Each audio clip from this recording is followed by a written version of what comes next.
Guys, welcome back to Winds of Change for probably the final time. Just because I believe with where we have left off, god damn it, where we have left off, we are in the final stretch. Ooh, nice. I hope the gym went well for you. Why? Why? Why?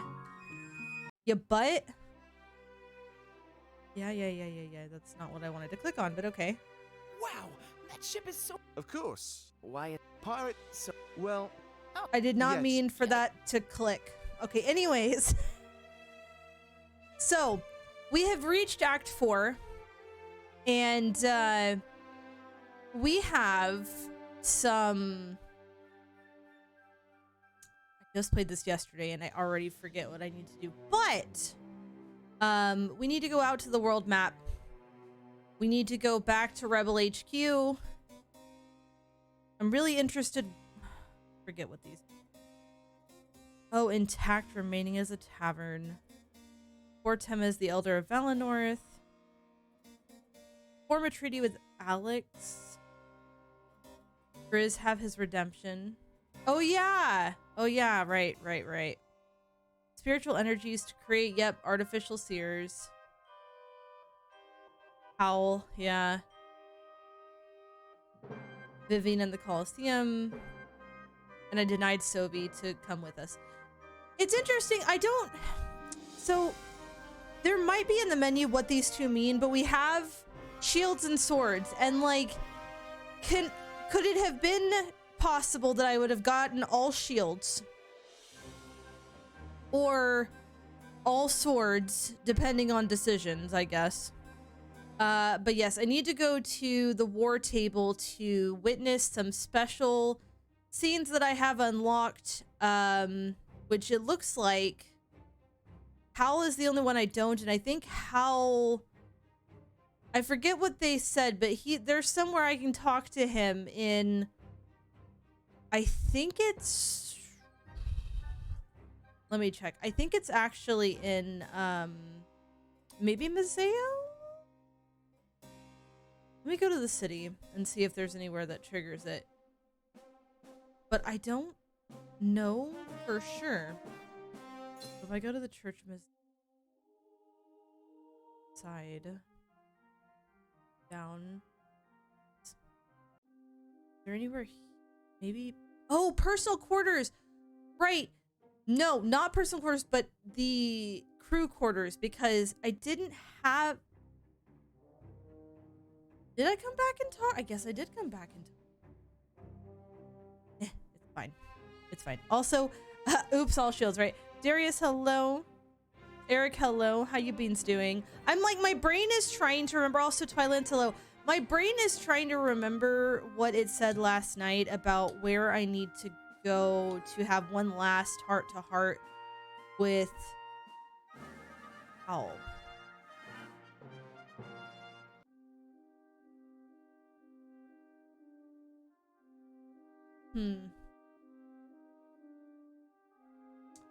Noisy.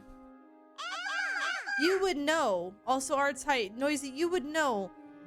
Do you know where I need to go to have one more heart-to-heart? Just look around and you'll find it. Yeah, I need to know where to have one last heart-to-heart with Howl so I can have everyone's 4. I'm wondering... Oh, the snow. Okay, yeah. Okay, yes, I know exactly what you're talking about. Hold on. Yes, I know where you're talking about. So I need to go to Valenorth. I need to go to the surrounding region in Valenorth, and I need to go to East Crown then. Because East Crown... It's either East Crown... Yeah, East Crown's the cold place. There it is. Thank you. Okay, now I can see this other heart-to-heart with Howl real quick. I wanted to get through this. I look off into the distance, already shivering at the extreme cold. I wanted to visit home one time before the end, and that included East Crown. We never got to find out what was out there. I start to wonder if we ever will. Not that it's even important. It has nothing to do with our goal or our cause. It's just a mystery, one of many left unsolved. Hal approaches me from behind and looks into Eastcrown. He seems perplexed, like not even he really knows what's over there. It makes sense. I doubt the old monarchy had the ability to survive the cold. We know this place. He holds out his hand, feeling the harsh winds. The fatal cold, death within an hour. No chance of survival. Not like Alarinthia's deserts. We let criminals handle their own end. A mercy. Because of this, it became a very mysterious place. We started to wonder what was out there, if anything. However, until now, we had no way of finding out. Twilight, no. You are not allowed to catch me.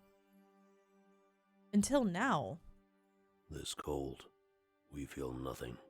It wouldn't harm us to venture forward. Perhaps now is the time to solve this mystery. How fitting that we would be the first. A monument to death. An execution ground. Monarch, we would like to take a brief break. How does he know for sure that he can survive? He may not feel anything, but the body could still freeze. Unlikely. We would be shielded by our spirits. They may die, one by one, but we would endure. At the end of it, we would remain largely unchanged. Nope. Besides, we were not asking for permission. Do you not share the same curiosity as us? You're right. It's something I've always wanted to know. We thought so, too. Something about great minds. Perhaps there will be nothing, or perhaps not. It is something we will never know until we try. He takes a few steps forward and looks down at the ground. Already, we can feel our power dwindling. The spirits inside come forth to keep us warm. We will hurry and return with minimal damage. You can keep thinking that, but no, they did not.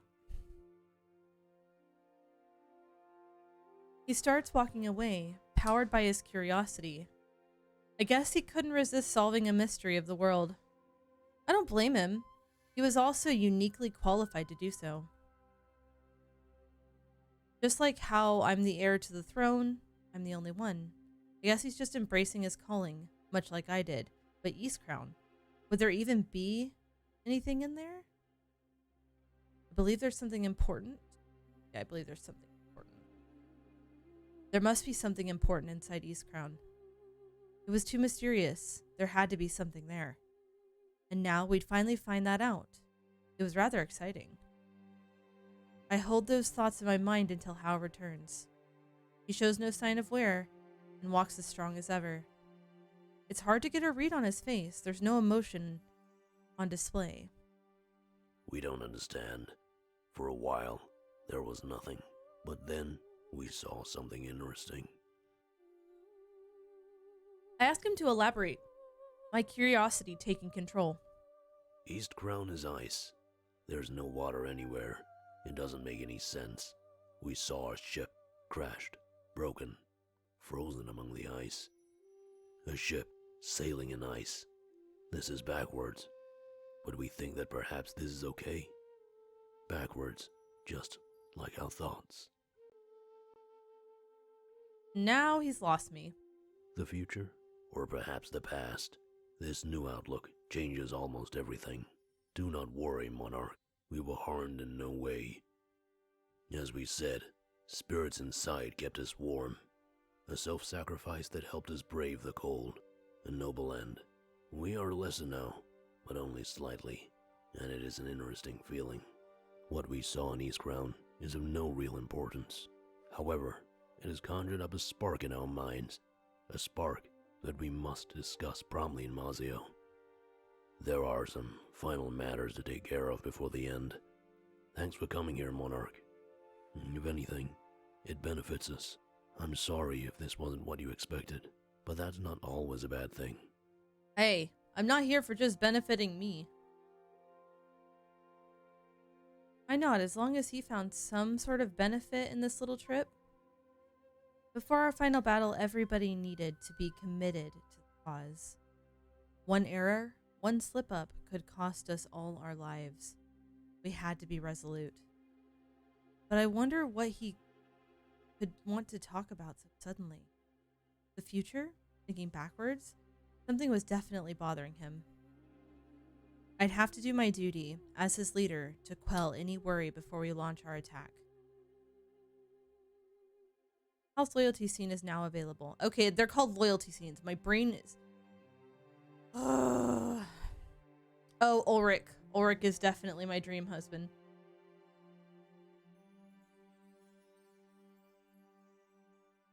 Okay, so now we have his loyalty scene as well. There's also a book here that I still haven't found!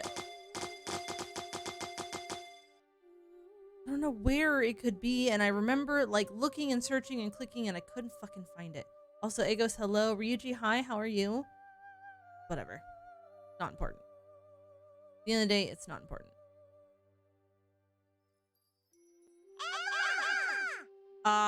Fair. Fair. Arts, do you like throwing yourself upon me? I know it's hard not to. Glorious, hi, how are you? I'm doing alright. Alright, so to Mizeo we go, to Rebel HQ we go, to the war table we go, and we have all of their scenes to watch. So, I'm probably going to save Ulrich's for last out of all of them. Also, Darth, hello, it's been a bit, how are you? We'll probably go ahead and start with Hal. I'm curious what Hal's is, and then we'll move on from there. Yes, Hal's loyalty scene. Hal enters my quarters carrying an aura of purpose with him. After Eastcrown, I know that something big has been on his mind. We were so close to the final battle, it was probably time for us to talk. Monarch, we must speak with you. It's about our upcoming attack on Balteus. At least we think it is. Things have become complicated. How do you mean, Darth? Complicated? What do you mean? We may be walking into a trap. This may be all part of the Triumvirate's plan. Plan? What plan? Take their blade, feed it power, and then bring it back. This may be what they've wanted all along. We've seen it. Everything we've done has only made their weapon stronger. Please tell me what you're thinking, Hal. They let us steal their blade. They wanted it to happen. They knew we'd bring it here, feed it death, and tap into the idol. But not only that, we're bringing it right back to them, stronger than ever. You're not wrong. Yes, he's very handsome, but see, he's handsome, but he is an amalgamation of souls in the old rebel leader's body. Okay? That kind of detaches me from the romance side with him. You may think we are wrong, that this is just a foolish theory, but we must only look into the visions to realize the truth. That, combined with some of your actions, like clockwork. Wow, Rubri. Also, hey, Blake. Yeah, see, Glorious. Like, I'd love to be like, oh man, he's so hot. But, yeah. What do you mean by clockwork? It's almost like sometimes you have no other choice. You say or do things that pushes down a certain path, but more often than not, that path leads us to death. Nice. I haven't touched Animal Crossing in a while. How convenient, then, that the blade feeds off of death. In your hands, it has gotten more powerful than ever before. But what force, what invisible hand, guides us down this path? You can, Noisy. It's quite simple, but we were always looking at it the wrong way. Venturing into Eastcrown and seeing that ship made us realize that, when we approached things from a different angle, it all made sense. Perhaps you could start making sense to me then. We've been struggling with visions of these different pasts. They seem to come out of nowhere and complicate things. Until recently, We only had to process visions of the future.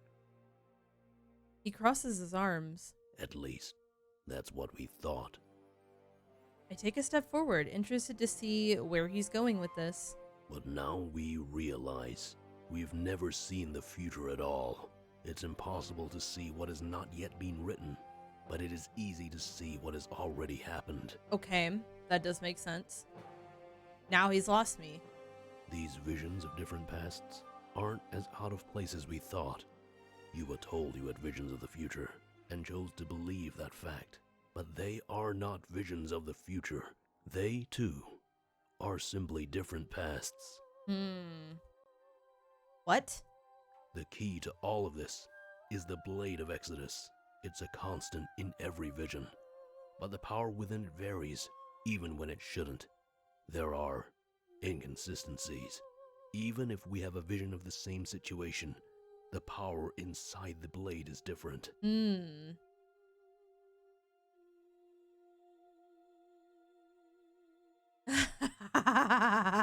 That's hilarious, Noisy.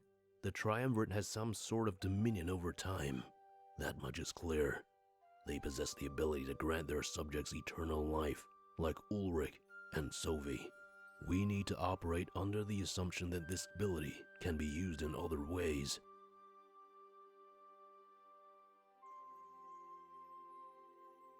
He eyes the blade on my back. Mainly, in a way that could be used to strengthen the Blade of Exodus. They could create a cycle full of death and despair that we are unable to break. When the cycle reaches an end, they could revert time and gather that power all over again. Oh. The visions of the future you thought you were having, they aren't what you thought. We believe they are visions of cycles in the past. Perhaps cycles where we have perished. Did your visions of the future involve your death in any way? Think about this, Monarch. I mean, I did die. Now that he mentions it, they did. I was stabbed by Sovi in the vision that started all of this. And after touching the blade, my series of visions ended with me getting stabbed. That's odd. I tell him these stories, and he smirks. It seems I'm only confirming his outlandish theories. Those were visions of past cycles, Monarch. Cycles where we failed. When we look at it like this, these different pasts make perfect sense. We've been looking at them all wrong, that is, until just recently. It seems that we retain some prior knowledge from these cycles. Perhaps that is why we act in certain ways, as if we have no options. In the back of our mind, we're pushing ourselves in the same direction. Cycles? Directions? Please explain. We think the Triumvirate is manipulating time. They are doing this in order to make the blade even stronger. The occupation, the formation of the rebellion, and the attack in the tunnels.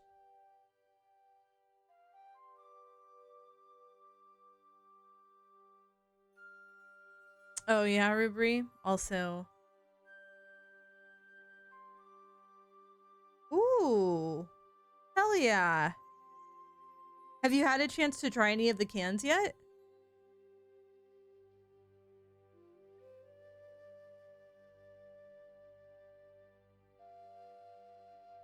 Yeah. All of those casualties simply serve to give the blade more power. We have no doubt that many will perish when we assault Baltius as well.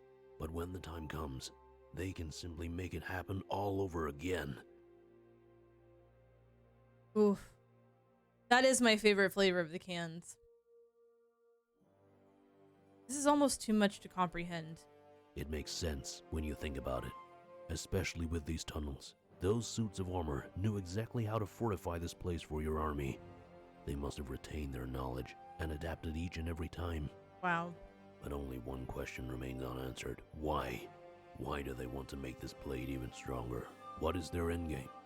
What do they desire? It is very possible that we are walking into a trap. That is, unless the blade has enough power to defeat them. Their plan, if it's as I expect, is a double-edged sword. What do you mean? An infinite cycle created specifically to power the blade. There must be a cycle, a prime cycle, where we have the power to defeat them. A point where the blade is strong enough for us to win, but not yet strong enough for them. All we can do is hope that we've reached that cycle. The power in that blade is immense, but isn't enough. Hopefully you understand what we are trying to say. I sure hope so. He's trying to tell me that we're trapped in some sort of time loop? A loop that the Triumvirate fashioned in order to give the blade power? And not only that, but I never saw the future. I only saw failed past endeavors. It's hard to believe, but death has definitely followed me and my allies. It's their goal. If their goal was to feed the blade with power, then they have certainly succeeded. But how far does this cycle go? Could it reach as far back as the occupation? Wait a minute. Attack Mazeo, kill innocents, and incite a rebellion. Attack the rebellion, provoke them into attacking your home, and then destroy them. With what Hal said, it almost does seem like that we're walking into a trap. This can't be. The reason we see these things is because of the energy within us. It makes us sensitive in a way that others are not. We are both special, but I don't think visions are the only benefit of this power. There is more. Perhaps you see a flash of events that are happening elsewhere. Perhaps you can relive a conversation that has already happened.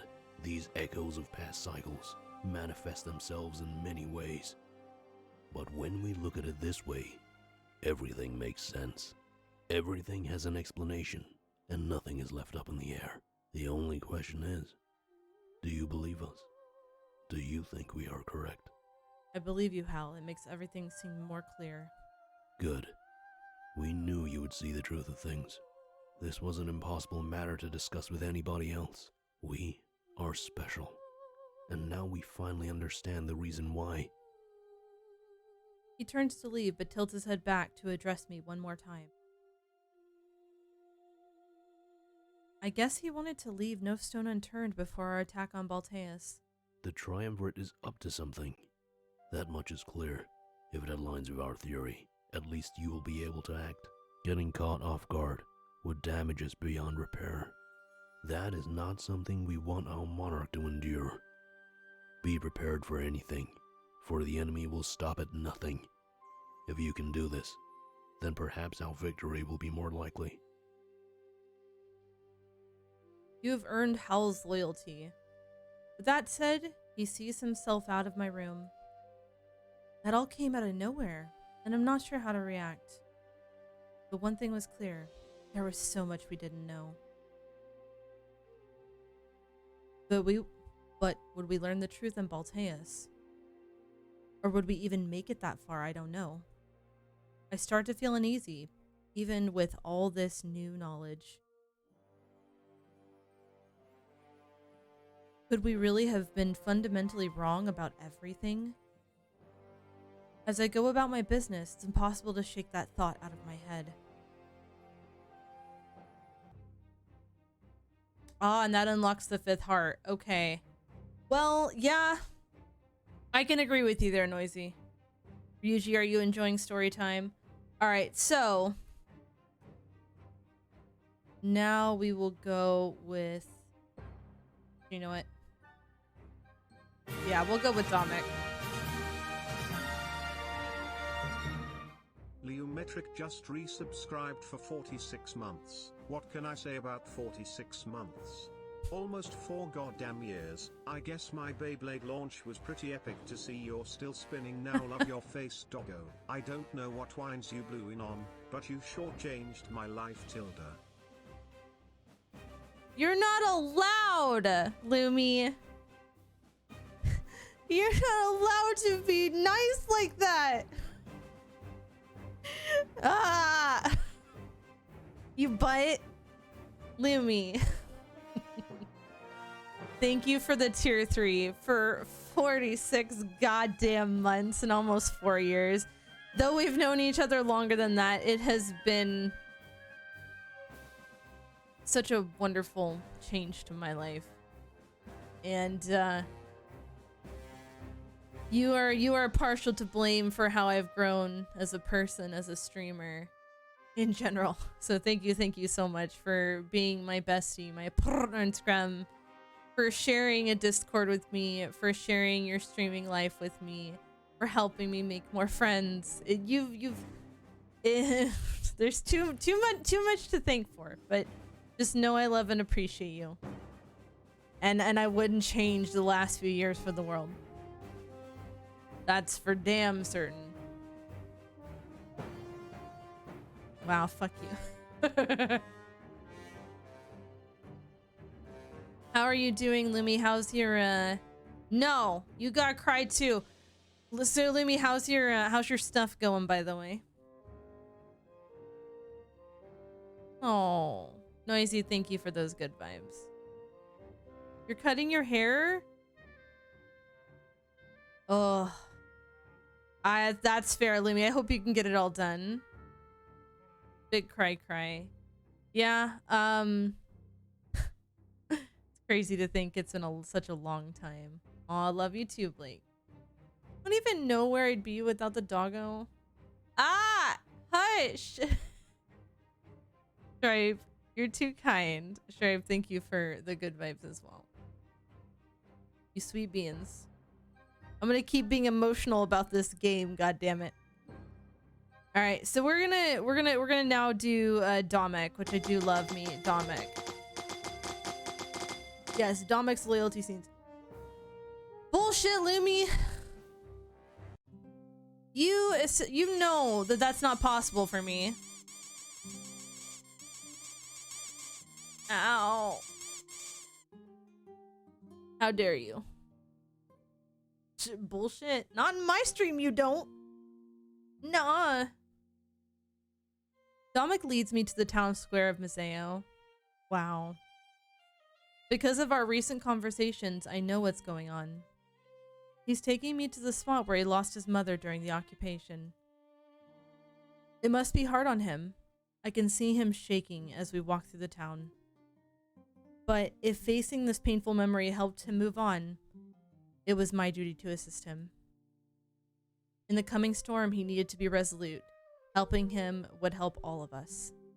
I can't thank you enough for coming with me, Monarch. There's not many people I trust this much. I'm really glad I have you.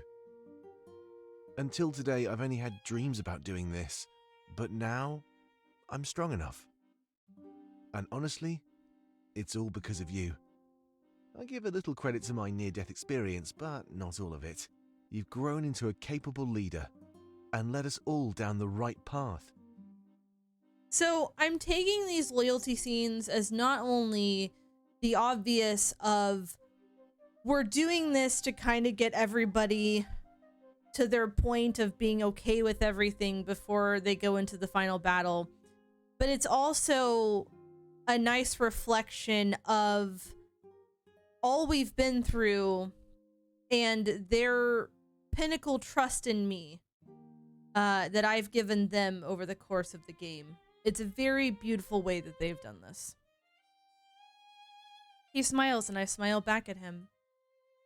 It was nice to receive some support after all we've been through. Being the monarch wasn't very easy, but it's a weight I had to carry. We walked through the town square, taking back alleyways for occasional shortcuts. After a while, we end up at a large open area. I'm surprised they haven't built shops here. This is where town meetings are held. They don't happen very often, but they need a big open space. There's a lot of people in Mazeo, so everyone deserves a chance to attend. I'm doing well, Mango. How are you, sweetie? Soon after that, however, his tone becomes more serious. A lot of bodies in one place. That's just what they needed during the occupation. This is where it happened, Monarch. The stuff with my mother.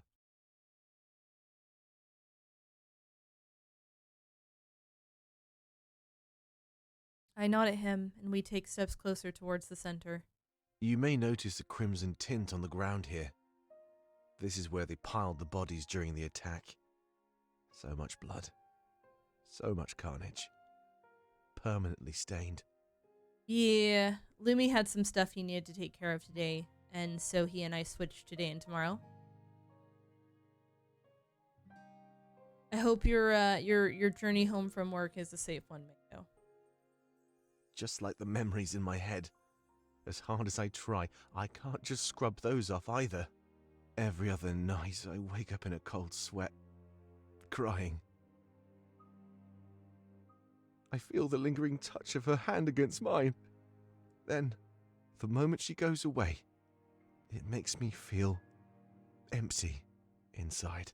There's nothing left to feel, except all those corpses pressed against me. A warmth that slowly dissipates, leaving me cold and alone. I had to stay under them until things died down. Almost a whole day.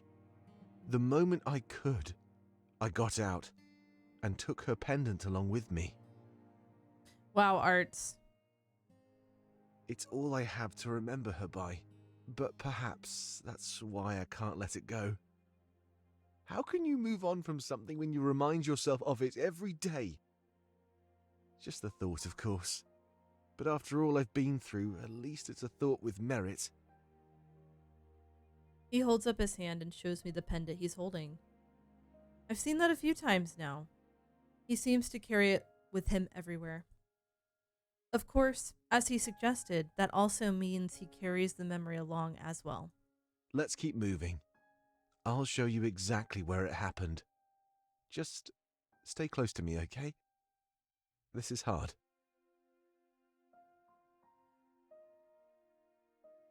I nod and start following him as we venture deeper into the open area.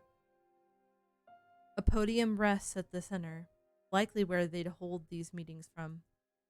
Soon, I picture what this place would look like during the occupation of Fringe. That's okay, Arts. I'll slobber all over your face, too. After a while, Dominic stops dead in his tracks and looks down at the ground. His body language and reactions tells me that this is exactly where his trauma happened. I position myself right beside him and wait for him to speak. I couldn't rush him now. Well, this is it. He clutches the pendant close to his chest. Would you sit with me, Monarch? We might be here for a while after all. He sits down on the ground, attracting stares from a few passerbys. I join him, caring more for his well-being than the judgment of those around us. Looking down at the ground, he places the pendant down and moves it around slightly. It was right here, I think. You never really forget, you know. I hope it's not weird to sit here with me. Oh, absolutely. Glorious. Hello, Bumpkin. Also, awkward penguins. Ow!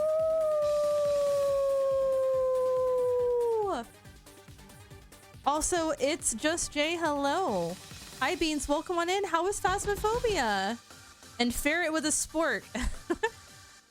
You take care, Arts. Hello, Danellis. Ferret with a spork. Ow! Thank you so much for the follow and welcome to the Dogged In. Welcome on in. Oh my god, Art! Arts, thank you for the 5-tier and gift subs to Nauticori, to Excaliburnator, to Tux Want Fish, to Horses Me, and to Skytex VT. Did you guys get any wins, Awkward? Wow. Also, it's Just Jay. Ow! Thank you for that follow as well, and welcome to the Dogged In. Welcome on in. I have not actually had the chance to play Phasmophobia in quite a while. I know they've done like tons of updating.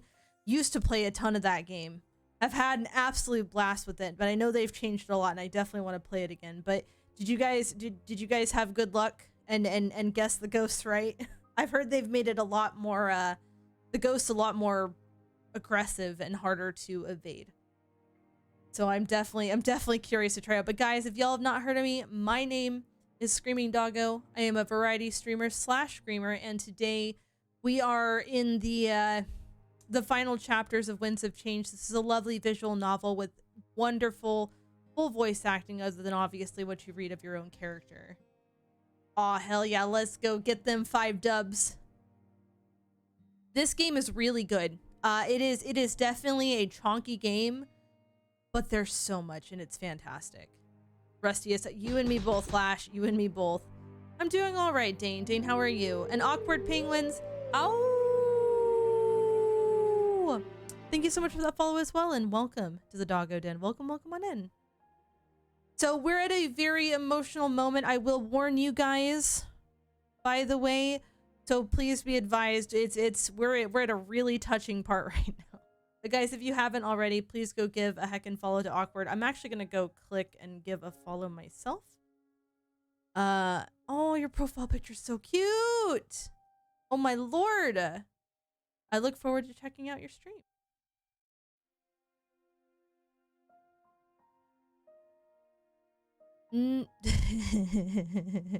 What do you mean, Ridley? What do you mean? Yeah, I do. So that's still one of my favorite emotes, Foxy. It is definitely one of my favorite emotes and one of my very first emotes that I commissioned for this channel. And I'm really happy that I can still use it. Also, Genkaze, hello, how are you? You're getting better? Oh no. Like, how effed up are we talking? Yeah. I shake my head and let him do what he needs to do. Coming here to face what happened.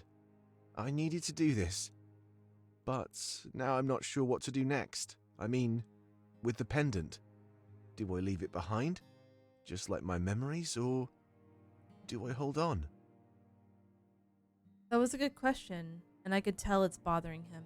I'm sure someone will just come around and steal it anyway. But maybe that's for the best. It can be somebody else's burden.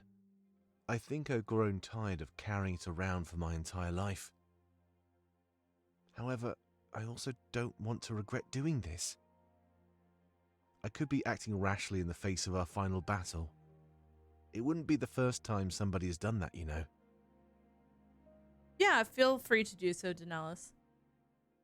I nod and let him speak. Look at me.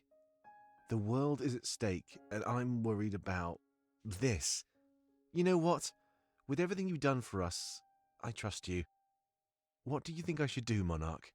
Take it or leave it? Besides, I'm a bit biased here in almost every regard. Your head is more clear than mine, so it's worth a shot. What do you think I should do here? What's the right choice? I mean, to be honest here, if I'm really thinking in terms, I don't think necessarily leaving it would be disregarding her memory or disregarding her life. I think in general, leaving it is freeing him from the guilt that he has been living with and the horrors he has been living with. And while it is nice to have a material possession of someone that you love and cherish, you do not need that material possession to have that person's influence and love in your life. So I think in general, to help him move on, you should leave it. That's like my gut reaction to this. I know, Rezo, trust me, plans have changed. I'm streaming today, Lumi's streaming tomorrow. Sunday's gonna be the end of Crisis Core, and who knows, something else maybe. You're right. I think this is something I need to do. It'll be hard, but I need to move on. I can't hold myself back. We're fighting to liberate our world and push forward, right? It's a bit hypocritical for me to do the opposite to myself. I hope whoever picks it up goes on to take good care of it. It means a lot to me, and I hope it can do that for others too. Exactly, Rymia. How are you doing, by the way, Rezo? He places his hand on the pendant, touching it one last time. It's time for me to let go, Mother. This was always yours. I was just holding on to it for a while. I'll miss you always, but your sacrifice for me will never be forgotten.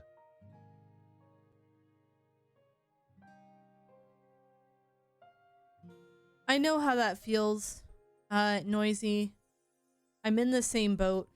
But if I'm honest, I have found over time that I more keep it hidden away than look at it, because looking at those things hurts me more than anything. It doesn't mean I think any less of them. It's just, yeah, from my personal experience, it's harder. He smiles and lets go of the pendant. It shimmers in the sun. We both stand up and turn back in the direction we came from. Well then, should we get going? I nod. We start to walk back the way we came. But Dominic looks much happier and content than he did earlier. Perhaps the events of today would give him a clear mind in the future. As our final battle is imminent, we would find out sooner rather than later.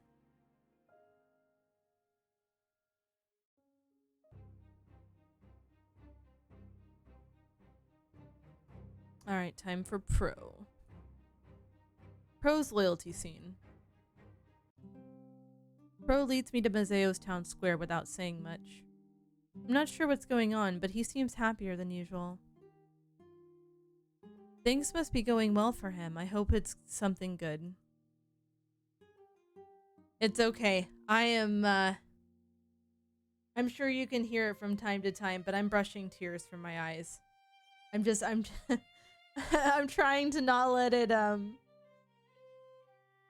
get to me, because the person I lost was my mother. And so any time in any game there's any mention of a mother being lost, it hits me so goddamn hard every single time. So I'm trying. It's not easy. Plus, any kind of emotional game always gets to me. Emotional person. And when a game evokes emotion, it's a really good game in my opinion. After a while, he rests his back against a nearby house. Tapping his foot, it looks like he's waiting for something. Okay, Monarch, you're not going to believe this. I got some information about my parents the other day. After pulling a few strings, I was able to set up a meeting. Yes, and you know, Drake, funny you should mention that. Funny you should mention that game. So it was a bit of a while after I had finished everything that, like, all the spirits I met in that game, but they released the farewell edition, which, if I'm not mistaken, was 2 more spirits, like the 2 final souls. And so very soon, I am going to be bringing Spiritfarer back up and finishing it, because I loved that game and I can't leave without completely finishing it. So we're definitely going to be finishing Spiritfarer very soon on my stream with the farewell update that came out. Oh yeah, right, yeah, it's probably going to bring me to more tears, and it's okay, Daenerys. I'm an emotional person. You don't. It's okay. It's good for me to cry. Hey, Noisy, you want to give Jiro the rundown? The best rundown without too many spoilers. Also, hello, Kite. How you doing, sweetie? That is actually a huge deal. I'm really happy for him. As far as I know, it's just my dad. I think my mom was under the weather or something. But at this point, I'll take whatever I can get. I'm so excited! I'll finally get to ask him what happened. Do you think I have any brothers or sisters? Wait, don't answer that. I'll keep my hopes low. How are you doing, Kite? He has a huge smile on his face, and I can understand why. This is something he's been looking forward to for his entire life. The ability to meet his parents and find out why they abandoned him. I almost don't believe this is happening. For the last decade, I've had eyes and ears everywhere. People run around Museo gathering information for me to sell.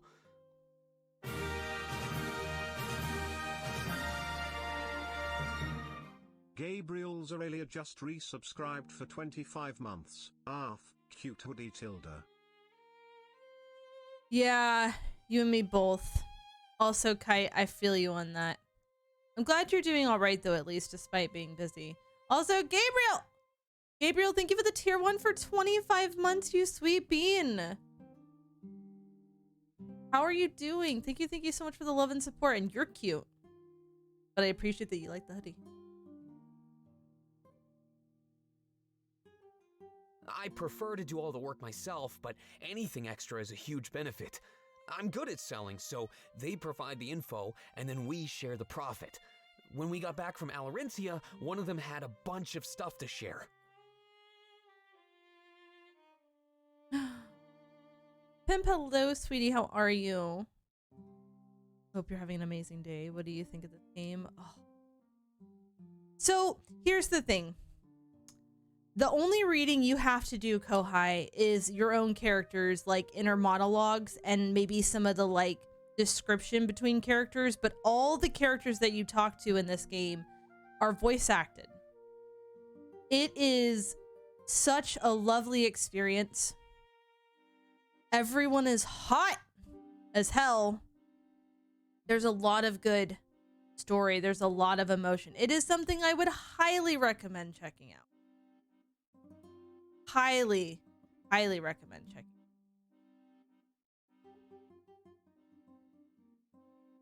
So I am in the finale of this game, and I currently have, let's see, how many hours do I have in this? No, I'm pretty sure I've got like 25 hours in this game. Sorry, one sec, guys.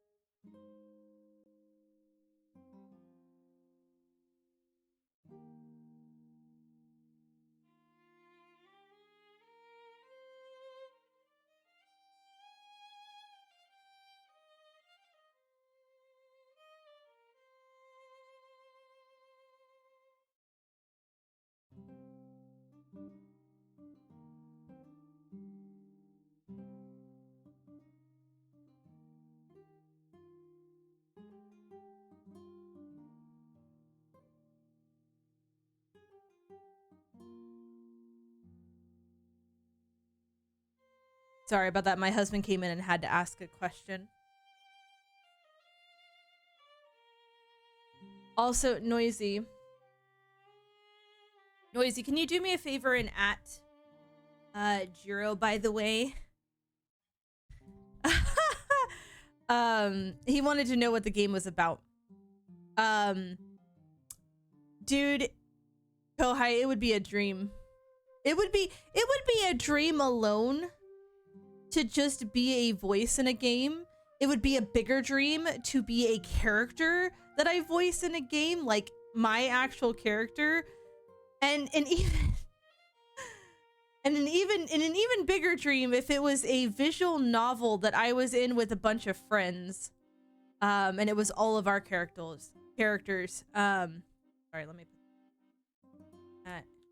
Here, I'll just add them myself. There, that's the person I added. They asked what the game was about. It would it would be so cool, Kohai. It really would be. And one of them was the one piece of information I've been waiting to hear. My parents were alive and living in Museo all those years, and they were so close. I bought the information from him myself. I paid more than I have for anything else in my life. But you can't put a price on this kind of stuff, you know? My future and my heart is on the line. This is a big deal. I hope we don't have to wait too much longer. I'm nervous. How are you doing, by the way, Kohai? And also, Rogue, how are you? This much was made evident by his constant rambling. I press my back against the wall with him, and we wait together. We talk about random subjects, anything to pass the time for now. But after a while, finding topics to discuss became a little harder. And not because our bond is weak, but because we ran out of topics. The time of the meeting approached and then faded away. Nobody arrived. I guess he's running a bit late. It happens. I can't hold it against him.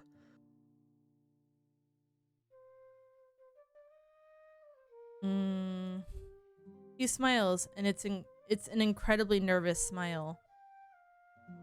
He knows deep down inside that his words may not be true. A couple more hours pass, but I don't abandon his side, not even once. Any moment now. After a while, we slump down and sit on the ground. His naive hope starts to dissipate into a harsh realization. But I can tell he doesn't want to admit it, so we continue to sit. As the sun sets, people start to retreat to their homes. I can tell that he's tired, and so am I. I close my eyes for a few moments.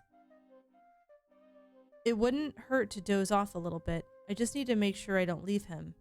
Also, hello, Meows. How you doing? It is cold over here, actually. I awaken a little later, unsure of the time. But it's dark. It must be the dead of night. Pro rests beside me, snoring softly, asleep. I know that in his slumber, he doesn't have to face the facts. His dad never came, but why? Was he too afraid to follow through? Pro has a smile on his face. I can tell that he's still hopeful, even in sleep. But he can't sleep forever. He needs to wake up and face this. Giving him a soft nudge, he wakes up. But then, my heart is broken. He thinks I woken up because his dad arrived. He looks around ecstatic.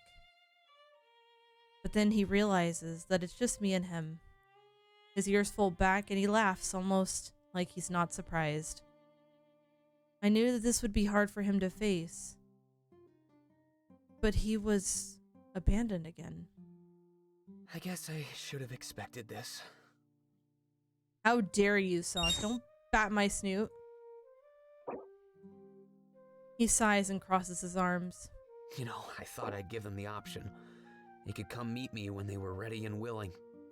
Other than that, my only option was to just march into their home. Of course, my courtesy just ends up stabbing me in the back. He said he'd be here, Monarch. He said he would. And I trusted him! Oh. Yeah, Hana, I'm doing fine. I'm so sorry that your power is still out. They have no estimate of when it's supposed to come back? Are you staying warm? Are you okay? Good God. I've been hearing about a few friends that have their power out right now. I'm so sorry, sweetie. Oh, yikes. He growls and punches the nearby wall in a fit of rage. It's not fair! He grunts in pain and stands there panting. Jesus, a day? Good God! You poor thing, I'm so sorry. I really hope it comes on for you guys soon. A few tears start to stream from his eyes. Why don't they love me? Pro. I step forward and place a comforting arm on his shoulder. He starts crying a bit more and I let him know that I'm here for him. I just wanted a family. More than anything, I want to belong. It hurts so much that they don't want me. Yeah. I want to know why they threw me away. It's all I've ever wanted to know. It's why I do what I do. I don't know if I can live the rest of my life without knowing the truth. He starts to calm down and soon enough the tears fade. I can tell he's super conflicted. He really wants to meet his parents. But if they don't want to meet him, there's really nothing he can do. It's so cruel to schedule a meeting and then not follow through. His dad must have gotten cold feet, or maybe his mother needed attention. Under the weather could have been any number of meanings, not many of them good. Either way, it's evident that the pursuit of the truth is causing him more harm than not. If he wasn't meant to know the truth, then perhaps he should focus on moving forward. After all, he had a loving family in the rebellion. We would never abandon him like this. I just don't know what I should do.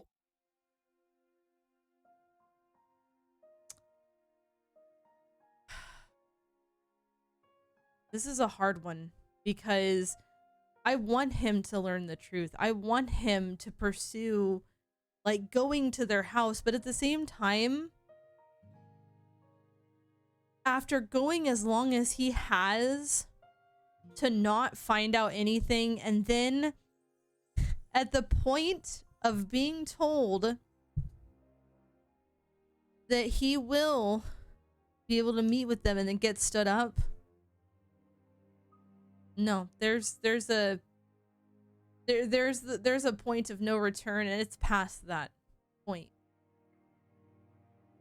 He needs to let go, because that's not fair to him.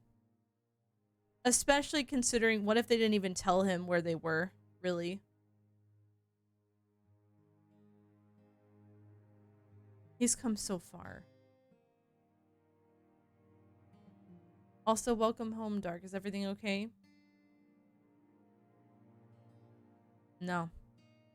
He needs to let them go and be with his family in the rebellion, because at least we're not going to abandon him.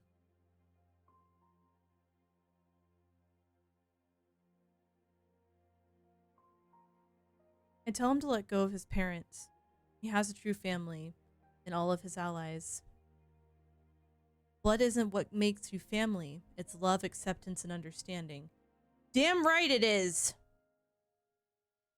If his parents wouldn't give him that, then perhaps he should be abandoning them. I'm glad to hear, Dark. Let them go?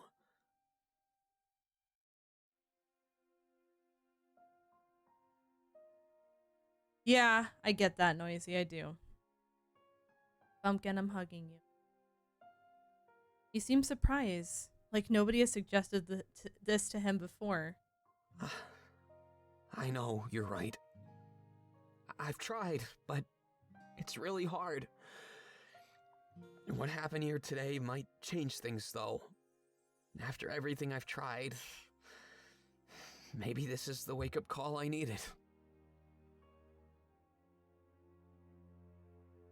Thanks, Monarch. He smiles at me. I'm glad I could help him, even if it was only a little bit. So, should we get going then? I guess you have a lot of things to do. Given that, I'm really glad that you came with me. I don't know how I would have handled this alone. Having you by my side, it makes me stronger. And if there's anything I need right now, it's strength. With that, we start to walk away from the town square. It pained me to see him go through this. Nobody should feel abandoned. But at the end of the day, he had people like me to stand by his side and help.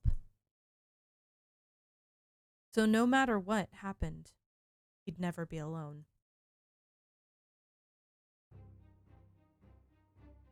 All right, time for Fortem.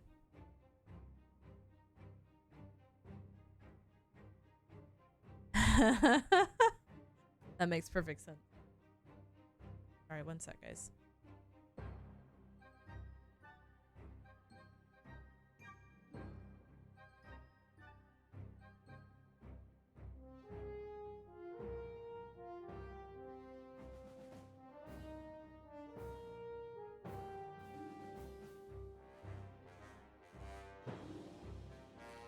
Okay. Hello, Spexy. How are you? Oh yeah, I'm leaving Ulrich for very last. Fortem takes me back to Valenorth. and we look at the Grand Tree, it makes sense that he'd want to accomplish his lifelong dream before the final battle. Hello, Koi. Koi, I'm playing a game. How you doing? It's good to see you, Sweet Bean.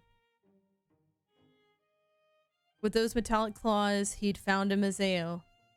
I think he could finally achieve what he wanted.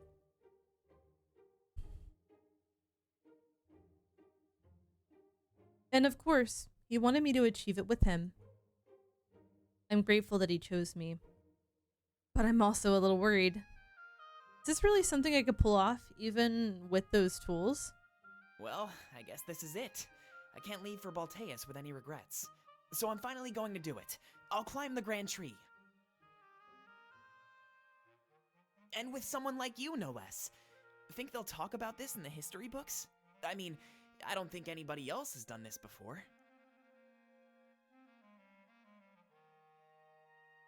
We're going to be the first. Here, you need to put these on like gloves. There's another pair that goes on your feet as well. After that, we just climb. We don't need to find footholds. Being able to create them ourselves? Now that's a good invention. I gotta give credit where credit is due. Mazeans know what they're doing. Don't tell anybody though. These might very well be under the trade ban. He gives me a quick wink. It's alright though. I won't tell anyone. It looks way taller than I remember. I'd try to give you some advice, but I don't have any. With those tools, this should be pretty easy. At least, I hope. Just don't fall, Monarch. I don't know if you could survive something like that. I've fallen from way shorter trees and been in pain for months. Aw, thanks for the confidence boost. He sure is great at instilling confidence. Well then, got everything ready? Let's find a good starting point and do this. I love how my character just thinks as I'm thinking. Yeah. It's been another busy week, but I'm looking forward to the weekend ahead. I hope you've also been well, Koi. And don't forget that there's a kiss on the line. So let's consider this a race. Are you ready? He enters a stance that implies he's ready to begin. I feel that. I feel that super hard. I nod and let him know that I'm ready, and assume the same stance. We make our way to the base of the Grand Tree and look up. This is the first time I realize how tall it actually is. Would we really be able to make it to the top? A doubt wells up in me, but I don't voice it. I bet I'll be the first one there. With that said, he digs his claws into the tree and starts to climb. I watch him for a few moments before I replicate his actions to a T. After a few minutes of doing this, we're extremely far from the surface. Scared of heights? Make sure not to look down. I, for one, love the view. This is part of why I do it.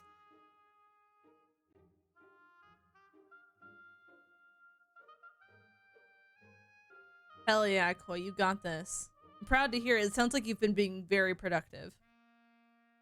You and me both, Mango. I mean, I've got some stuff I'm going out to do this weekend, but for the most part, I'm looking to relax. Hey, no fair! I was taking a breather.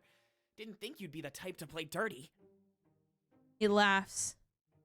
He laughs we scaled the tree at almost the same rate. I can't imagine doing this without those claw-like tools. In fact, they make this pretty easy. There's no risk of falling. It allows me to take a step back and admire Fortem's skill. He was climbing trees for his entire life without this kind of aid. I suddenly appreciate his every stumble and fall, his every bruise. As we get higher and higher, we start to get enveloped in a canopy of leaves. We aren't quite high enough where they've become red, but it's still an impressive sight. Hey Rafa, how you doing? You're just trying to choose what do you want to do. What are your options at this point, Koi? It blocks us from seeing the village below us, but it's beautiful to look at regardless. It really helps solidify just where we are. We're scaling the Grand Tree.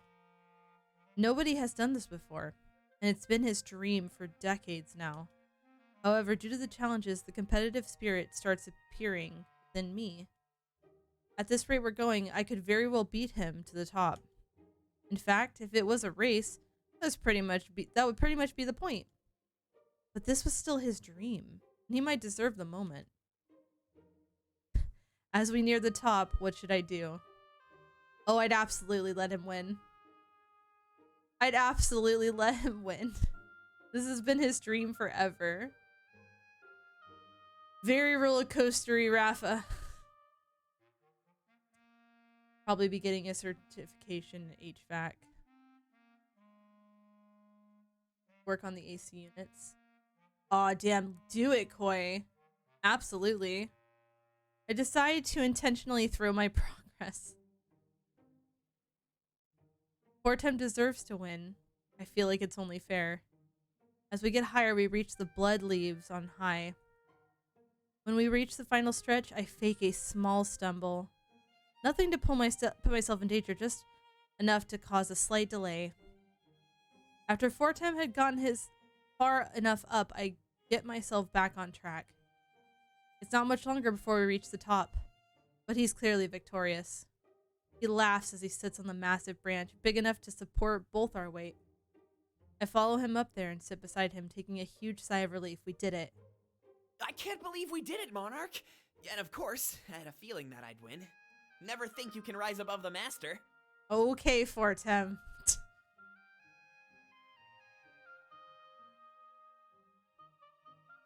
Oh, is it still continuing at this point? Also, Cuddly, how are you, sweetie? Looking into online courses for SDI. Ooh, gunsmithing. Oh, that's still really cool, though. And there's no problem in pursuing multiple goals. Yeah, so Lumi showed that to me this morning, Dark, and I bought it before I started streaming. I didn't want to miss it. He smiles and inches a bit closer towards me as we sit on the branch. Look at that view. I know we can't see the village, but these leaves? I never thought I'd get to see them up close like this before. Yeah, there's this really cute like stuffed wolf backpack that you can get in the game right now. It's so cute. I've only ever seen them when they wilt and fall off.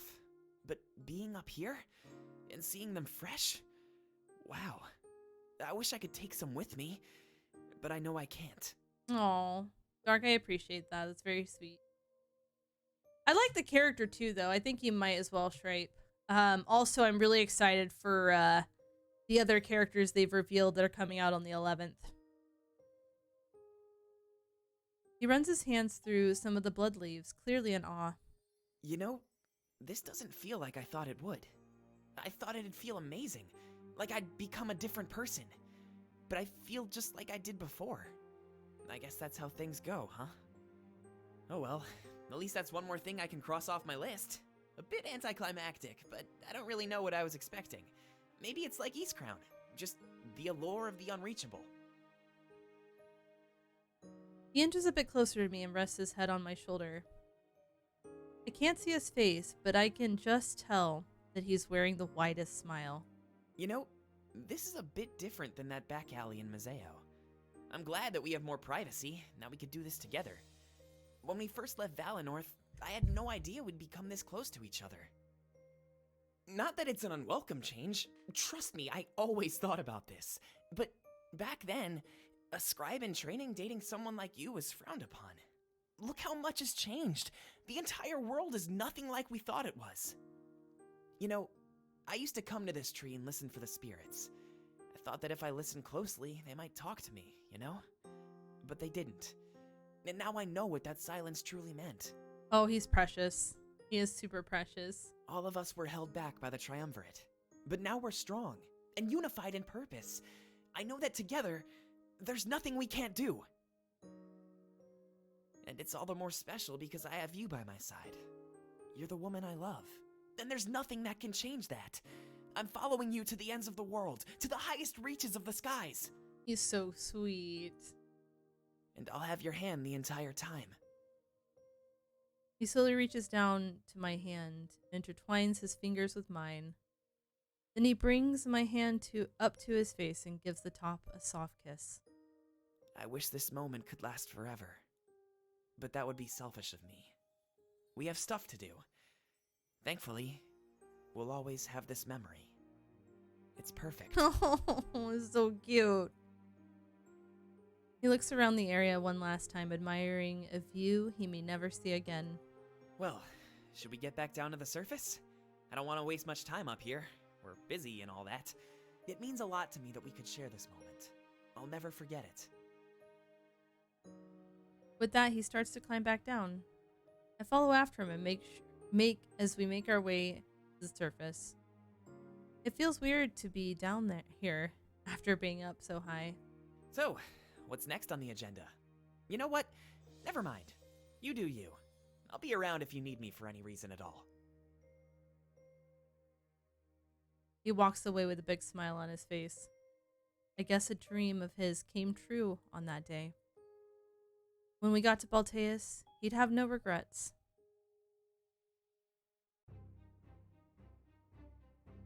Aww. Alright, now we have Valessa. Yep.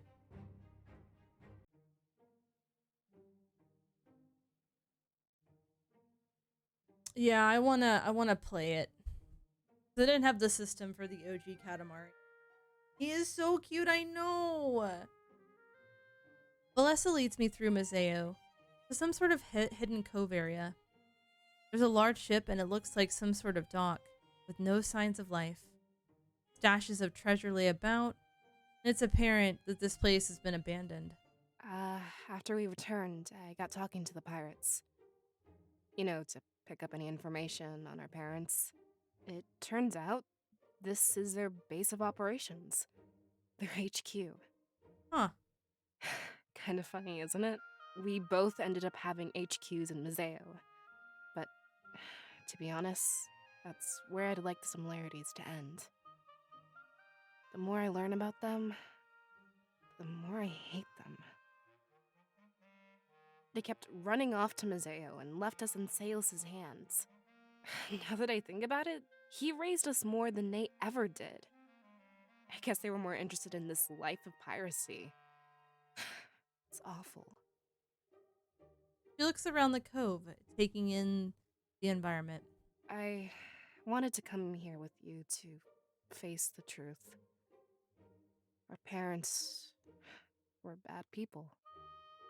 There's no denying it. They wanted this to be their legacy, rather than us. She starts to walk around the area, and I follow behind her. Look at all this junk they valued more than us. Weapons, money, more money, and lame scrolls.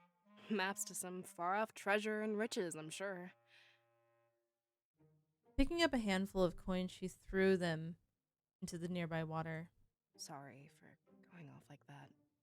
It just makes me really angry. We idolized them for so long, thinking the world lost good people. But to realize that maybe the world is better off without them? It's hard.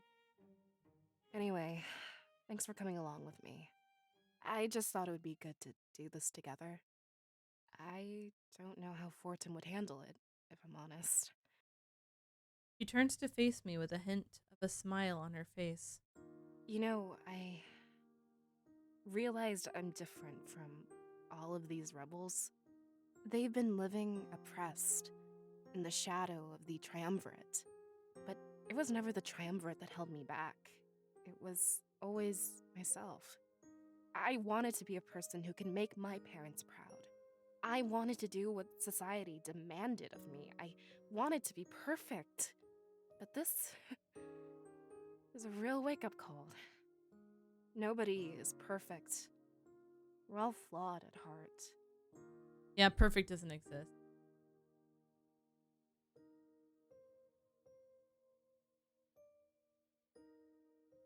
To realize that and embrace it, I think that's all I needed to do. Feel like now I can be who I want and not who other people want me to be. It feels like such a small thing, but a different perspective can change a lot, you know? No worries, Noisy. And that's fair, Darkblade. I didn't get to play enough of Katamari. I only got to play a little bit at my friend's house, but what I did play of it, I enjoyed. I nod. Well then, wanna take a look around? If we can find anything to help us in Balteus, then it's not a total loss. I'm sure there's something around here that we can take along with us. She starts rummaging through the various crates and sacks. I do the same as her, but find nothing of note except money. It could help after the war, but right now we needed something more. Hey, look what I found! She pulls out a pair of daggers and starts inspecting them. I think I remember these. Back when I was a kid, I swear I saw them. That means they must have belonged to my parents. Or my mother, to be exact. Just an intuition, so I can't say for sure. But I'd be willing to bet that my hunch is correct. Did you find anything good, Monarch? I shake my head. There wasn't anything of note. Aside from those daggers, none of it was helpful. What do you say?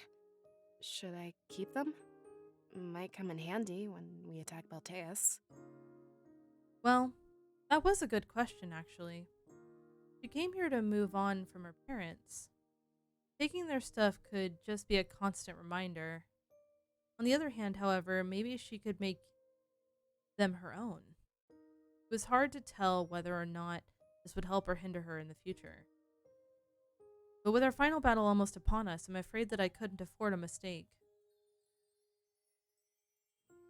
I feel like she should make them her own, because she's not 100% sure they're her parents. They could be her parents, but it's not like the moment she picks them up, she holds resentment. So I feel like she should make them her own as she is making herself her own. Make them my own, huh? I think I like the sound of that. She puts the daggers in the leather straps on her back. Returning with a smile, it seems like she's ready to head home. Well, I guess now I need to focus on the important stuff. What kind of person do I want to be after this war is over? I'm no longer held back by anything, so I guess my dreams are the limit. She smiles and blushes softly. And as long as we're talking about dreams... Taking a step forward, she places her hands in mine. I smile at her and give them a soft squeeze, which she returns. I never would have dreamed that we'd become this close. We've gone through so much together and become so strong. You're part of the reason I was brave enough to face my past like this. Perfect. Hand-holding. Best. But with my past taken care of, I'd like to look toward the future. And if there's one thing I want the most, it's for you to be a part of it. You know, I keep thinking back to that dance we had. I felt so special. There were so many eyes on us, though. I felt kind of restricted. I mean, I wanted to kiss you. That's what you're supposed to do, right? At the end of a dance, of course. I think it's tradition or something like that. Aww. It's just that... Before she could even finish, I step forward and slowly move my face towards hers. I stop halfway and wait for her to close the distance. Her face is bright red.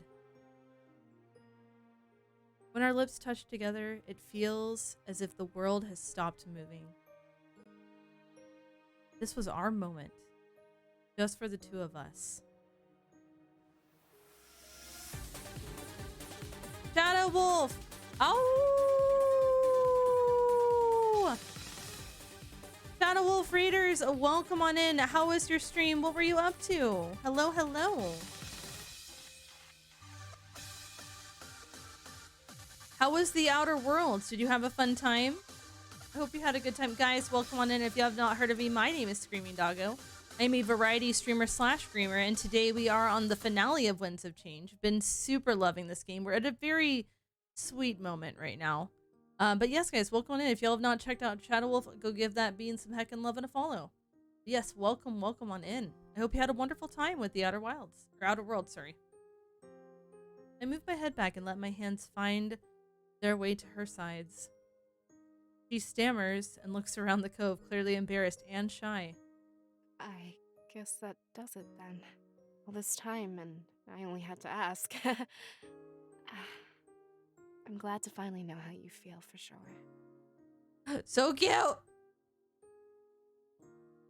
She takes a deep breath of relief, as if a massive weight was now gone. I totally understood. This was a big deal for her, and for me as well. Should we head back then? I guess you have other things to tend to. Truth be told, I needed this. Thank you. And my character did exactly what I would do in this situation. I would take charge, but I would also make sure that it was in complete consent. With that, we're on our way out of the cove. She faced her past in that moment and came out even stronger. I have no doubt that she'd continue to grow into an amazing woman. Before we leave for good, I turn back and look around once more. This was where our parents conducted most of their business? That means this is the closest I've been to them in decades. Goodbye.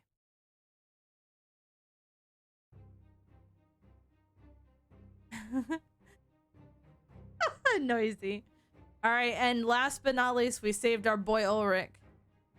Because we had to. We really had to.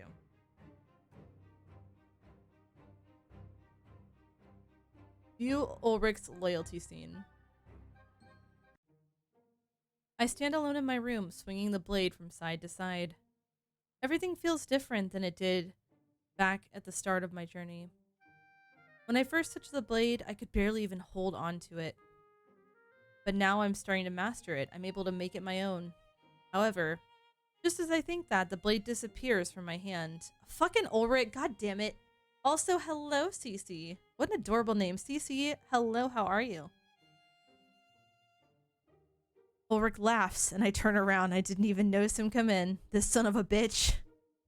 Sorry, it's just an old prank I used to pull on Sylvie. I'd take the blade from him when he least expected it. I guess it has a time and place.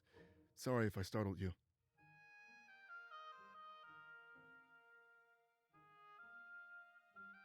Wait, hold on.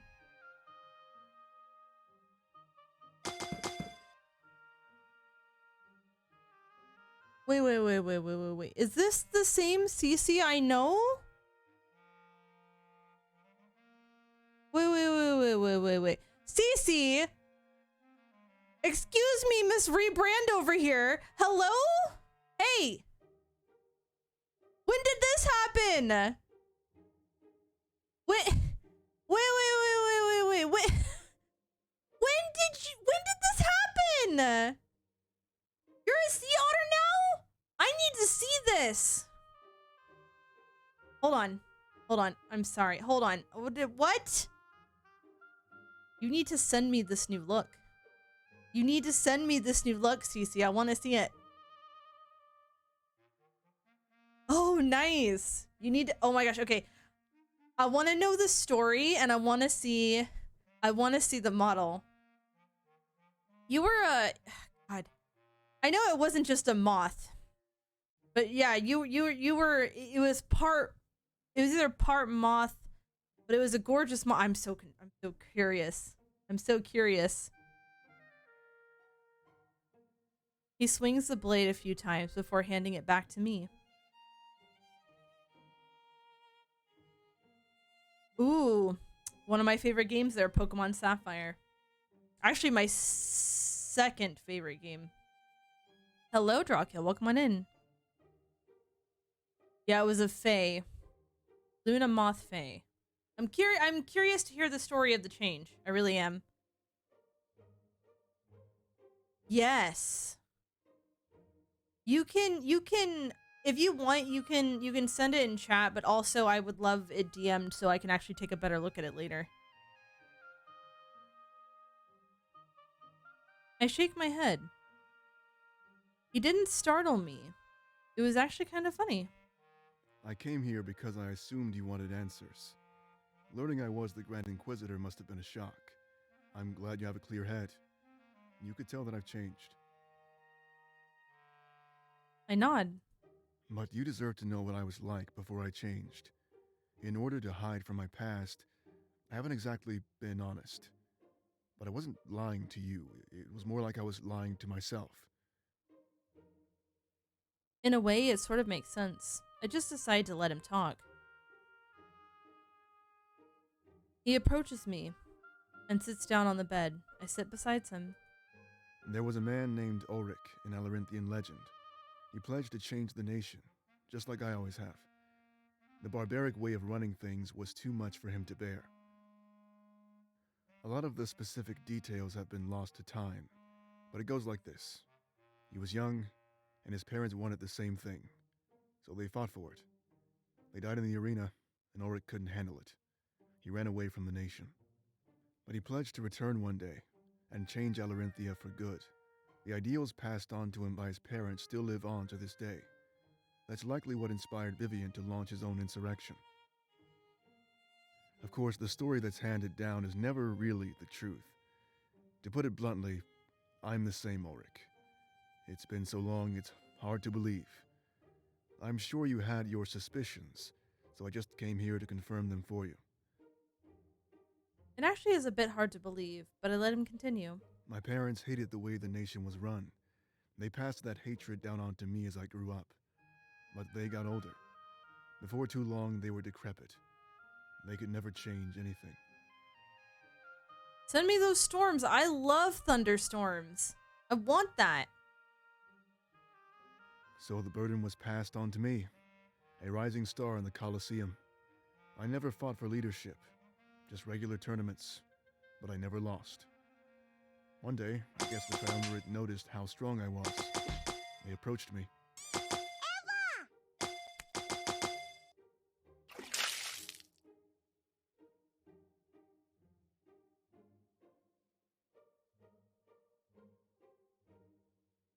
I'll save after this conversation. Hey, Lena, welcome on in. Sorry to hear that, Blake. They told me that if I left Alarinthia behind, they'd train me. They'd give me the power to return one day and change everything. I was young and naive. I agreed without hesitation. I wanted to serve our gods. Hello, Sin. How are you? Yeah, I'm doing all right, Lena. How are you? But before they accepted me, I had to prove that I was truly ready. Serving them would involve leaving everything behind. It'd be a fresh start. They devised a test for me to make sure that I was truly ready to devote myself. I'm gonna pet yours back, Ryushi.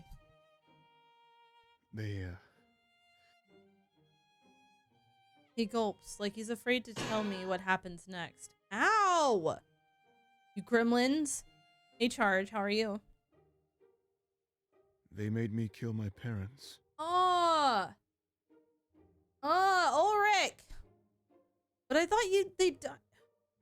I thought they died in the arena. I'm super excited to take a look at it. He looks down at the floor. In their eyes, it told them that I was truly ready to leave my old life behind.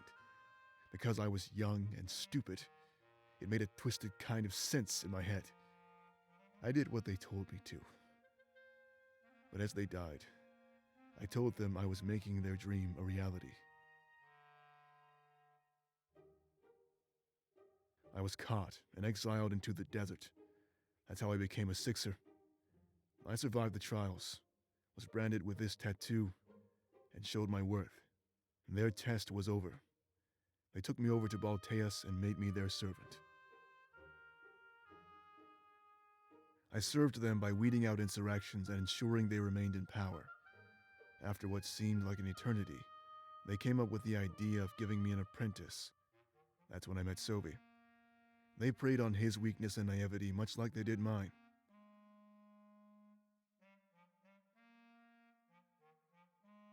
We worked together, traveling the world and killing the Triumvirate's enemies. Eventually, I realized that they weren't good people. I defected and joined the rebellion. If the timeline seems confusing, it's because it is. We are talking about millennia here.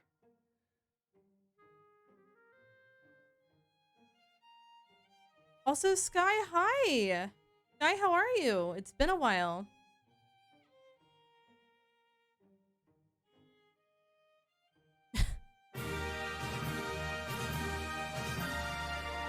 Oh my gosh. Meow's Fire gifted Ciciziotov to subscription. Meow's Fire gifted a tier 1 sub to CCCiotovt. They have given 107 gift subs in the channel. Wait. Never heard of Soulstorm, so I have no idea what that is. Also, Meows, thank you for gifting that tier 1 sub to CCCC. Welcome back to being one of the wolves among us. Enjoy the after viewing those emotes, and please make sure to thank your gifter. Sky, how are you doing? I hope you're well. I'm gonna guess so, Drake. It seems that way. He's lived for millennia? They gave us the gift of immortality. Well, they called it a gift. We would never succumb to old age, and mortal wounds would easily fade. I felt unstoppable, like I was the king of the world. Nothing could get in my way.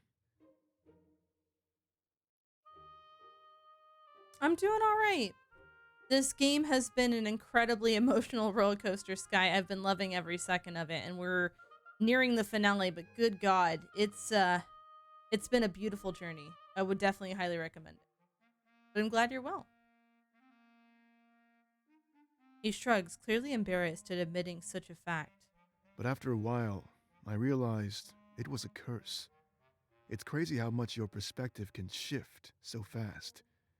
Taking the dream of immortality into real life, it became a nightmare. Yeah, I'm I'm a bit behind the times in terms of playing games. I have a very hard time keeping up with games when they come out, unless it's like something I've been waiting for ages. Do you remember who your favorite was, Sky? Also, Cece, oh my God. I just have to say, oh my God. I love. Gorgeous, by the way. Super gorgeous. We share that in common, Sky. He is definitely probably one of my top favorites for sure. With a slight scoff, he stands up and turns around to face me.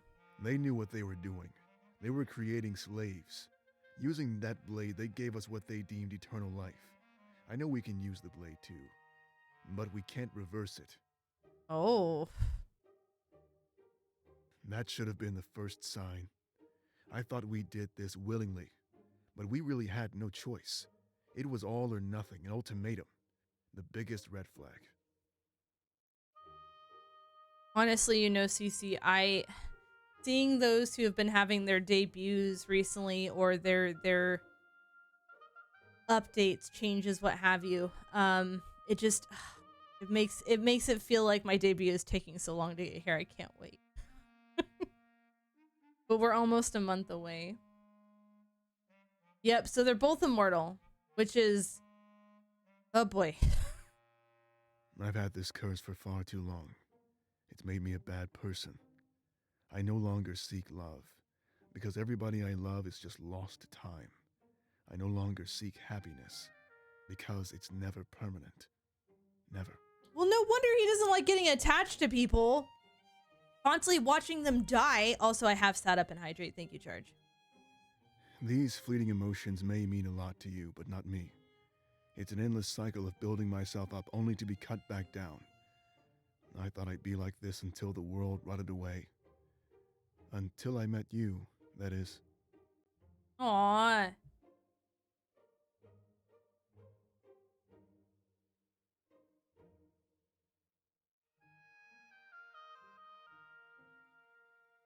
Yeah, I'm gonna have to, did she just do the rigging or the art as well? Also, Andre, hello. Happy birthday to you, Bean. How you doing? I know Ulrich is, yes.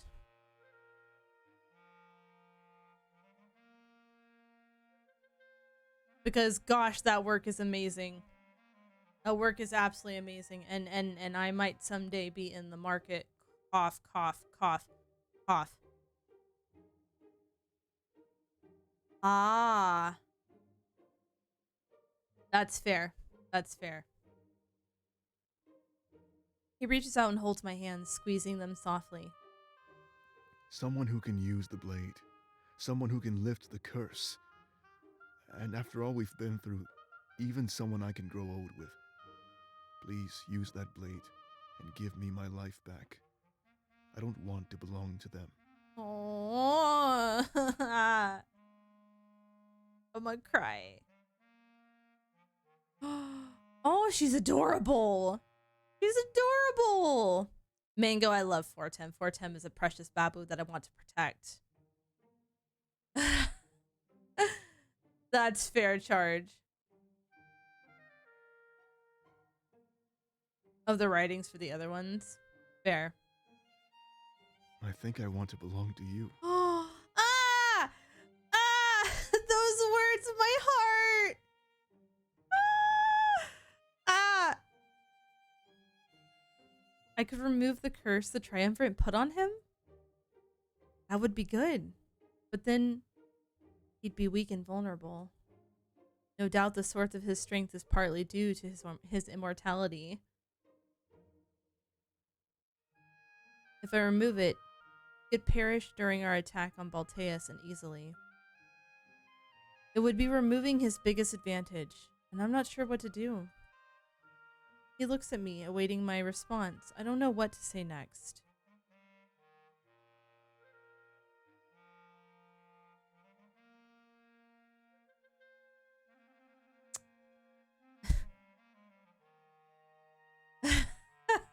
Noisy. Okay, well, it's hard because I want to remove his curse. I have to do what's best for him. I know he needs the power and stuff, but no, I gotta remove his curse from him. I gotta give him the happiness he's always wanted. I have to. I must do it. This is where my gut is telling me.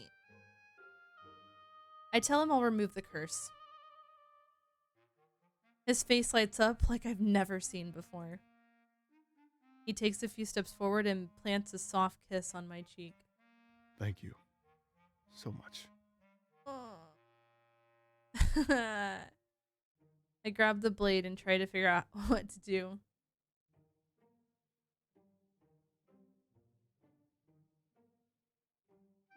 If you kept it, I'd have to bite you. Oh, absolutely. You got a weather warning? Oh?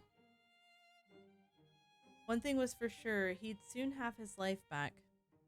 He would have the freedom to grow old and finally find peace.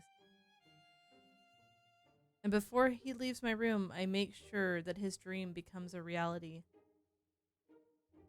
Ah! Ah! Ah! Ah! Hoping the same for you, Blake. A lot of people have been losing their power, apparently.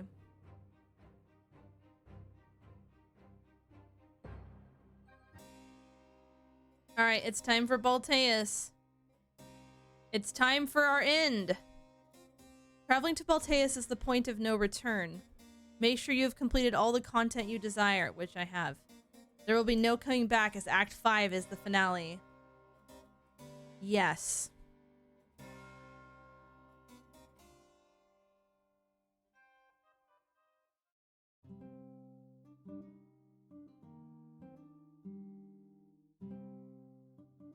I make my way to the docks, happy to see that almost everybody else has done the same.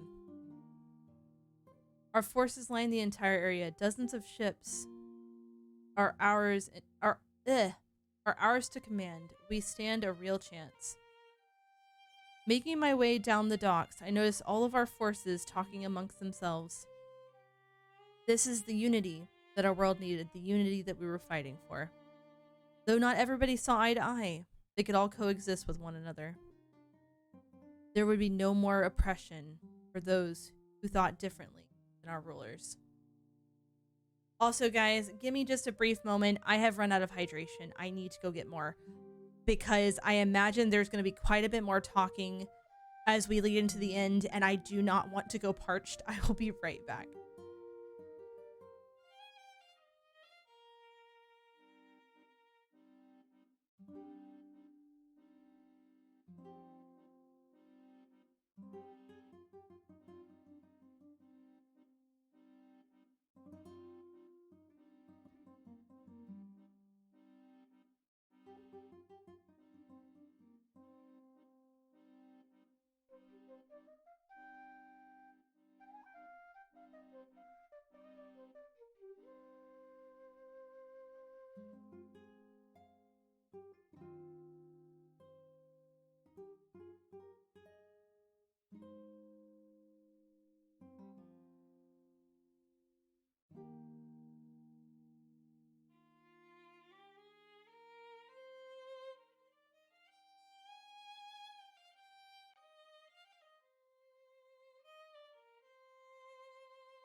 Okay, that's enough. Good God. Oh, okay. Okay, we're good. We're good. We can stop now. Okay? Damn. Hope y'all had a fun time. Jesus Christ. That is, of course, if we won. Milas is nowhere to be seen, but somehow I'm not surprised.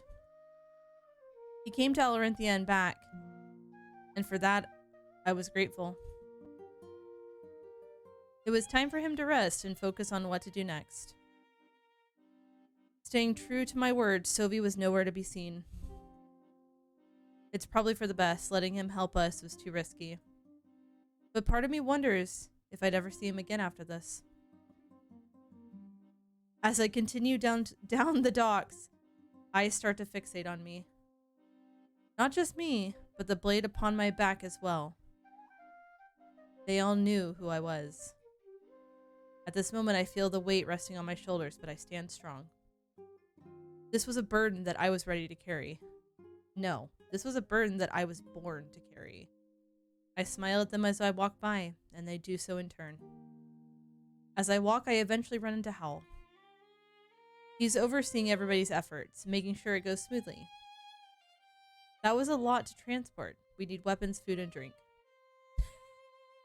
See, so many sounds are stuck in my brain for the rest of my days as a streamer. I understand. And I sympathize. Aw, hell yeah, Calico. And welcome on in. We find this army quite impressive. So many people are willing to fight for our cause. Let us hope that the rest of the world accepts your rule. I nod.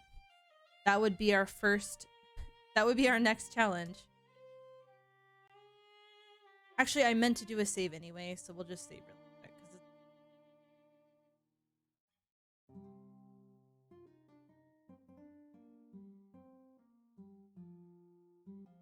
They wouldn't just bow to new rulers overnight. It'd take serious effort, coordination, and planning. We thought you deserved a break, so we took action. Your energy is best conserved until we reach Baltius. You needn't worry about stalking or manning the ships.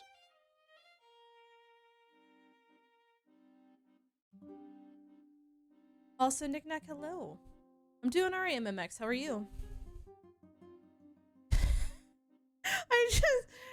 I just imagine myself shooting awake and panicking like, oh, I forgot to hit the end button. I'm hearing the bones. People are throwing shit at me. They're trying to tell me. In your stream. How did you like it, Knickknack? I smile, thankful that Hal is taking the initiative.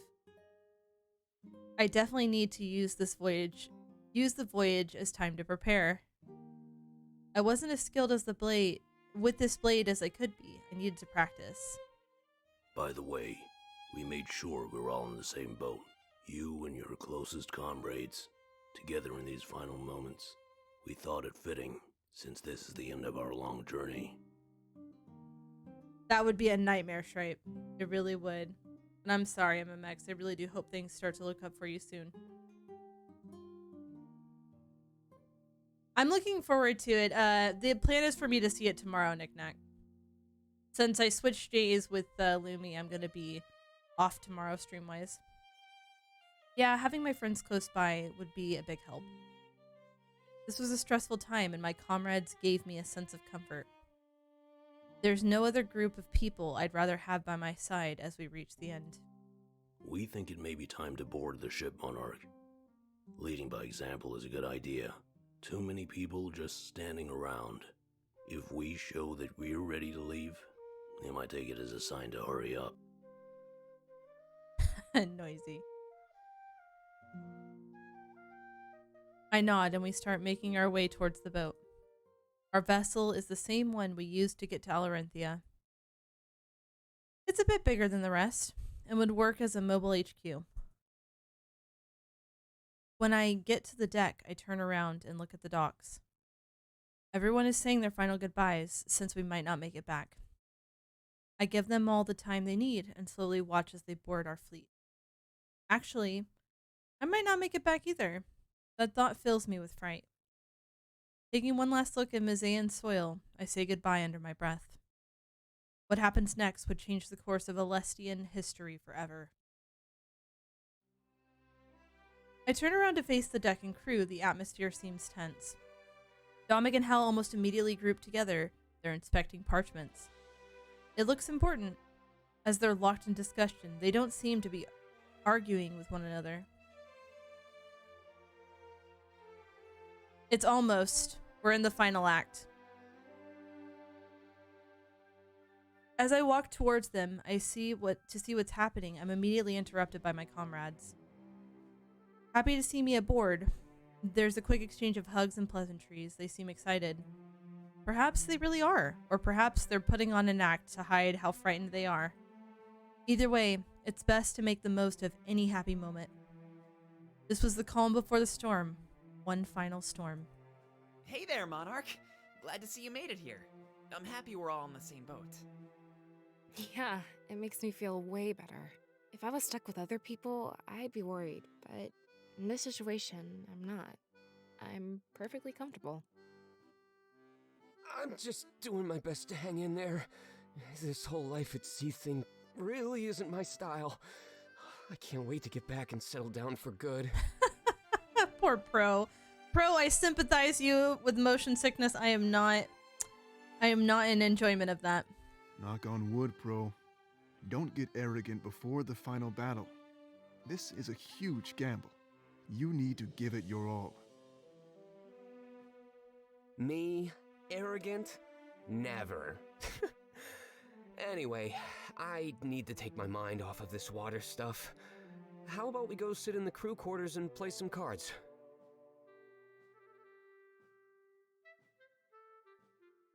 Sure, but I think Hal is about to make a speech. He's been lost in conversation with Dominic for a while now. I think I heard them talking about our upcoming plan of attack. Right, Serenova. All right, I can wait. Maybe you should get over there, Monarch. I'm pretty sure that's something you'll want to be a part of. That's true, and I was making my way over there anyway. Ulrich and Pro go about their business, yet Valessa and Fortem stay. Good luck, Monarch. I hope we get to spend more time together, but I understand if we don't get to. This is probably the most important moment of your life, so do whatever you need. Yeah, as much as we need you, I think the world needs you more. Hopefully this isn't goodbye, but there's always a chance that it is.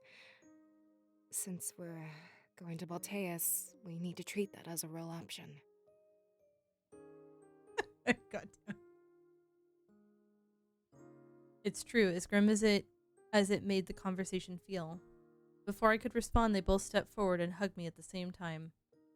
I let out a soft laugh and wrapped my arms around them. Together, we've all come so far. Thanks for everything, Monarch. I think you have some planning to do, so I'll let you go.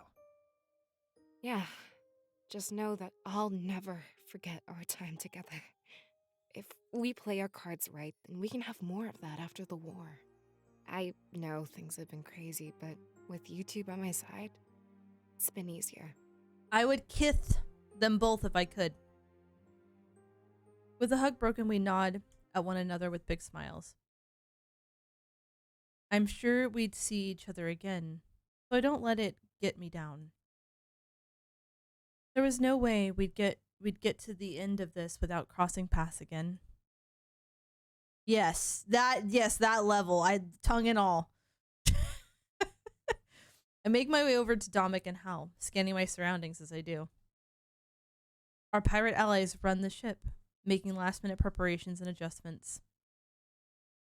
It's nice to know that we had their sailing expertise. So many important people were on board. Because of that, something told me that our ship would be in the very front of the pack. But I wouldn't know for sure until I talked to Dominic and Hal. They turned to face me. Nice! Mango, let's go! What did you end up getting, by the way? Aw, thanks then. It is very comfy. Also, hello, Stray. How are you?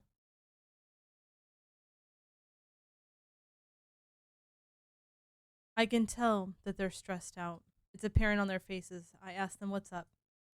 Hey, Monarch. We were just taking care of some planning. I think we have a pretty good idea of what we're going to do. Now that we've talked it out, I think our chances are great. Dominic is correct. Our confidence has increased tenfold. Thanks to some last-minute information, we now have the edge. Hopefully we can keep that when we put our plan into practice.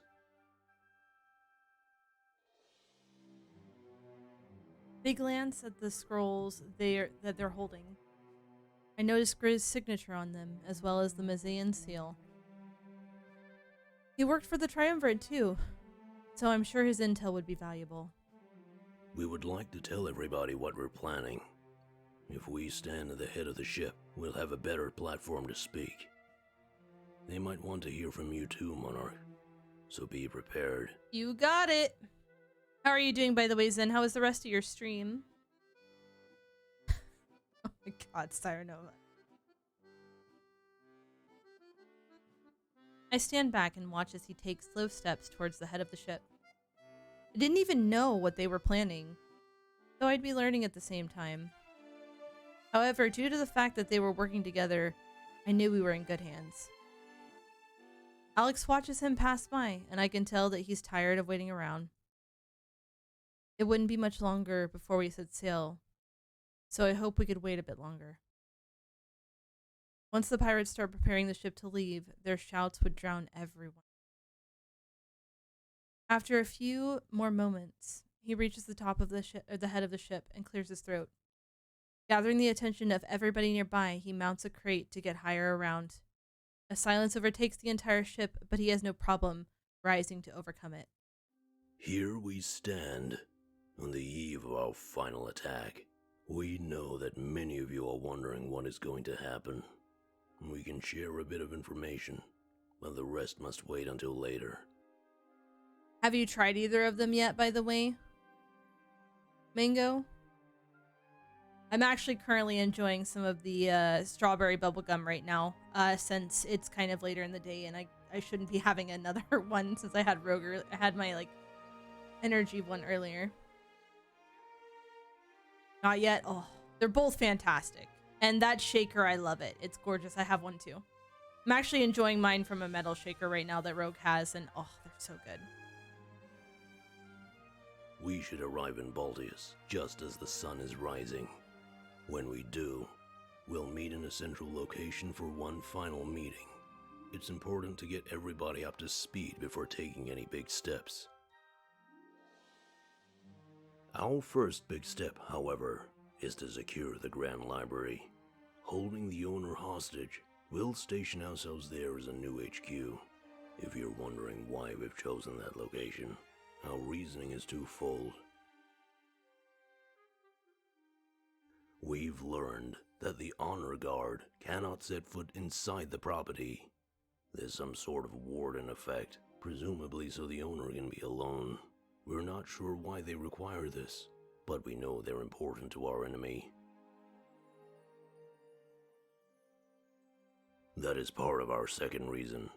With them as our hostage, we can extract information. We need every bit of intel we can get.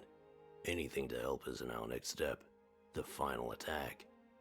While information is being extracted, we can use the safety of the library to rest and recuperate. Ooh, okay. After that rest, we will gather one more time and begin our final assault. This will be the end. The Monarch will lead a small team and infiltrate the castle, attacking the Triumvirate directly. The rest of us will lure the Honor Guard to the town square and fight them there as a distraction. With a distraction as large as we're planning, the Monarch should be unimpeded. She will kill the Triumvirate and destroy the large idol at the back of their chambers. We believe this idol to be of importance to them, so we must destroy it in order to win. With the blade plunged into that idol, the Monarch will tap into its power. She will use it to deactivate the Honor Guard, and the suits of armor will crumble. At that point, victory is ours. We will gather in the castle atrium and count the survivors. Everybody looks at me as Hal explains this point of the plan. It's my first time hearing it, but all of it makes perfect sense. It's a good strategy. We don't know what the idol is, but I could definitely use its power, like I did in RHQ. With the Triumvirate dead and the Honor Guard dissolved, victory was ours.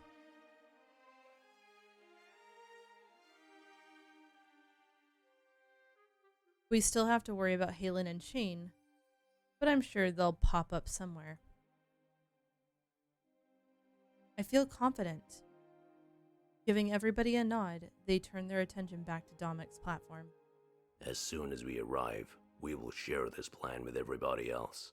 So, until then, we'd advise getting some rest. You're going to need it. That is, unless there's anything you'd like to say to us, Monarch.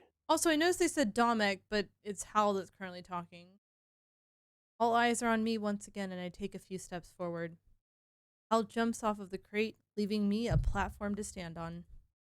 Speech? I've never given one of those in my life. I don't know. My uncertainty must come across in my demeanor as they start urging me on. They even break away from each other, leaving a clear path for me to walk forward. I am technically their leader. It makes sense for me to talk. I'll have to get used to this. I continue to walk forward and notice smiles appear on their faces. The impact that my actions and attitude have on everybody here is very clear. It's a good thing that this level of responsibility is given to someone who could handle it. A few moments later, I'm on top of the crate, matching the deep gaze of all of my subjects. Silence overtakes everything. I can hear the calm of the water against the docks of Mazeo. It was clear that I'd have to break the silence to clear my throat and think of what I should say. Speech is the accumulation of all the choices. Oh, okay. We stand here today as harbingers of justice. Through us, it is time for the monarchy to speak.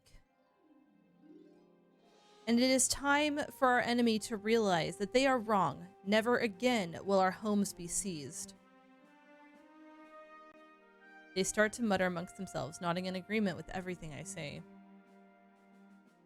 The road of this journey has been paved with compromise and change. But they have been our changes. We do not conform to the idea of purity and perfection. And that is exactly why we will win. A bunch of them start cheering with wide grins on their faces. I'm speaking from the heart, speaking from instinct, and it's working. I smile now too, and my words from the moments on are filled with confidence.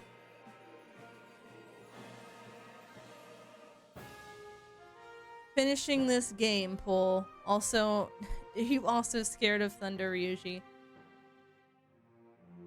We will leave behind a world of freedom. We will embrace everybody who has ever been wrongfully oppressed.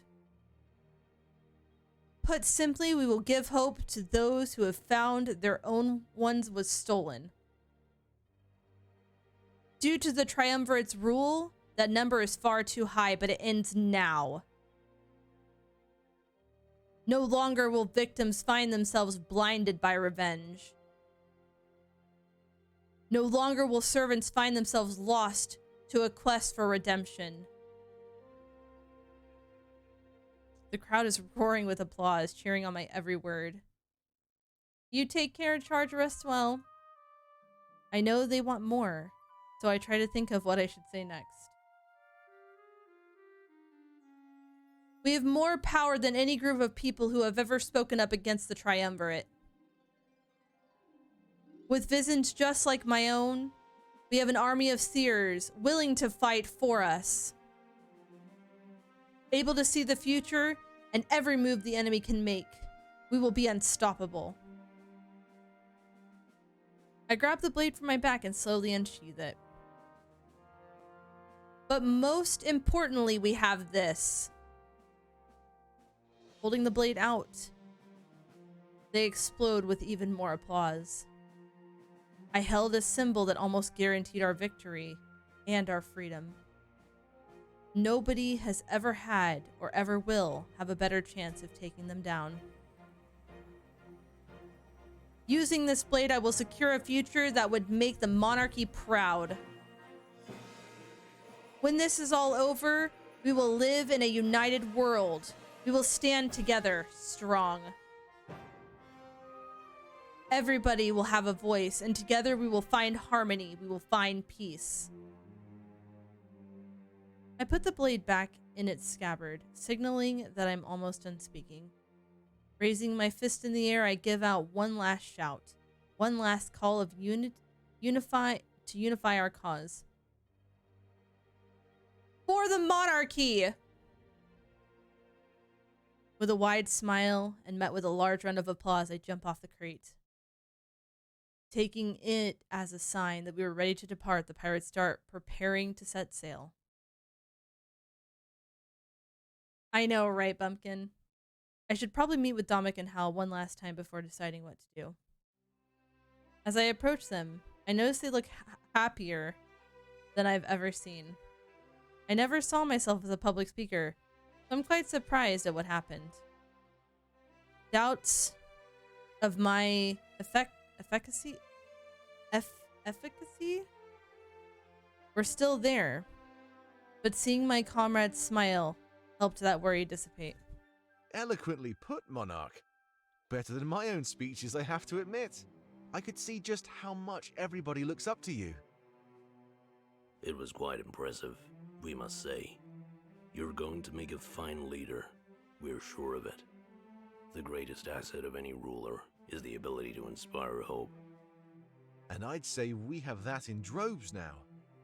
I trust that you're okay with our plan, Monarch. Sorry that we didn't have time to pass it by you first. I nod. It all seems good. Good. It seems everything is now in order. Perhaps you should go and get some rest, Monarch. We will wake you if there are any matters of importance. Yeah. We need you rested when we reach Balteus. You know our plan, and the pirates are about to set sail. There's nothing left for you to do. At least for now.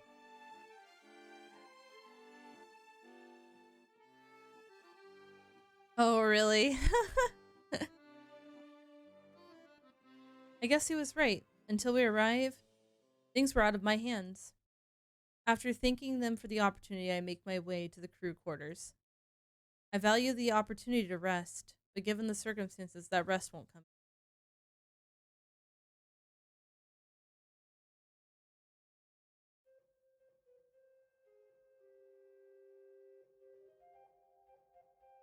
Halen and Shane gather at the docks of Balteus. Surrounded by honor guard, they order them to prepare a small fleet. They knew the end was coming, and they had to meet it head on. What was your reasoning behind this again? I'm surprised the Triumvirate decided to play along with your plan.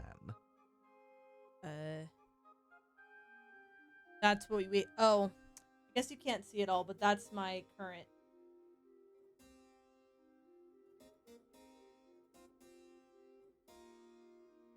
So I have 40, 40, and 90 to my... Split even.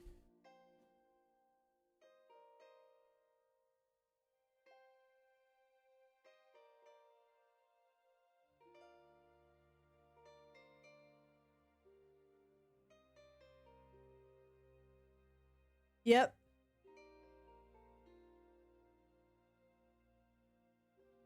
They have to come by sea, and this is the main point of entry. If we leave from here, we can intercept them before they arrive.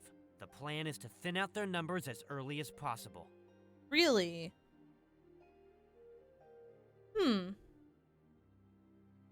What if this fails and they sink our fleet?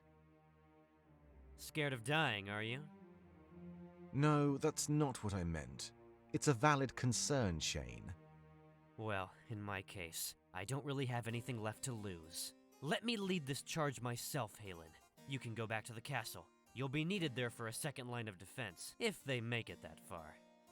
I trust that they won't. Me too. Just tell the Triumvirate I'll be there soon. I have no intention of dying. Not to any of those weaklings. Shane instructs the honor guard to get on board the ships. It's a small fleet of only a few ships. Halen watches and scoffs. You have a death wish, you know that. I get that you hate them, but don't throw your life away. The Triumvirate rewards service. Keep that in mind, all right? Don't worry, I know what I'm doing. I'll be back before you know it, so go and have a rest. Just wait, Halen. If they even arrive, you'll find that their hope is lost. Halen smiles, a sinister smirk. He knows exactly what Shane is implying. Very well. I can get behind that thought. Be careful, though.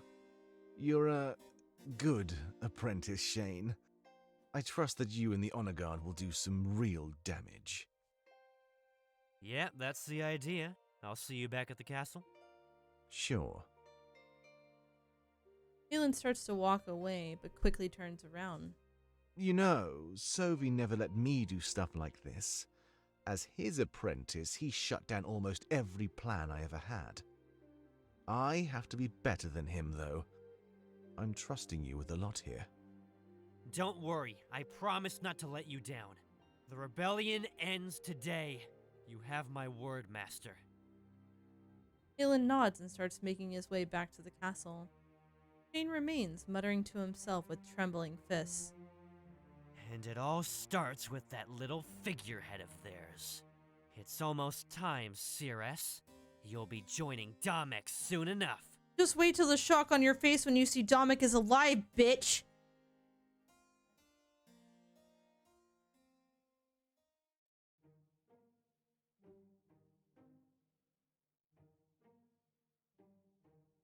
I toss and turn, getting minimal amounts of sleep. The blade rests against my bed, ready to grab at a moment's notice. I fade in and out of sleep, fighting a mixture of both anxiety and tranquility.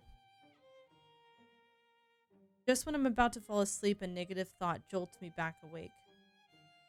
We had no idea what would happen when we arrive in Balteus. It was terrifying. I realize that sleeping probably isn't going to happen right now. So I get out of the hard bed. Just as I do, I notice somebody approaching out of the corner of my eye. Grabbing the blade, I prepare myself for anything out of a twisted paranoia. Hey now, put that thing away. I didn't mean to startle you, Monarch. It's just Vivian. That's a relief. It appears there's been some complications. Domek wanted me to tell you that you're needed on deck. You'll see what I mean when you get up there, alright? Oh boy. I nod. It must be important if he's interrupting my rest. As I start to walk away, Vivian puts a hand on my shoulder. And I just wanted to tell you that I know what happened in Alarinthia. I know that Pro and Ulrich teamed up in order to throw our fight. Yes. It is a dragon indeed. I gulp, unsure of how Vivian would react to such a news. But much to my surprise, he let out a hearty laugh. You know, I always said that Alarinthia needed to be ruled with smarts. Draco would just sit in his throne, thinking that strength solved everything, using a scheme like they did to outsmart him. It's almost poetic, isn't it? Besides, it also sent a message to every Alarinthian. Their old way of doing things was wrong. Individual strength doesn't matter. It's how strong we are when we team up, under shared ideals, that truly matters. And for sending them that message, I commend you. Good luck out there on the deck. I think you'll need it.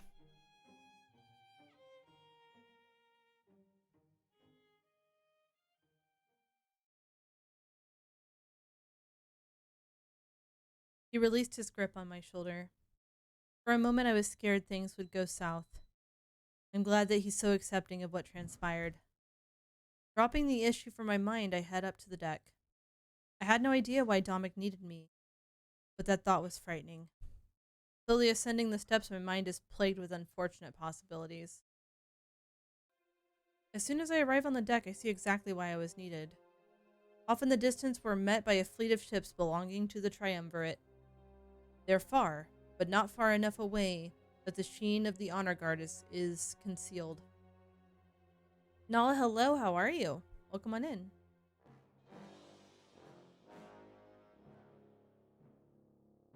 One second.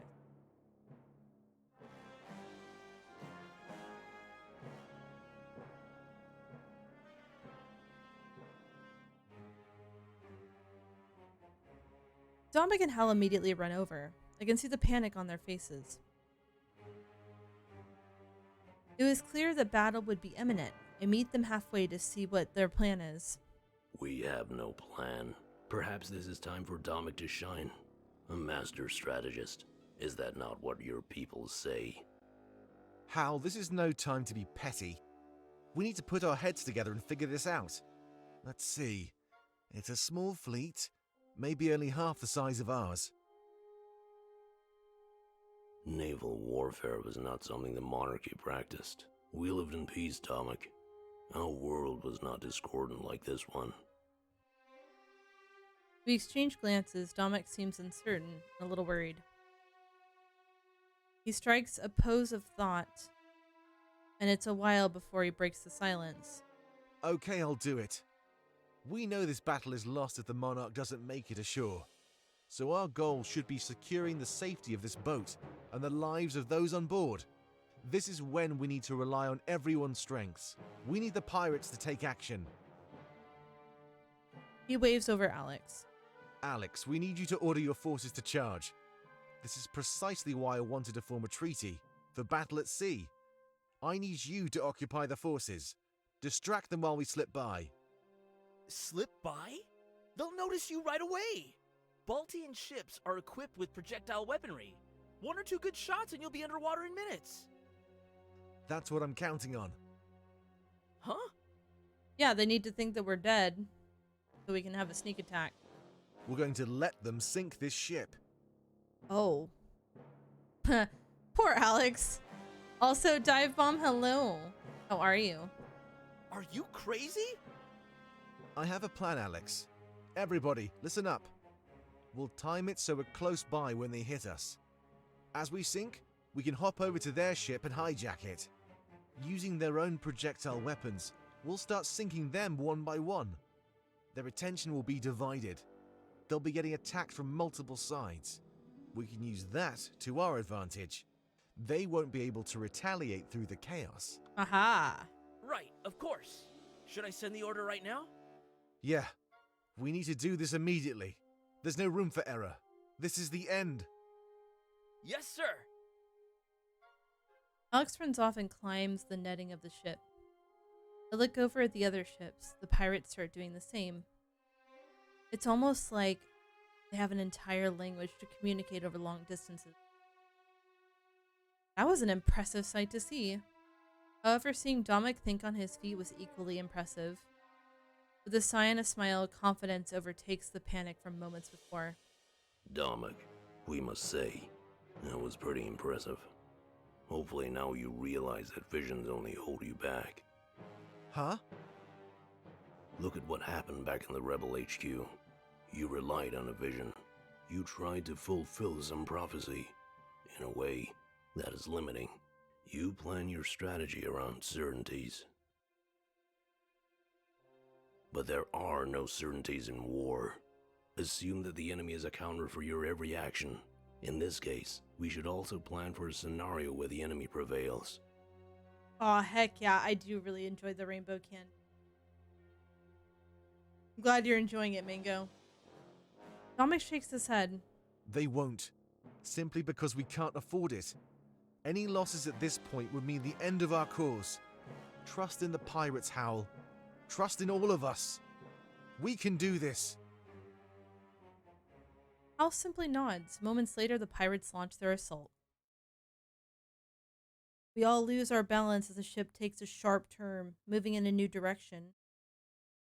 This was a risky plan, but like Dominic requested, I chose to place my trust in him. If trust wouldn't carry us to victory, then it would be our strength and resolve. I hold on to the side of the ship as our speed increases. Everybody braces themselves. They're not sure what's going on, so Dominic draws his sword and raises it into the air. Everybody listen up. The final hour is upon us. Our pirate army will be charging against the enemy fleet. While they're distracted, we'll slip in and hijack one of their ships. That means we'll be sacrificing this vessel, so don't be alarmed if they deal us a fatal blow. As we're sinking, we'll jump over and board the enemy. Their ships are equipped with projectile weaponry. Using their own ship, we will turn their weapons against them. They won't know where to focus, and we'll use the chaos to our advantage. He starts to talk a bit louder as our ship picks up speed. We move away from the main fleet, preparing to approach from the flank. I notice the soldiers nod, accepting Dominic's orders and plans without hesitation. If things go south, I need all of you to protect the Monarch. Without her, we will lose not only this battle, but the war as well. Her life and the blade that she carries should be our top priority. Do I make myself clear? Ooh. Everybody cheers in approval and raises their swords like Dominic. Then, we all stand and watch the bulk of our fleet as the battle begins. We slowly move away from the action, and I can tell that some are relieved. I know, woof. As soon as the pirates get close enough, the honor guard retaliates. They launch heavy projectiles from catapults and shoot harpoons from wooden structures. The pirates, with their sailing expertise, are mostly able to counter by altering their trajectory. However, not all of them can do so. I witnessed several ships get torn apart and start to sink. My heart sinks with them, knowing that they were willing to sacrifice themselves for me. It seems that the battle is on all in a full force. They get closer and start to board each other. I can hear swords clashing as the honor guard tries to defend against the pirates' charge. Ships on both sides start to sink, and soon enough it's almost impossible to see what's happening. From this distance, it's too chaotic. But if enemy ships are sinking, we must seize some weapons. That means the tables have started to turn, but it's up to us to play our part as well. I turn back and look at where we're headed. We're dangerously close to some enemy ships. Dominic calls out to everybody, shifting their attention away from the distant battle. This is it. There's no turning back.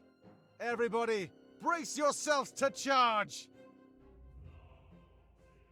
I can see the honor guard prepare their weapons. When I scan my surroundings, I can see our forces prepare as well. A line of archers form, ready to attack the enemy at a moment's notice. Hold! He places a fist in the air and intense silence follows. Both sides are armed. The question is, who attacks first? I take a deep breath and pull out the Blade of Exodus. Hold! I look over at the ship we've left behind. The numbers are easily halved.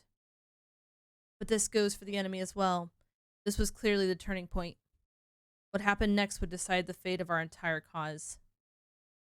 And it begins with a barrage of projectile weaponry. The enemy attacked our ship with everything they had. I could feel the hull get torn apart and everything start shaking. Fire! The archers return fire, knocking out the suits of armor manning the weapons.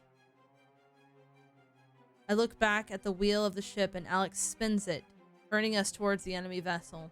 I hope you're ready to jump!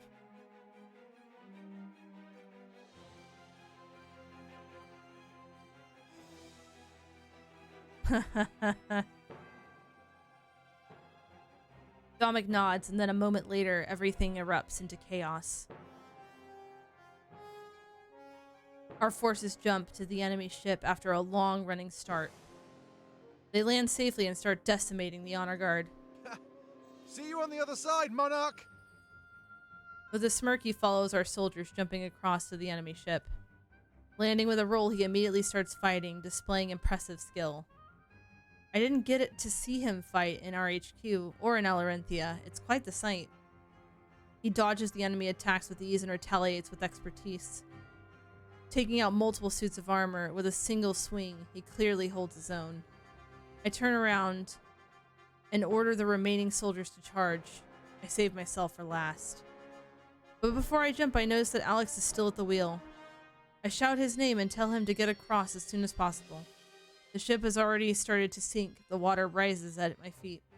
You know, any good captain is supposed to go down with their ship. But I guess there's no point living my life by an outdated code of honor. Thanks to the treaty, there'll be a new life waiting for me after all of this. He leaves the wheel behind and places a hand on my shoulder. And honestly, it's all thanks to you. Let's make this jump together, Monarch. We're a team until the end, no matter what! No matter what. We move to the opposite side of the ship, putting distance between us and the enemy vessel. I notice that most of the honor guard has fallen and our soldiers are manning the weaponry. It's a good sign. With a feeling that victory is ours, Alex and I start to sprint towards the enemy. He makes it there first, jumping up on a railing of our ship and launches himself across the gap. I'm not too far behind, and I jump up onto the railing moments after. However, I make it no further. An arrow pierces through my shoulder, and I fall back onto our ship in a pool of freezing water. I pull out the arrow with a grunt. Blood oozes from the wound, but it's nothing major. We could patch it up as soon as the enemy ships were taken care of. I rise to my feet. Looking up, I immediately notice the source of the arrow. It wasn't the honor guard. It was Shane. With an evil smirk, he jumps across, boarding our ship. It's still sinking, but I have time.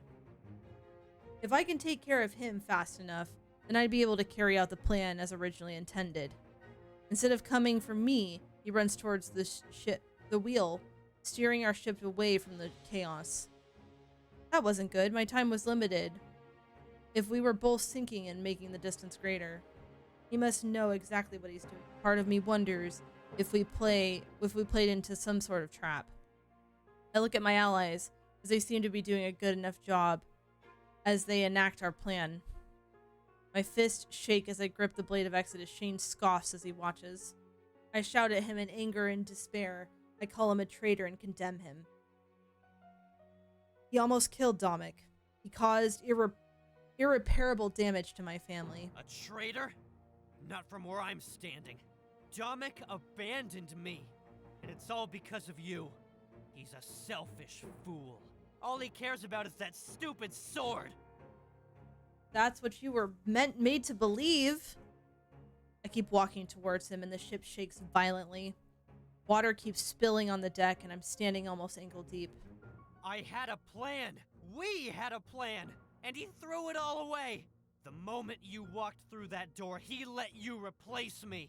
He left me to rot in the Triumvirate's prison because you were more convenient. That's not true. I try and reason with Shane, but to no avail. You saw how many people died in your HQ during that little attack. If you couldn't wield that sword, you'd be buried down there with the rest of them. Domik didn't care about you or your friends. He only cared about your power. Ooh, this is the first time seeing him like that angry. The look on his face is not great. Also, hey Snow, welcome on in. Again, that's not true. He's clearly been converted by the Triumvirate. I was thinking long and hard about what I should do. You know, what was my place in all this? Much to my surprise, he throws both of his daggers to the ground.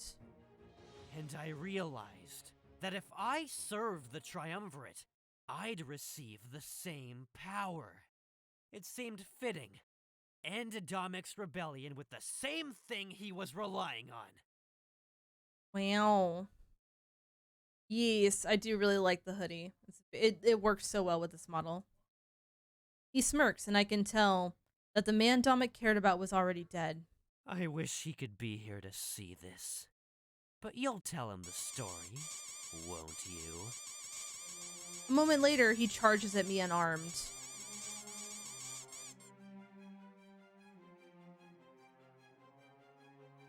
In almost the blink of an eye, the blade appears in his hands. Robbed from mine, I have no choice but to jump out of the way. I run to the opposite side of the ship where he threw his pair of daggers. Picking them up, I assume a fighting stance and wait for him to charge again. Not strong enough to take it back by willpower alone? Thought so. You're weak. See, I was blessed by the Triumvirate. All you got was worthless energy from the realm of spirits. Out of pity, too. Lord Fredda, you take care and enjoy that lurk.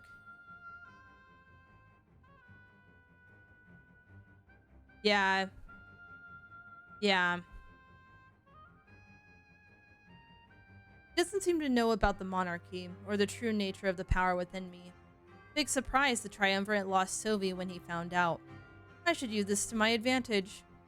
As he charges, I maintain the facade that I'm weak and unable to summon back the blade. I dodge to the side once more, but slice into Shane's arm with one of his own daggers. He winces and grunts, his arm starts to bleed, but it doesn't seem to affect his performance. He charges again, and I dodge to the other side. With a roll, I slice into his leg, he stumbles. I have speed and agility, while he relies on slow brute force. It's easy to tell that he's never fought with such a weapon before. From what I've seen, he can really only use arrows and daggers.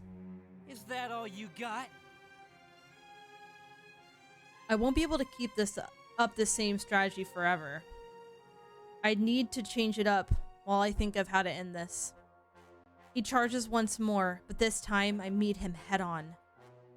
Holding out the daggers in a cross formation, I stop the blade from going any further.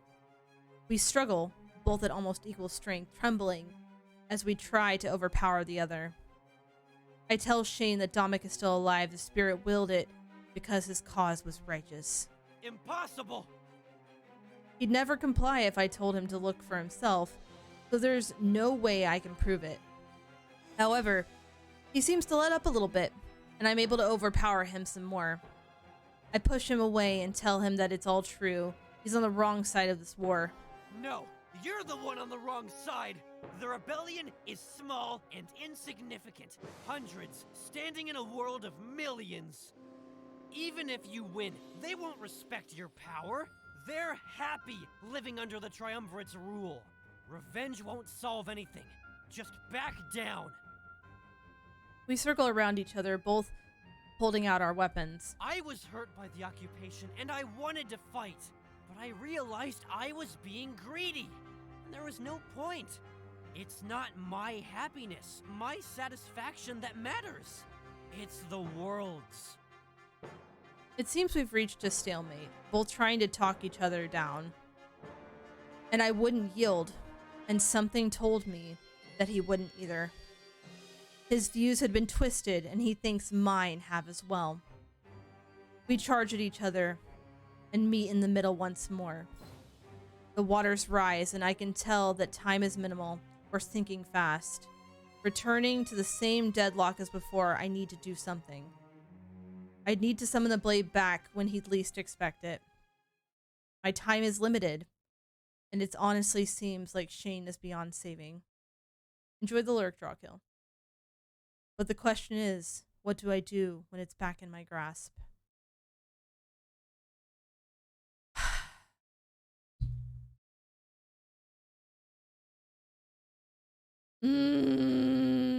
Of course. Of course it's gonna make me choose.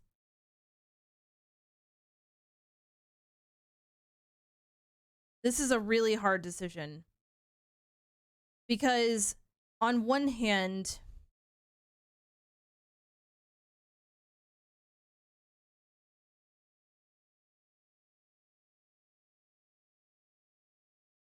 he seems like he's beyond saving. But in the other, he's a puppet.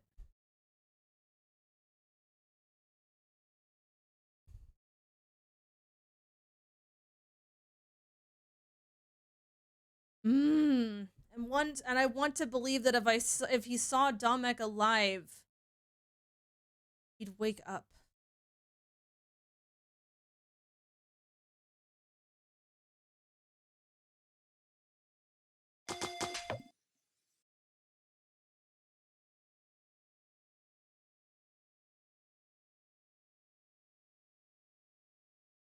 Hey, Telru, how you doing? I know, Deagle. I'm gonna incapacitate him. I don't want to kill him. I really don't. I'd be no better than a triumvirate if I killed him.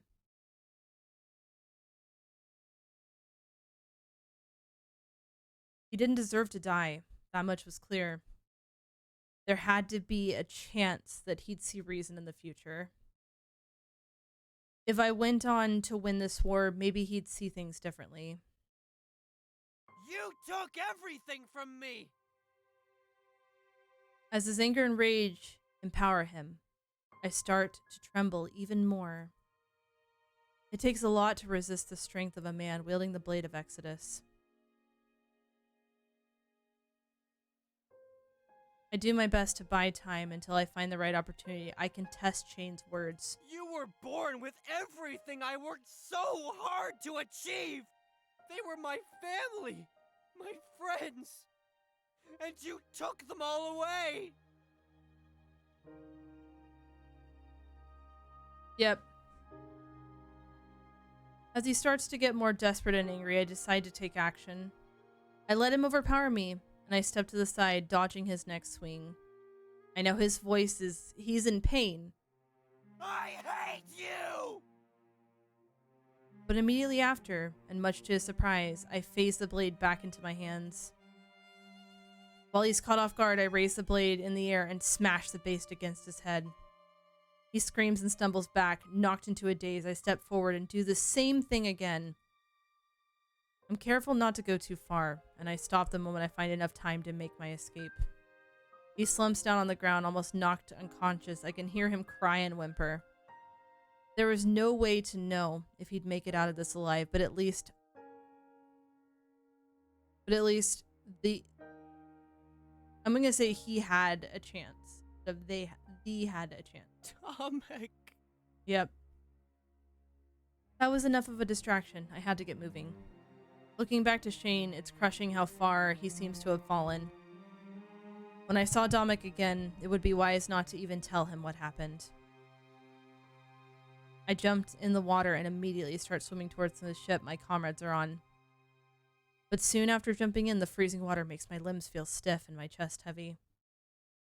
Fighting it for as long as I can, I keep swimming. I know I can do this. There is no time to give up.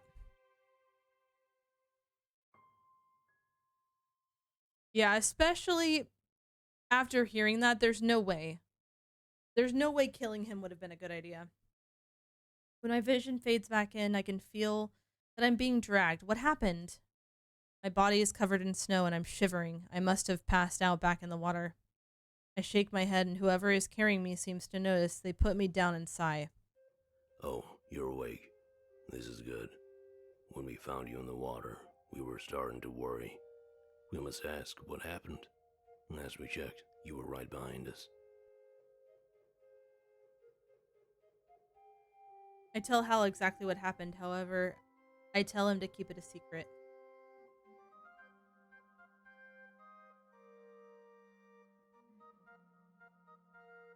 I wouldn't want Dominic to find out about Shane. He'd been hurt enough.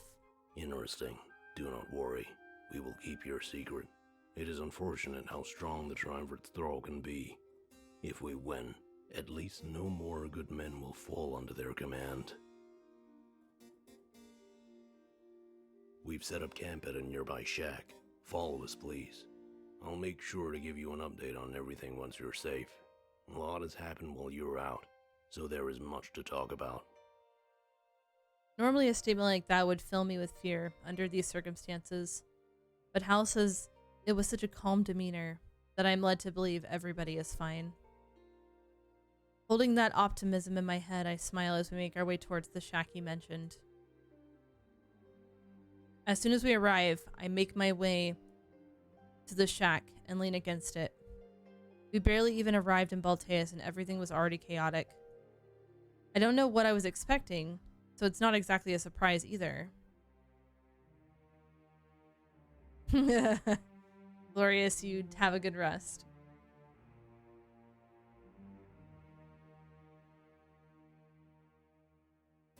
All of my comrades are scattered about, talking amongst themselves. I'm glad that they survived. I try to account for them one by one as I look around. After a few moments, something strikes me. I can't see either Fortem or Valessa. Dominic approaches me and he lets out a sigh of relief. I can imagine that the momentary disappearance stressed everybody out. Good to see you, Monarch. I was worried. At least now almost everybody is accounted for. Almost everybody? That worries me. I ask him where Valessa and Fortem are. They're out there somewhere. We just can't find them. Don't worry. They're not dead. We haven't found their bodies, and trust me, we would have. A ton of them washed ashore. Oh, your favorite is Shane, really?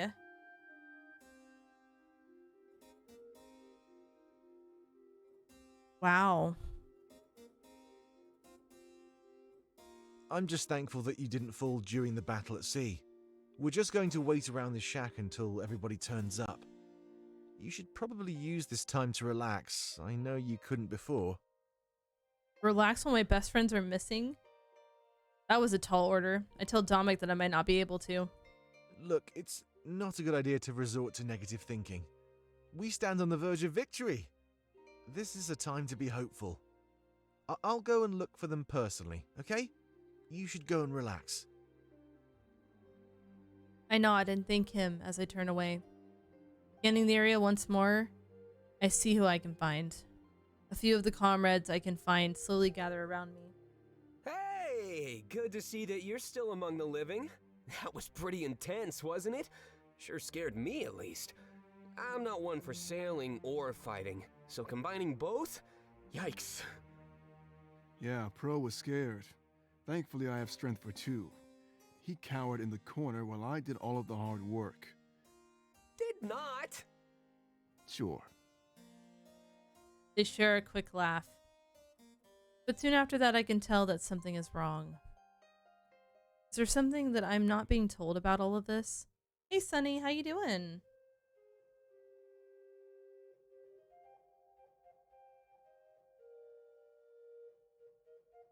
Yeah. Yeah. They're fucking, yeah. They absolutely are, Bumpkin. It's about Alex, Monarch. He's resting in the shack, in critical condition. I think we can nurse him back to health, but I'm not sure. Oh. Oh no. Look, it's probably best not to think about it too much. He's in good hands. We just need to forge on as a team. If it weren't for him, we'd all be dead at sea. This is a victory. I guess that's true. It was just important that we gave you a status report. I think once everybody gets here, we'll hold another meeting. Our strategy may need some adapting after these losses. Me too, Drake. Yeah, go take a breather. You deserve it. Right now, our options are pretty limited. It's not ideal, but he's right. All we can do right now is wait. Thanks for the chat, Monarch. Right, Noisy? I guess there wasn't much left for me to do. I make my way to the shack, hopefully to relax. But I was chasing an impossibility. I'd find no rest here. Not until everything was over. Sin. And that would mean we'd either win or die. As I enter the shack, I pray that it's the former. As soon as I'm inside, I let out a huge sigh. The emotions behind it are almost undiscernible. There was so much going on. My mind was overwhelmed. I guess I should take care of the important stuff first. The pirates' forces suffered heavy casualties and Alex was almost lost. I can see him resting on a small bed that sits in the corner of the shack. He notices me and waves me over. It's a soft motion, and I can tell he's in pain. Hey, how are you holding up? I tell him that I'm doing all right. At least that makes one of us. I almost died. One of my men shielded me. That's the way to power, I guess. Watching them die. He winces in pain, and I see a wound on his abdomen. Never gets any easier, though. Hey, can you promise me one thing? I nod, and he waves me even closer as his voice weakens. He holds out his hand and I shake it with a firm grip. Give them hell for me, Monarch. If I die, I want to die knowing that we've won.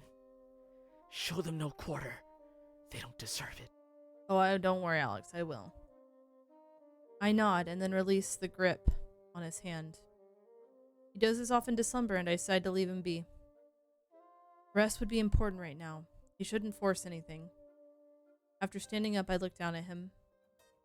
If it weren't for him, we wouldn't have even be here right now. I smile and silently thank him for all he has done. There isn't much left to do but rest, I suppose.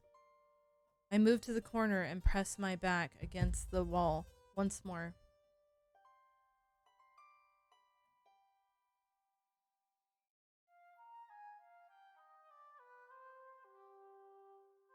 Hopefully they'll all be able to find Valessa and Fortem.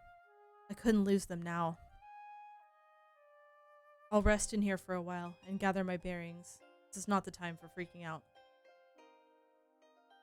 You can continue the story when you're ready by clicking the arrow on the top right corner. Aww. This is such a cozy little, area, though. I really do love it. All the scenes they've made in this game are gorgeous. And I know, guys, don't worry. We will fight for Alex.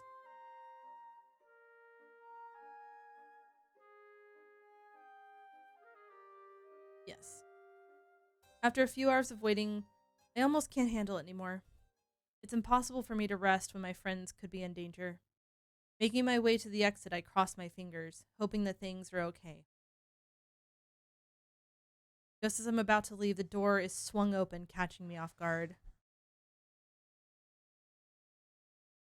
Haha, that's fair. I take a few steps back to avoid getting hit, letting out a sigh of relief afterwards. It's Ulrich. But that's not all. A few moments after he enters, Valessa and Fortem follow. They're alive.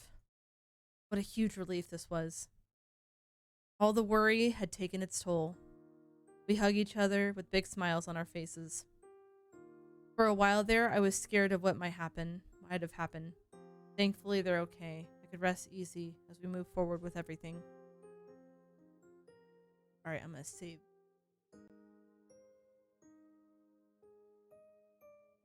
Oh, yikes. Sorry for taking a bit longer than you thought. We've never been here before, so we got lost. Yeah, and it was even harder because you're keeping quiet. It's hard to find people who don't want to be found, you know?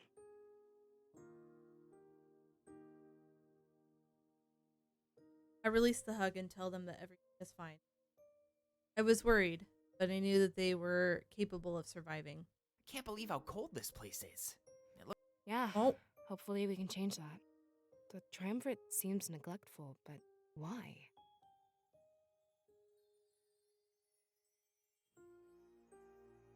geez, that sounds like yikes. I shrug, unsure of how to answer that question. We're here to kill the triumvirate, not reason with them. I have a feeling this, amongst other questions, would remain unanswered. Dominic and Tal soon enter the shack. Followed by more of our comrades, we quickly fill the room. Gathering around the table, it's clear that it was time to plan. The time has come for us to discuss what happens next. Until now, and due to a lack of time, we spoke vaguely, but we can delay no longer. This is what we have. Guys, give me 1 sec.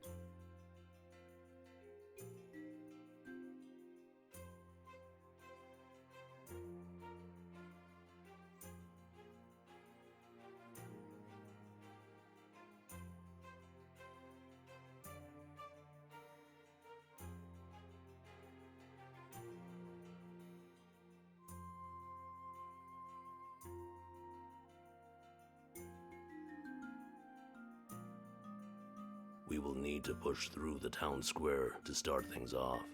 Baltius is fortified by a large wall, so we cannot get to the library from the outside. This means that the bulk of the battle will take place within the city itself.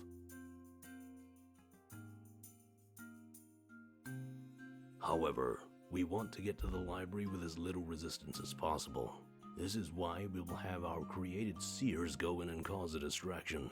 If they can lure the honor guard away from the town square, we can slip in. The honor guard cannot enter the library, so we will set up camp inside. This shack is dangerous, so we should leave it as soon as we are able. Once you're in the library, we can relax and prepare our final assault. And what will that final assault consist of? We are glad that you asked. Here is a bit of what we've been thinking. Dominic, would you be so kind as to reveal our plan? Baller1280. Ow! Thank you for that follow and welcome to the Doggo Den. Welcome on in. Dominic nods and steps forward.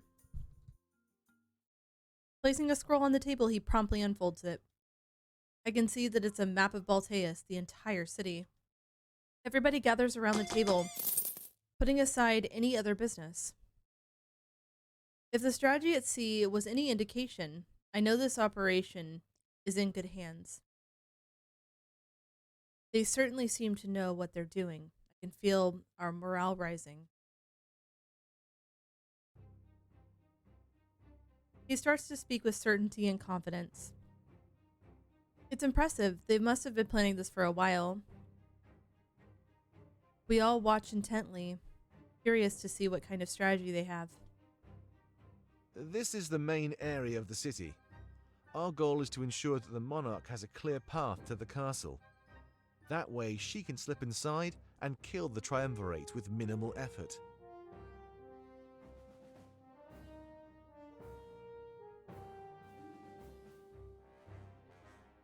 I guess that just depends, Baller, if I have the means to get to an actual FurCon, but I have enjoyed VR FurCons. Also, hello, Foxes. I love Foxes and Wolves. I'm doing alright, how are you? Hal and myself will lure the honor guard to the town square. This is where the bulk of the battle will take place. It shouldn't be too hard. With the added might of our draconic allies, we'll have no problem at all. Pro will sneak away from the town square and infiltrate the castle. His job will be to cause a distraction, luring enemies away from the atrium. With that done, the rest should be smooth sailing for the monarch. Sounds like a piece of cake, to be honest. Consider that castle empty upon your arrival. Causing distractions is totally a specialty of mine. Alright, that takes care of Hal, Pro, and myself. The rest of you will accompany the monarch to the castle. Let's see here. I should have another map detailing our current area.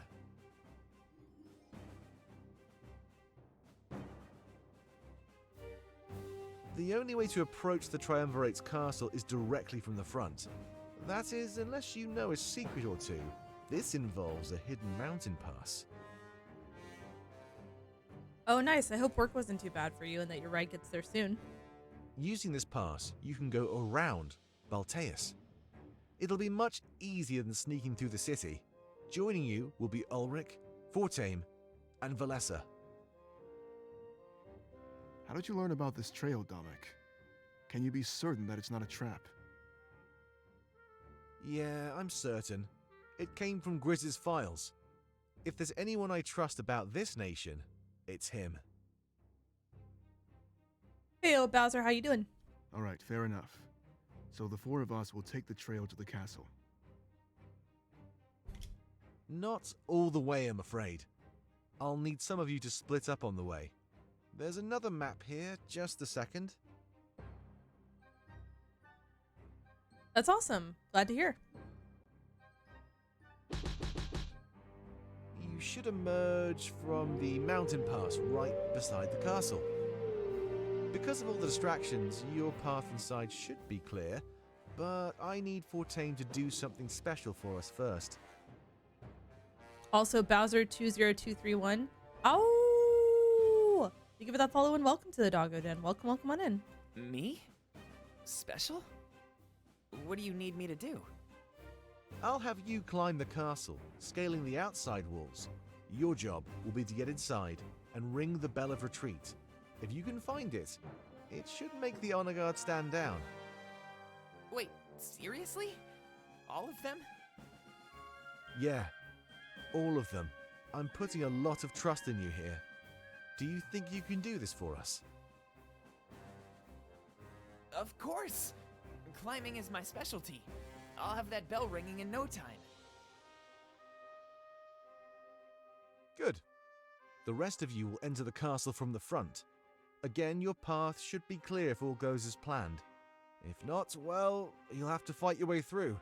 But I believe in you. Sounds good to me. Yeah, we can do this no problem. Glad to hear it. That is all we've come up with. Does everybody find it acceptable? Everybody nods, knowing their part. It seems like they had almost thought of it all. With a strategy like that, victory seems almost certain. As long as I could defeat the Triumvirate and that idol. Even if everybody plays their part, the end is still all on me. I do my best not to let them down, but part of me is filled with fright. All right, let's go outside.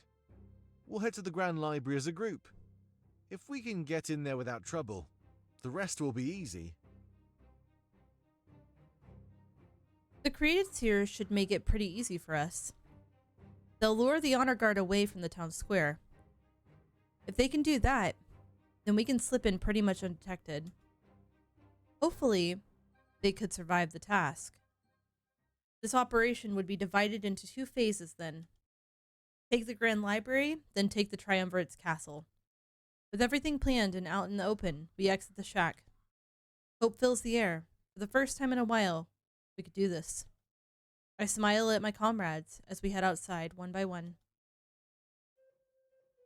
The cold, uninviting air assaults me as soon as I exit the shack. It's like Eastcrown. I'm not sure how people could survive in this place. Well, not that there's many people here, it's mainly those suits of armor. I can hear everybody talking, going over the roles they were assigned.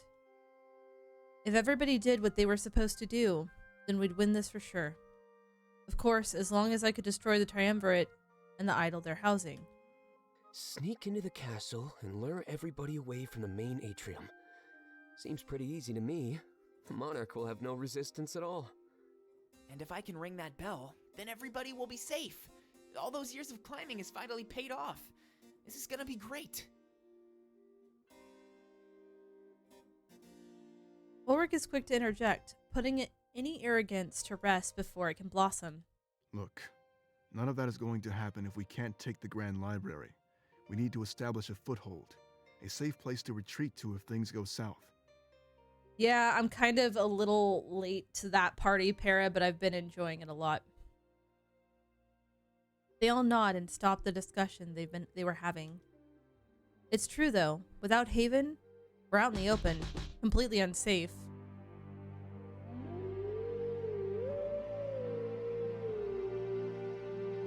Also, Paramystic. Ow! Thank you so much for that follow and welcome to the Doggo Den. Welcome on in. At least the first phase of our plan wasn't too complicated. I know we'd seize the library.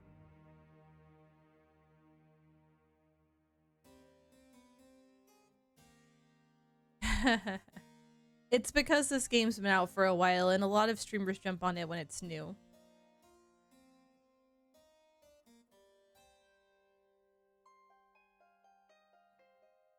I noticed that one of our comrades is carrying Alex. That's good. The library would be the best place for him to get rest. He's fast asleep, which is pretty surprising. He must be a heavy sleeper. The city should only be a couple of hours away. We trust that you can all handle the cold. We don't really have much of a choice, Hal. Let's get going. I think our goal is pretty clear. Upon hearing that, we all start walking towards the city. I can see the impressive wall that surrounds everything. It's beautiful.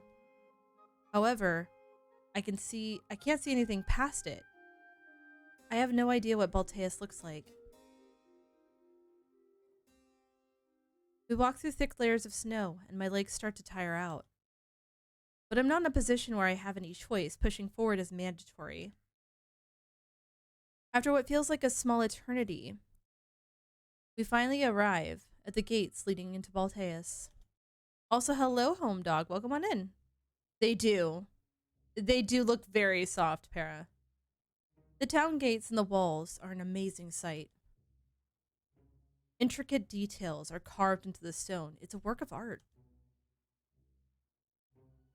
Something told me the monarchy made this, not the triumvirate. This looks amazing. This must be a remnant of the monarchy, right? The triumvirate can't be this artistic. I know it.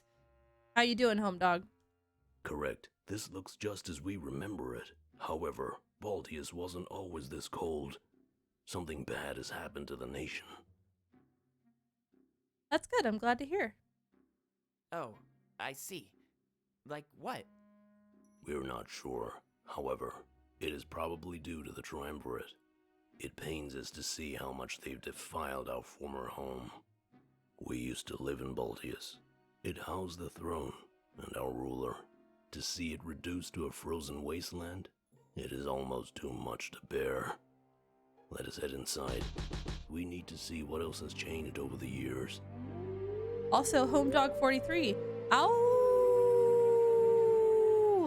Thank you so much for that follow and welcome to the Doggo Den. Welcome on in. It reminds me of what we thought would happen to Valenorth. Without the spirit idol, it'd wither away and freeze over like Eastcrown. We have since learned that was false. But what happened to Balteus then? As we all start to make our way inside the city, Domik stops us. He looks a bit worried, and I can tell that he's lost in deep thought. Seers, please come forth.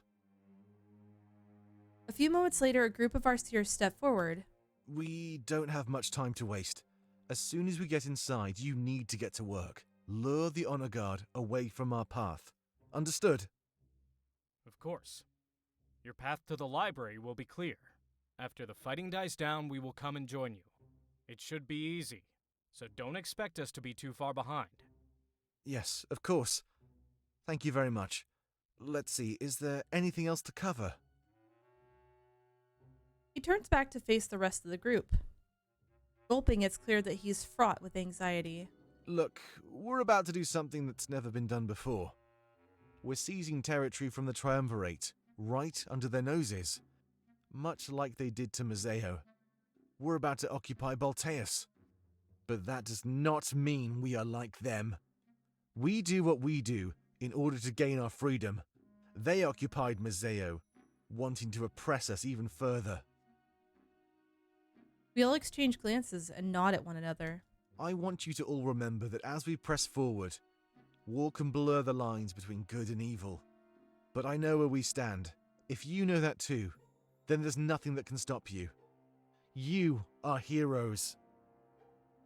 With nothing left to say, we slowly make our way into the city. I can tell that due to Domik's encouraging words, everybody is happy. However, as we enter, nothing prepares us for the sight that awaits us. Howl immediately steps forward, taking in the sight before him. Balteus looks almost uninhabitable. It's in a state of decay and death. I know the Honor Guard doesn't need a paradise, but this is crazy. What have they done? It's clear that Howl is hurt. This used to be the monarchy's home, after all.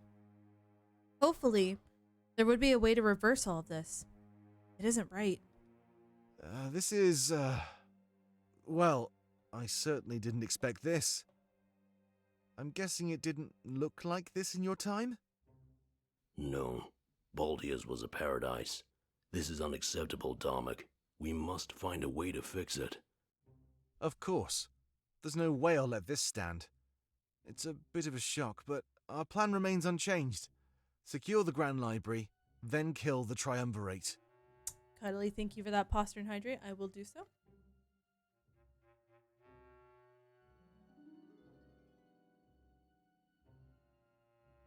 After he's done talking, we see a horde of Honor Guard suits walk by. We quickly run off to the side and hide behind the nearby building. I've never seen anything like this. The building is pitch black. Pieces of it crumble off, almost like it'd been burnt or charred. What it... Sombra! Hello! Merku Sombra just resubscribed for 5 months. Adorable bean on my screen that loves to scream. What a heavenly day to celebrate. No. Walk love. Aw, Sombra, thank you so much for the tier 1 for 5 months, Eubine. Thank you so much for the love and support. I can't believe we're almost at half a year already. How have you been? I hope you've been doing well. It's good to see you. Also, Raloon, I'm doing well. How are you? I hope you're also doing good. But it hasn't. I know a building can't die, but there's no way to put it. Like its source of life has been cut off. It appears to be living on borrowed time. What's going on here? This is disgusting. Look. He looks down, and we all look at his feet. We're no longer standing in snow, but ash and soot. I start to wonder if it was ever really snowing at all. This is Alestia's fate if we leave it in their hands. They don't care about the land. They only care about themselves. This is proof enough that we're on the right side of history. Ooh, glad to hear you got today off. And where are you guys going for dinner? That sounds amazing. Hal turns to me and places a hand on my shoulder. We suspect that this may be related to their dark idol, Monarch. Above all else, please prioritize its destruction. You got it, Hal. I nod as previous visions start to repeat themselves in my mind. I was facing that idol. With the blade, everything is coming to pass. And after our short talk, our attention is directed back towards the honor guard. Seers, come here. I think this is our best chance to take action. With that group gone, our path to the library is clear. Upon hearing this, they quickly group in front of Domek. Our goal of seizing the Grand Library seems pretty attainable. Yes, sir. Should be easy enough to take them down. After they're dealt with, we'll meet you all in the library. Good. Go around this building and attack from the other side. They'll be focusing on you, so we'll head in the opposite direction. Ooh. I hope it's super tasty. I'm curious of what kind of food it's going to be like. And also, well, I'm a huge fan of cafes and sweet things, so make sure to get something super tasty. Oh my god, it really is, Cece. It really is. Perfect.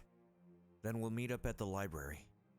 If we don't make it, though, it's been an honor. And honestly, it's not only is this an amazing game and have I been enjoying it immensely, but a little thing that you may not know about this is when this game was kickstarted, basically those who kickstarted to a certain tier in this game have their personas in the game. So Domek over here, the one that I'm currently under with this blue one, is actually someone's persona. And they're actually a streamer as well.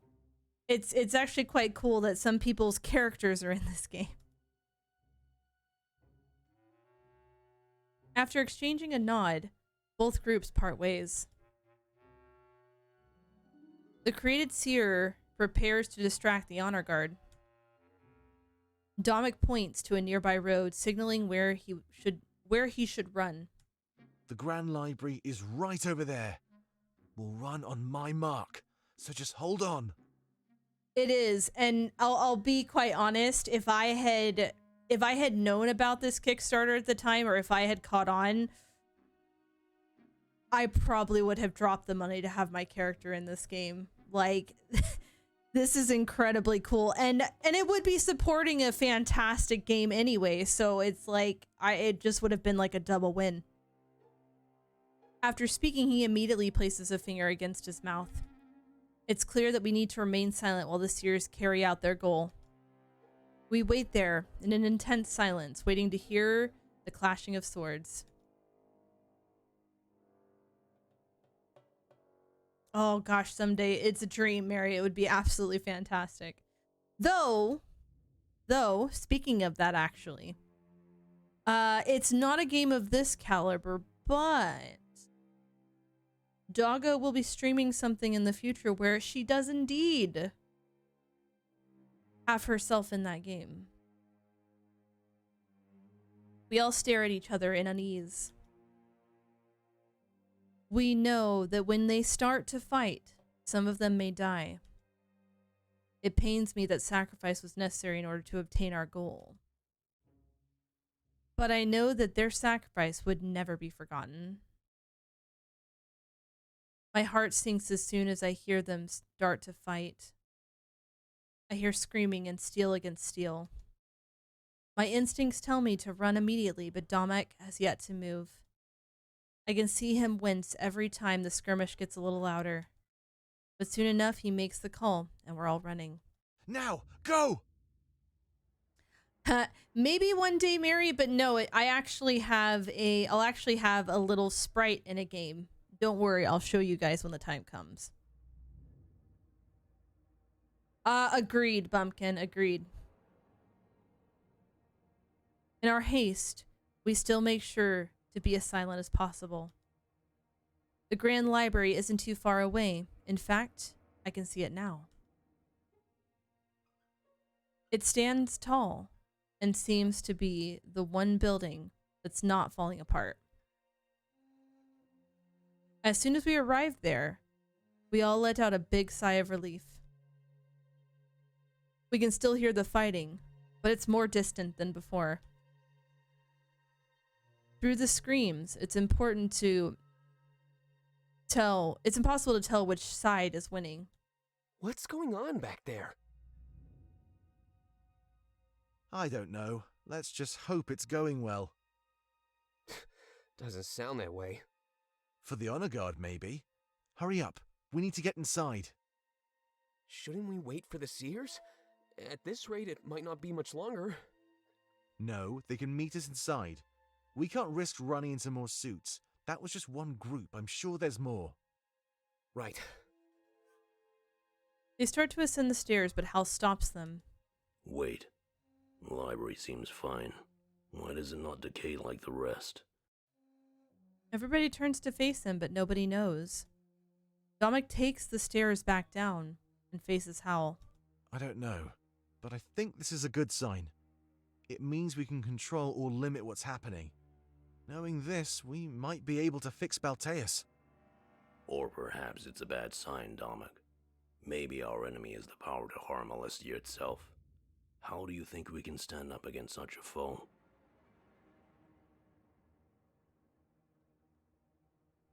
Ooh, that's good, Raloon. Glad to hear it. No worries. You be safe, Sombra. You have a wonderful dinner with your family. Enjoy the new place, and let us know how it is if I'm still going by the time you get back, or the next time we get a chance to chat. Everybody exchanges worried glances, but then their eyes find their way to the blade on my back. It's apparent that conventional means wouldn't be enough to win. Nobody knows how to answer Hal, and an awkward silence follows. But then we realize that it is indeed a silence this is concerning. The earlier fight is over, but did the created Seers prevail? Hey, let's get inside, alright? Maybe the librarian knows more about this. We shouldn't stand around in the open out here. Having successfully changed the subject, we start heading inside. Hal made a good point, but none of us were able to counter it. I doubt that the librarian would want to talk to invaders like us. It makes me worry about how we might get them to talk. There was so much uncertainty and worry in the air right now.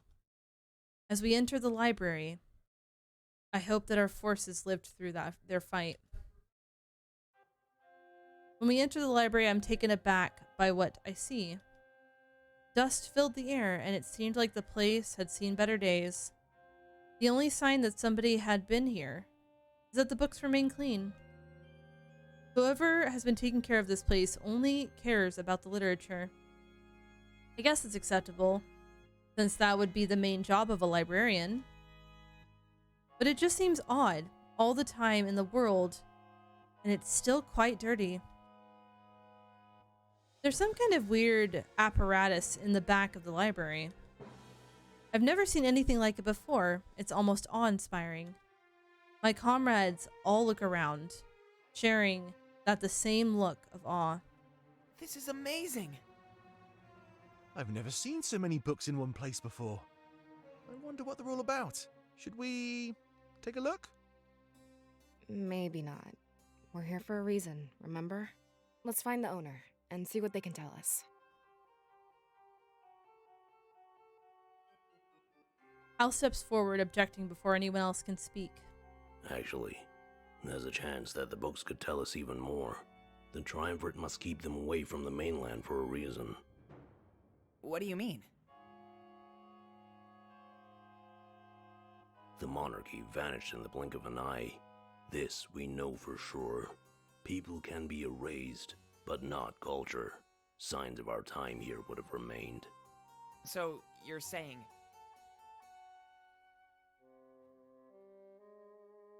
Before he could continue, we hear a noise from down the hall.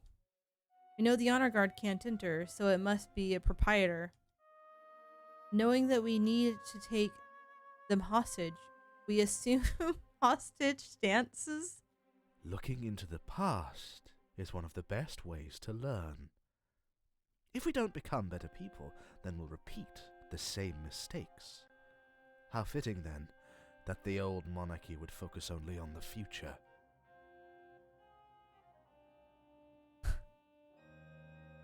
He's just like Grizz in a sense, with the sheep on his shoulders.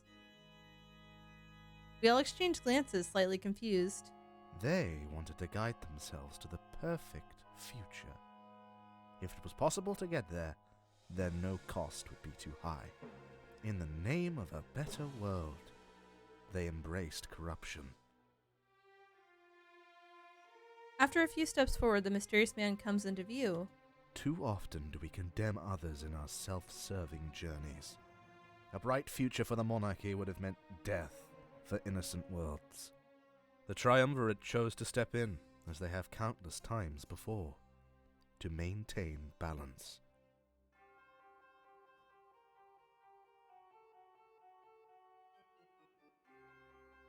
Dominic interjects, with a look on his face that I can only describe as an onset of anger. We know what the Triumvirate did to the monarchy. Hal told us. But like you said, mistakes are how we learn and grow. It's how we become better. If the option of failure is taken away from us, we can no longer call ourselves people. I kind of want to say honey badger.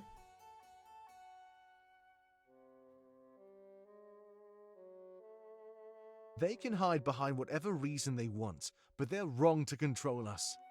The ability to make these mistakes is our right, and I will not stand by while it's taken away. Corruption? Death?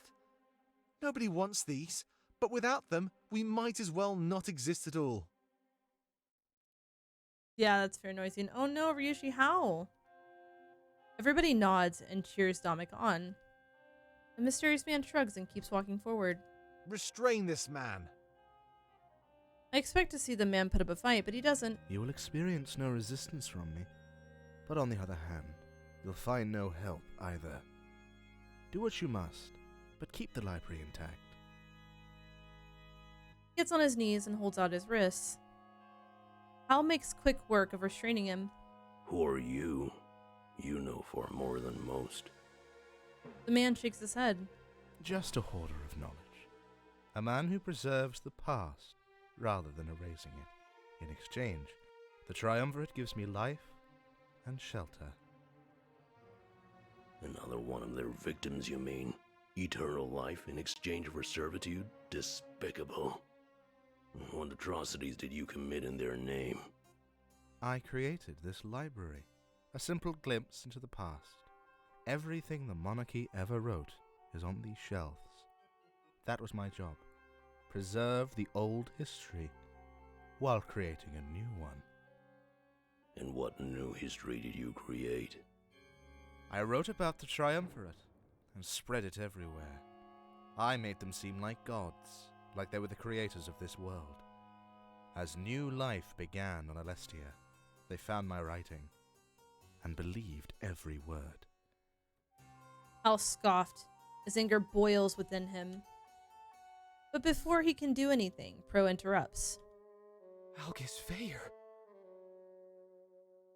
The man's ears perk up in a way that reveals he was reacting to his name. That is the moniker I assumed, yes. I'm happy to know that the name is still remembered. Algus Veyer.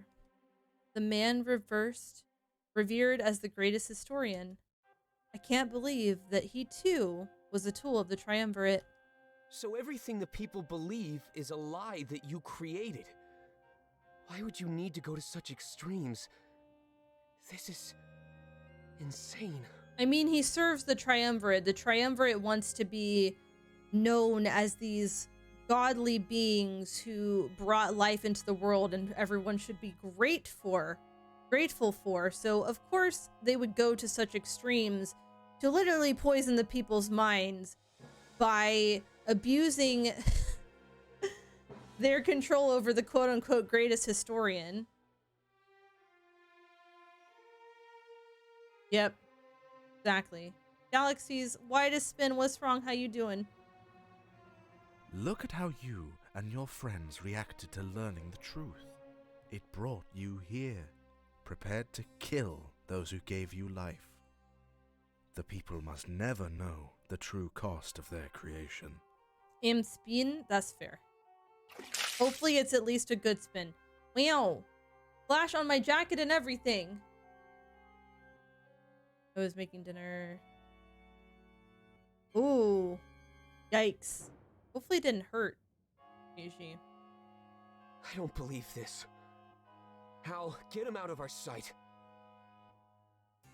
Hal drags Algus away as the rest of the group together.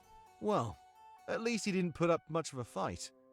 I'd like to say that I'm shocked, but I don't feel surprised at all. This journey has been full of revelations. This is just another for the pile. Oh, I'm sorry to hear that. It doesn't really change much at all. We still have a plan. But it'd be stupid to attack the enemy in the middle of the night. Let's rest until the break of dawn and meet in the front of the library. Remember that we're safe as long as we stay in here. Hopefully the rest of our forces aren't too far behind. You're all dismissed. See you in the morning, okay? Where are we supposed to rest? I'm sure there's private quarters around here somewhere. And if you can't sleep, at least there's a lot of books to read. After the war, we should give this knowledge back to the people. Yeah, I agree. The Triumvirate can't hide this stuff forever. We finally have proof that nobody can deny. This is amazing. If we show them this, they'll accept our rule without question. Tomek smiles, his spirits seemingly lifted. Yeah. Let's hope you're right. Have a good night, everybody. With that, we're all left on our own. People scatter around reading books and exploring the library. I decide to look for a private room so I can relax and gather my bearings. Yeah, that's fair. I haven't really had much sleep. Oh, look. Haylen returned to the chambers of the Triumvirate. Noticing the absence of Shane, they're a bit confused. They don't assume the worst and ask Haylen to brief them. Shane stayed behind to lead the naval attack. He plans to trim their forces as much as possible. Like you anticipated, they're arriving by sea. Good. Then things are going according to plan. We'll have you wait in the atrium for their arrival. This means that you'll be our last line of defense. I consider it an honor, but I have to say, I'm worried for Shane. His chances of survival are pretty slim out there. He knew what he was signing up for.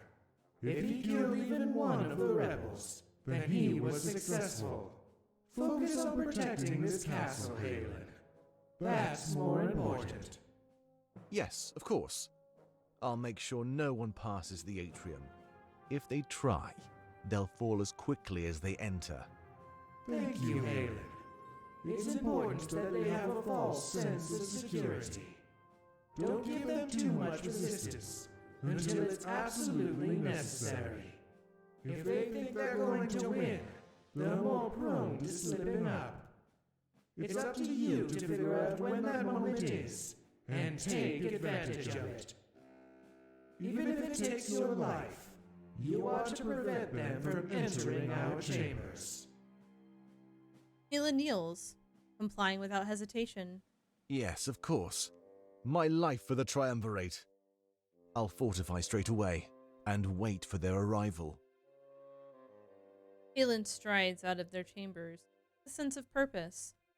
After he leaves, they turn to each other, displaying soft smiles. Hopefully this time, things will be different.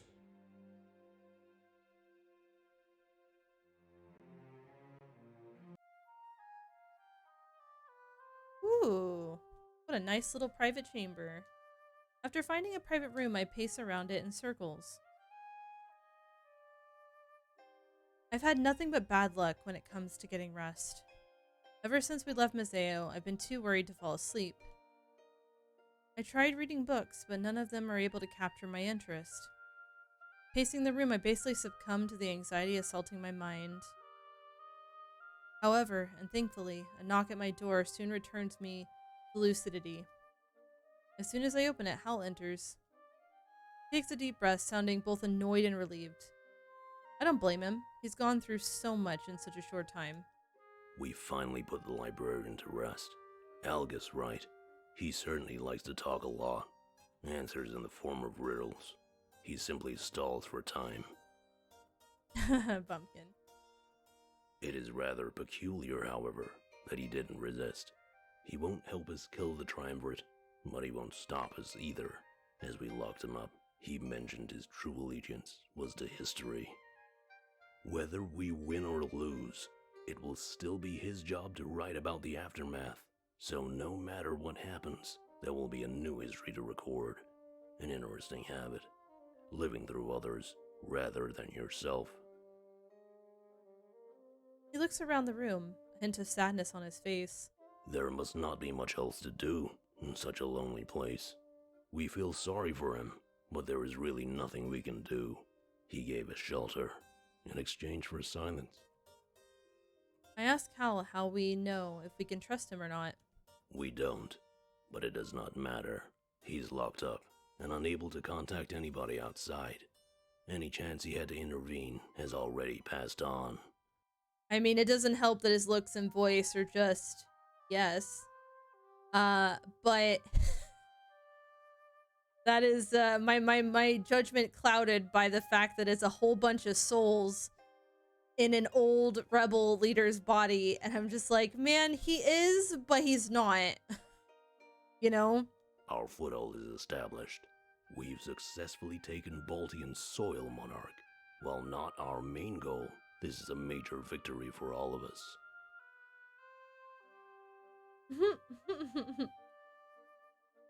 I nod, he's right. Nobody else in history has gotten this far.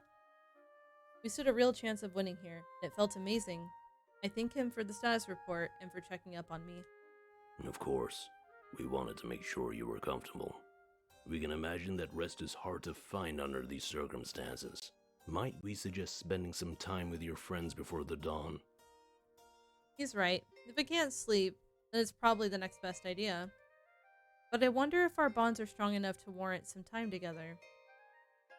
This could be our last night alive, after all. They might be more protective of their time. I guess there was no harm in checking. I see him out of my room, with a new goal in mind. Turning back to face the vast emptiness of the private room, I wonder who I could invite over. This would be a good night to make some final memories, just in case the worst comes to pass. You can spend final one-on-one time with every loyal comrade. Click the arrow in the top right corner when you're ready to proceed with the story. Note that doing so will be the final battle and lead to the ending of the game. Wait. I can, bitchin'. I can have one-on-one time with all of them? Haha. This is what Doggo gets for being proactive and talking to everyone and having every conversation. Okay, we all know We all know our boy Ulrich is last, okay? He is the last person. So we're gonna start. Stop.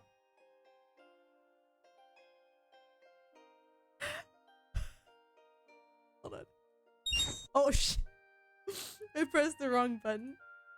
1 second. Anyways, what was it? It was this button. No. Shh. Don't worry. Shh. Shh. Hi. Hush.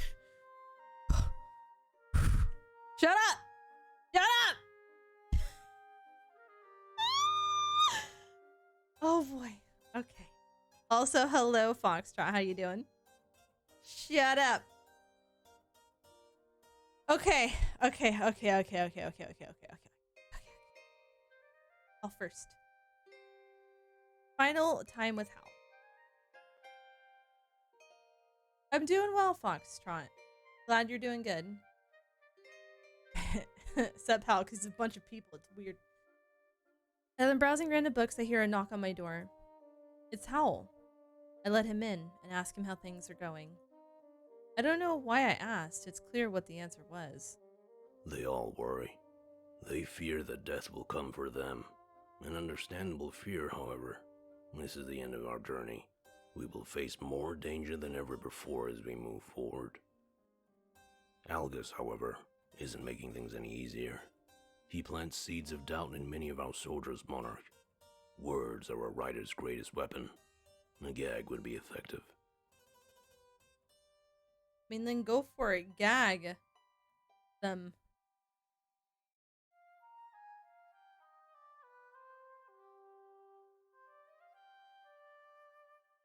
It's unclear if this is a joke, but it gets a smile from me regardless.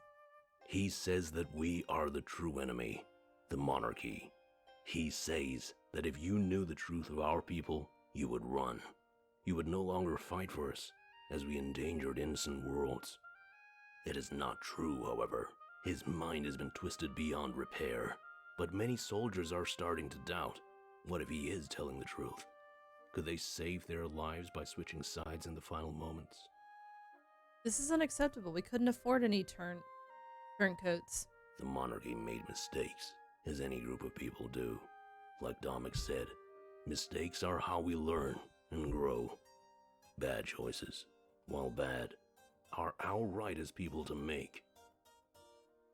You take care, Rogue. Thanks for vibing. I hope you have a wonderful night.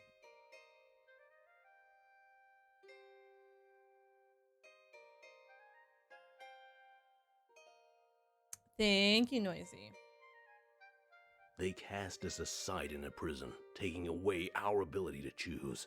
And in doing so, they took away our ability to live in freedom. No matter our crimes, this punishment is far too severe. I agree, and I could never be turned against the monarchy. And I mean, to be honest, here, no group, no one in this world, no matter what you say, no one is perfect. Like, no, there is no anything in society that has been righteous in everything that they have done. Okay? It just, it's like a fucking slap in the face, okay? No, you can send it to me for after. I agree. Oh. The Triumvirate imprisoned them because they endangered worlds? A hypocritical thing to say, as they heard Alestia at the very same time. But, we must say, it was a battle that we lost fair and square. We were so focused on our own future that we lost sight of everyone else's. It doesn't surprise us that our perfect future came at the expense of others. If it leads to happiness in the end, how can you decide what cost is too high? This is the line that all tyrants seem to walk in the early days of their rule. Many have fallen to the wrong side, Monarch. We trust that you will not. I nod. I don't see myself stooping to that level of the enemy anytime soon. We know that Dominic wishes to gift all this knowledge to the people. These books capture almost the entire history of the monarchy. This may not be a good idea. They may read of our mistakes. Well, here's the thing, Hal. You cannot make a history without mistakes. You cannot make a history without good and evil. It's just that's part of the unfortunate, that's how history is made, through learning from said mistakes. And those mistakes may just inspire future insurrections. We think it may be best to destroy the monarchy entirely, burn these books, and remove the spirits from this body. Wow. No worries, Noisy. Wait, what? That was certainly extreme. These books shouldn't exist at all, Monarch.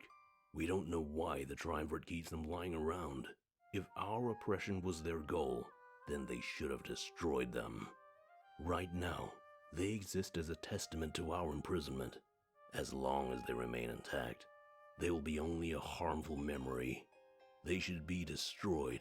Allow my people and our history to rest. This is all coming out of nowhere, but it makes sense. He is the monarchy embodied. This must be a horrific sight for him. His entire culture is stolen, imprisoned, just like him and his people. This is why we ask that you look toward the future, Monarch. Do not concern yourself with who we were, or what we were like. Order this library to be destroyed. Live life on your own terms. Fair, fair. I don't know what to say, so I just stare at him in silence. This started back during our journey into Eastcrown. This body could not survive the cold. The spirits inside helped, but in doing so, they died. We are weaker than we were back then.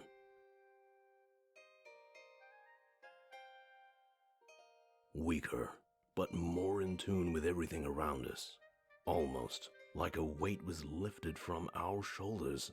We would like you to lift this weight even further. Well, see, this is the problem, honestly. This is the problem, is without history, we risk repeating it. They have to learn. We can't just get rid of this history. They have to know what happened in the past to prevent it from happening in the future.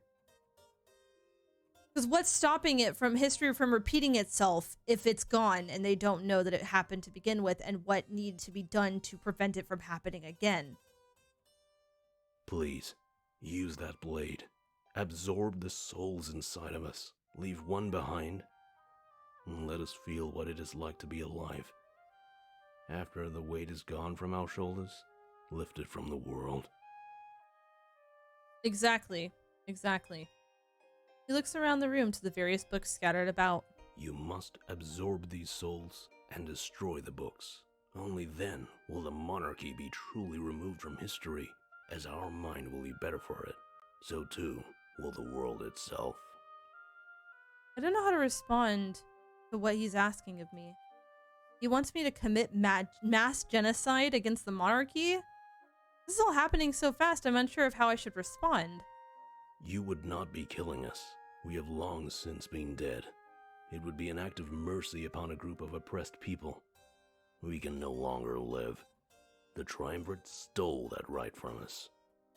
But if you can take our spirits and use it to power the blade, maybe it will give you the edge you need to win this yourselves. We may have lost, but that doesn't mean you need to as well. These spirits may linger, and the books may remain, but the truth of it is, we're dead. We need to be buried. Our very existence is born from a denial of that death. If you leave one soul, we will use this body to fight for you. We may fall in combat, but nothing of value would be lost. We cannot help our own people, so we must help yours. I know that eventually we'd have to tackle the nature of his existence, but I didn't expect it to be confronted with it on the eve of the final battle. He wants to accept defeat, have the souls removed, and books destroyed. If I did that, there'd be no physical remains of the monarchy. I I had spirits inside of me, but I was still my own person, able to live free. We're talking about the extinction of an entire group of people. I don't know. We understand if this is too much to ask, Monarch, but we think this is the right course of action for everybody. Don't be scared to hurt us. You cannot harm what is already dead. The spirits would be more useful in the blade than this body. But like we said, one can remain to aid you in fighting. What do you say, Monarch? What will you do? God! So, this frustrates me because it's like, I want to let a soul live out its existence, like a single soul to live and die as it wishes. But like, you're asking me to take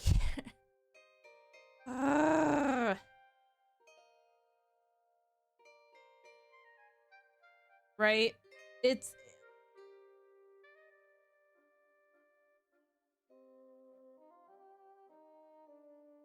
yeah, I don't like the idea of it. I don't think I want to do it.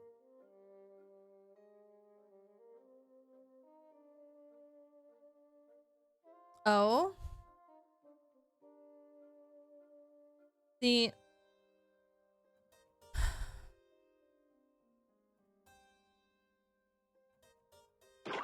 Yuki, how dare you?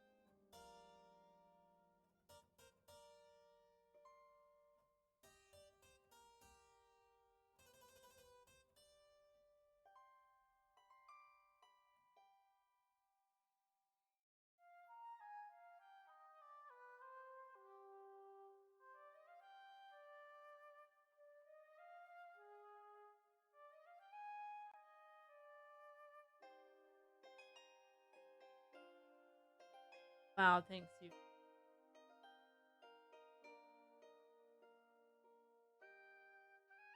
Yeah, that's the hard thing is like, do I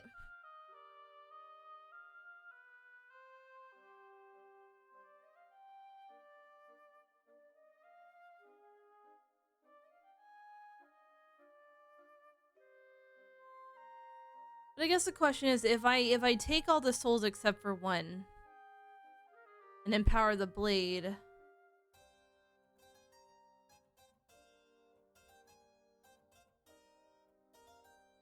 then they get their freedom technically, because they're at least able to use whatever power they have left in their spirits to end those that oppress them. I don't want it in the library, but if I could free the spirits and give them their one final bout.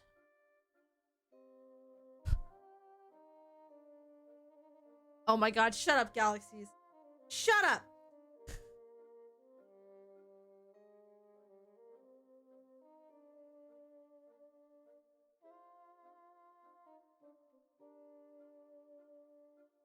Shoulder.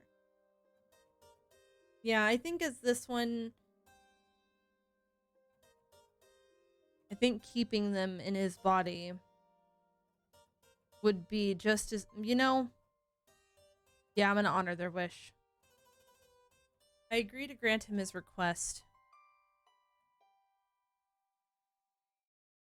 I need this blade as strong as possible for the coming battle.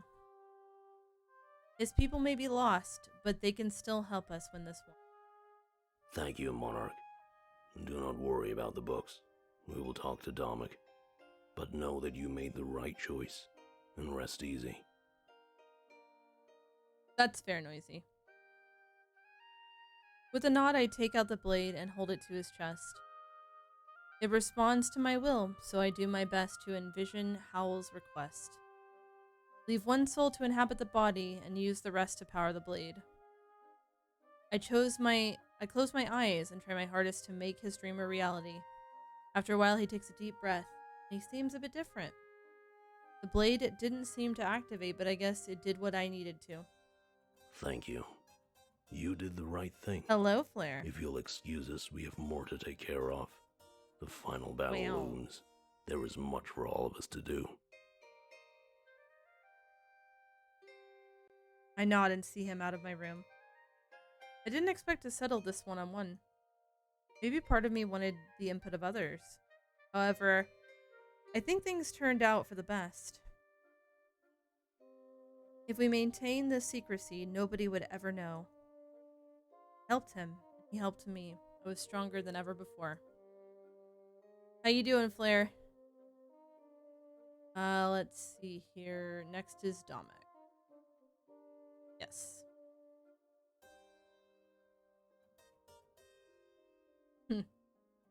I did. It was very nice.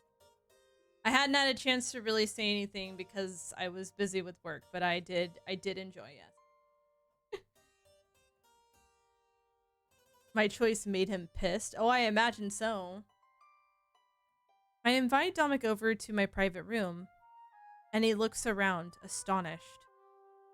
It's almost like he'd never seen anything so fancy before. Or maybe didn't expect such beauty out of Balteus. What a sight, Monarch. I assume this is where Algius would normally sleep, but he's not going anywhere in his current state. I talked to him for a while and he seems unstable. Years of serving the Triumvirate will do that to you, I guess. Even after I told him what Hal was, he still lives in ignorance. Well, maybe ignorance isn't the right word. He knows what the Triumvirate is and still chooses to serve them. You know, I wonder how the people will react when they find out. Yo, Shadow, how you doing? Algus knows and chose not to rebel or fight back. Maybe our victory here will be just the start of another battle. Not literally, of course, but we'll fight to show everyone the truth. He shifts, almost like he's feeling a bit uncomfortable. I have to ask you something, though. If the people don't respect your rule, what will you do? Aw, I appreciate that. Will you that. work hard to earn it? Or will you demand it through fear? I appreciate that, Shadow. I hope you have a good rest of your night.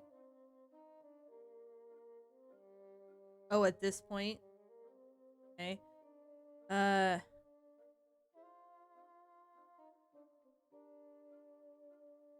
I'd work hard. Earn it the right way. Good. That's what I like to hear. We can't resort to methods used by our enemy. If we did that, then nothing would change in the end. I mean, that's fair, Drake, but it kind of in me is in the same regards of I don't like the action of demeaning someone, even if, quote unquote, that's something they're into. And it's kind of the same with fear. I don't think fear is really a good method to use. Like, yes, people have to, you be honest with somebody, but I don't think you have to invoke fear in someone. I don't think that that's necessary. Just don't go down in history as a pushover. Even the best ruler needs to put their foot down, Well, yeah. Trying to give everybody what they want would just drive you mad. No, and I definitely wouldn't do that. I wouldn't be the fucking doormat. He shrugs, realizing it's probably a good idea to change the subject. We need to secure victory before deciding what we do with it.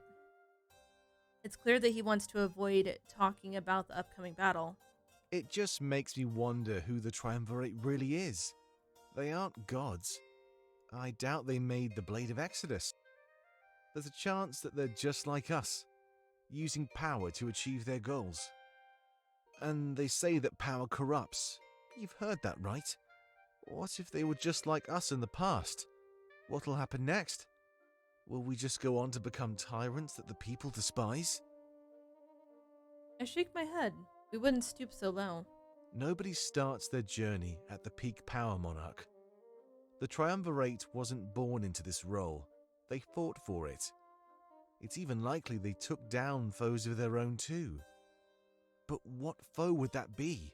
And what was their goal? What I'm trying to say is, I think the blade should be destroyed. Once we achieve our goal, we have no use for it anymore, right? If you keep it, you risk relying on its power.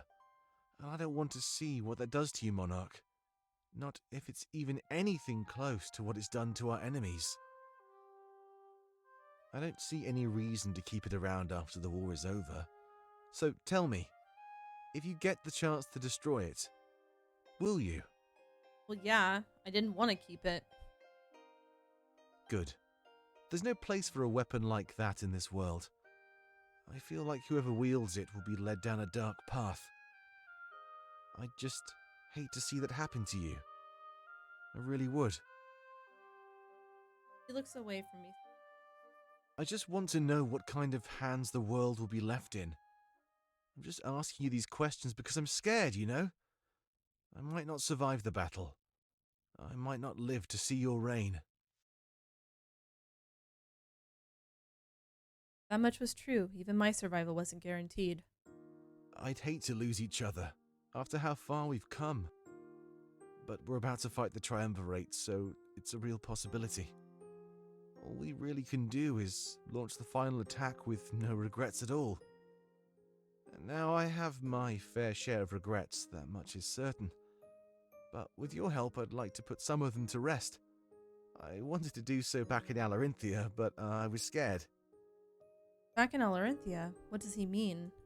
You know that I have this fear of physical contact. When I saw everybody on the dance floor, I got jealous. It seemed so easy, so natural for them. Why couldn't I do that? They all looked so happy together. It was simply magical, and here I am, scared. I'm denying myself the pleasure of that magic. If I keep doing that, I told myself, I'd die before I got the chance to feel it. But I want to feel it, Monarch. I want it more than anything. Why does the simple thought of it make me shake in fear? What did I do to deserve this? Why can't I be happy like them? I tell him that he can. He just needs to be brave enough. There may not be any music here, but I hold out my hands. I ask him if he's willing to try, just once, before the end of it all. He looks down at his own hands, and I see them tremble.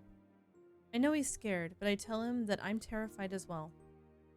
We could die without ever knowing each other's touch. You're right. I could never live with myself if that happened.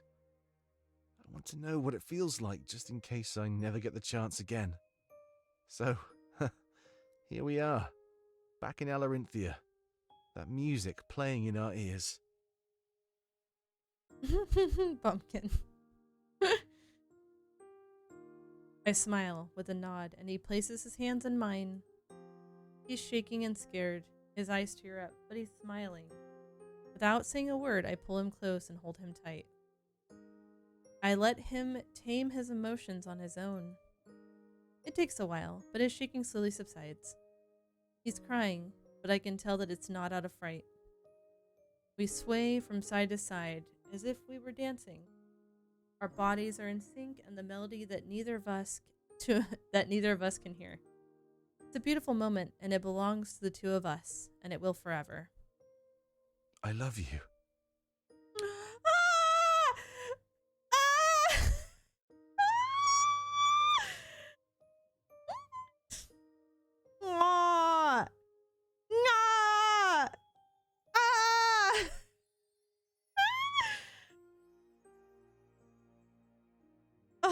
Dominic sniffles and rests his head against my shoulder.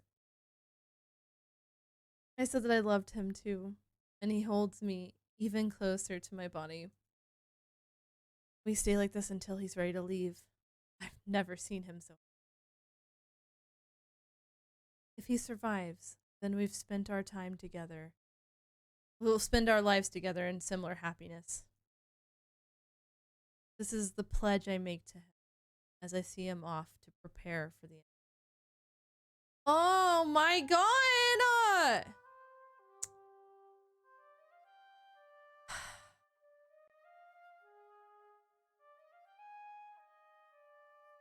And he got over his fear. Mary. Yes, final time with Pro.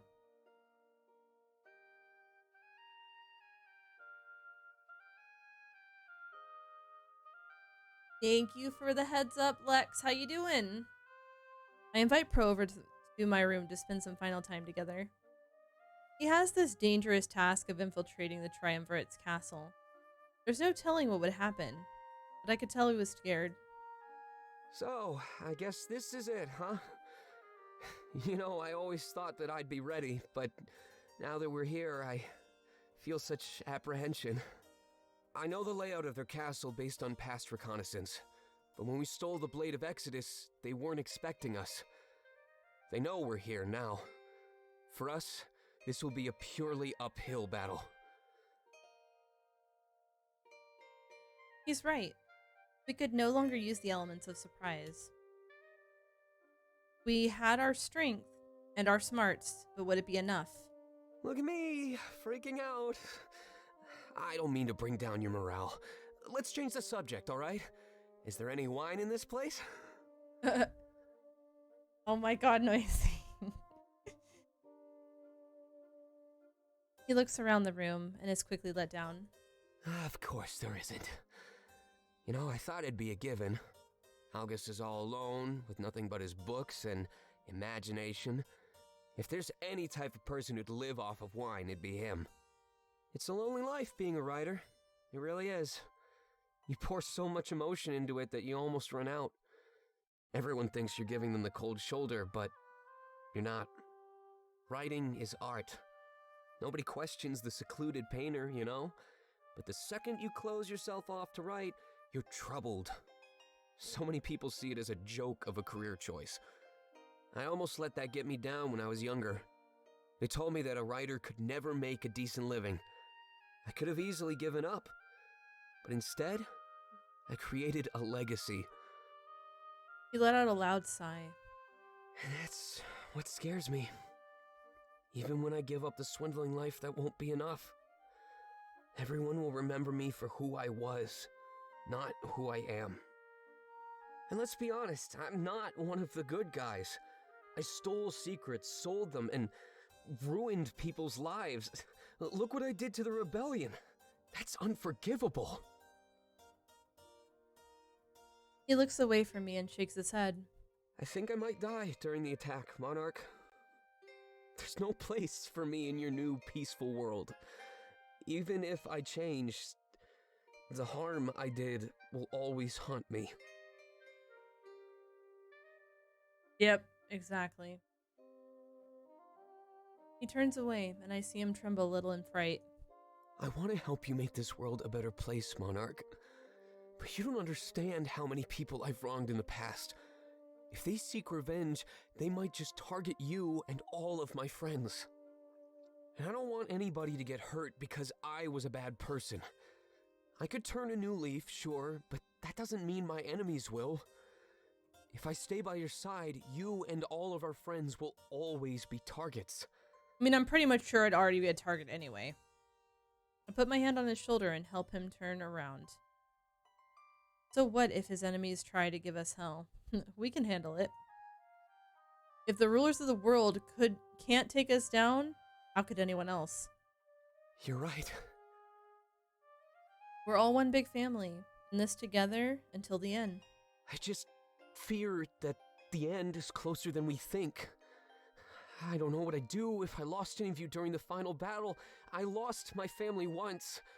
How can I expect to handle that again? I tell him not to worry and that everything would be fine. We have a solid battle plan, and I have the Blade of Exodus. There wasn't anything we could do to stand a better chance of winning. I guess that's true. Sorry. I was just freaking out. That seems to be a running theme out there in the atrium. It's impossible to look death in the face and have no regrets. But if you want me to help you rule after this war, I will. Anything you need, I'll always be there to serve you, Monarch. Hopefully, I can earn a pardon for all the laws I've broken in the past.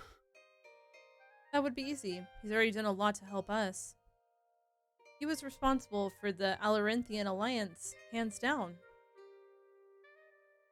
He's done his best to atone, and in my opinion, he succeeded. So I pardon him right here and now. On the dawn of our final battle, he'd become a new man. No longer a swindler, but a trusted servant of the new monarchy. Monarch? He looks shocked, almost in disbelief. But rather than question it, he nods, smiling. Thank you. I send him off, but not before telling him one important fact. Any enemy of him is an enemy of the monarchy, and will be dealt with. He thanks me yet again and leaves with a resolve stronger than ever before. Vortem. I imagine this one will be cute. A knock sounds at my door, and I open it without hesitation. Vortem is there. He looks a bit upset, so I invite him inside. Looking around the room, he lets out a loud and anxious sigh. I'm gonna be honest, Monarch. I'm scared. Terrified. I don't know what's gonna happen. I mean, climbing the Triumvirate's castle? That's insane. He's very cute. Not to mention that the entire battle hinges on my success. I have those metallic claws, but I don't know how much that'll help. Their castle is probably made of stone, like this library is. He starts pacing around the room with extreme worry. What if I fall? What if I get shot by an arrow? If anything gets in the way, I might not be able to do this. I require extreme focus, you know. This is too much. I can imagine that climbing during a battle is hard. Normally, the only danger he'd have to worry about is falling off. But during this, he'd be a huge target for any archers nearby. Sorry to come here in panic like this. It could end up being our last night together after all. There are probably way better ways to spend it than this. He stops pacing around and stops right in front of me. Taking slow breaths, I can tell he's trying to calm down. I let him have his time, and he's back to normal pretty fast. Okay, Vortem. You got this. You're gonna climb that tower and ring the bell of retreat. You'll help win the battle and return to Valenorth as a hero. Yeah, I had a feeling it would be a bit different if I was romancing pro. Trust me, I never forgot that you appointed me as the Elder. I'll do my best to lead Valenorth in the right direction, I promise. But if I don't make it, you'll have to find someone else to lead. I know you're gonna tell me not to worry. I know you're going to say that everything will be fine, but that's not true. We all need to be realistic here. There's a chance that we could lose this war tomorrow. There's a chance that all of us could die. A really big chance. We're not immortal. We need to face the facts, not live in denial. They're all out here in the atrium with so much confidence. But I know that deep down inside, they're scared too. We all have something we're afraid of, you know? Yes, I do, very much. He steps forward and wraps his arms around me. I can feel him tremble. I return the hug with a tight squeeze. You know, it's not death that scares me, Monarch. It's the thought of never seeing you again that pains my heart. I don't want to lose you. I've never been so scared in my life. I tell him that I'm not planning on going anywhere. After the war, we could settle down together and be happy. You can't be certain of that, though. Just like I can't be certain that I'll survive. All we can do is try, and hope for the best. So, promise me one thing. No heroics, okay? No grand acts of sacrifice. No trading your life. This world needs you after the war. I need you. He starts shaking less. We break the hug. But I agree, and tell him that I'll try my best to comply. The thought of a world without you is almost too much to bear. I love you. I'll always love you. I just hope we get a happy ending. After all we've been through, I think we deserve it. Don't you? No. I nod and tell him that I love him too. A smile appears on his face. He immediately calms down. I don't want to lose him either. I'm filled with all of the same frights. I guess we'll find all of this out in a few hours anyway, right? It's almost sunrise, and the battle shouldn't be too long. Let's change the subject. I've worried enough. He strikes a thinking pose and remains silent for a few moments. Oh, here we go! If we win, we'll have a huge party. A party that the world will talk about forever. We can give everybody Mazayan apples. Oh my god, his love for those apples. I smile, being happy that he's happy. I tell him that we'll have the biggest party the world has ever seen. And if we try our best and work together, We'll win this battle with ease. Sweet! Then I can't wait. I'll let you get back to what you were doing, Monarch. This isn't goodbye after all. We'll be seeing each other again for sure. He leaves my room with a smile, a direct counterpoint to how he entered. That brings me a sense of ease. We need to have a clear head right now. It's almost time for the attack. I should make wise use of the time I have left. And our final time with Valessa. I invite Valessa into the room since she seems unable to get to sleep. That seems to be the case with almost everybody. We were too worried to sleep. She scans the room, taking in all the sights. It really was an impressive place to behold. This room is pretty cool, Monarch. Makes sense that you'd get it too. Must feel good, being royalty and all.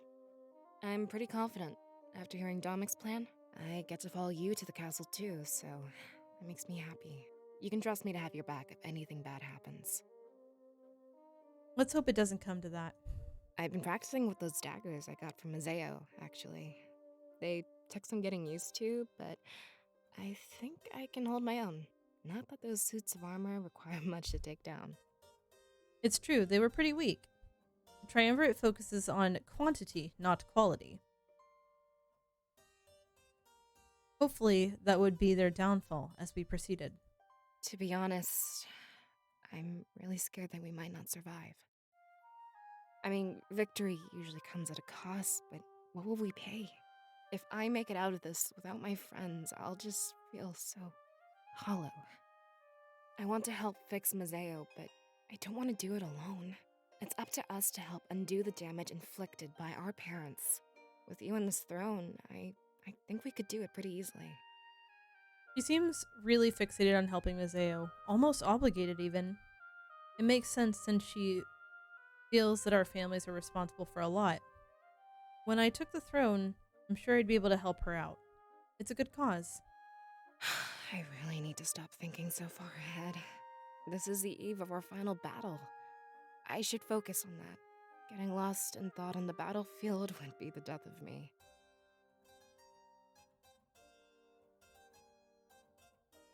Hello, Shakonis. Hello, Ruru. How you guys doing? So, let's just enjoy this moment, shall we?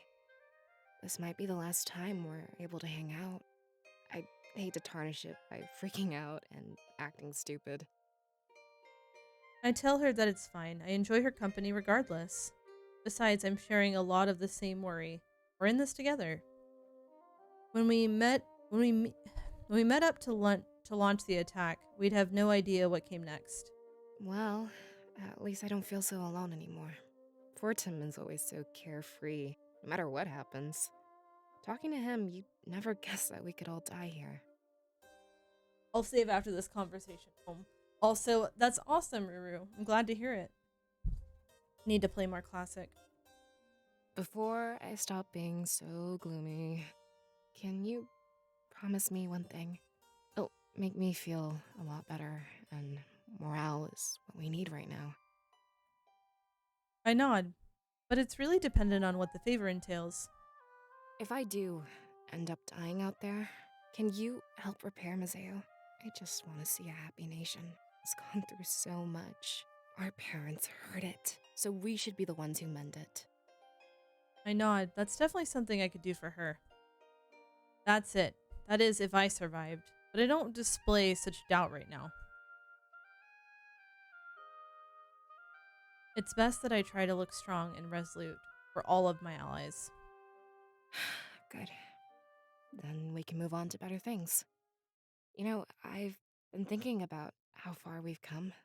I've seen so much, and I feel like a totally different person.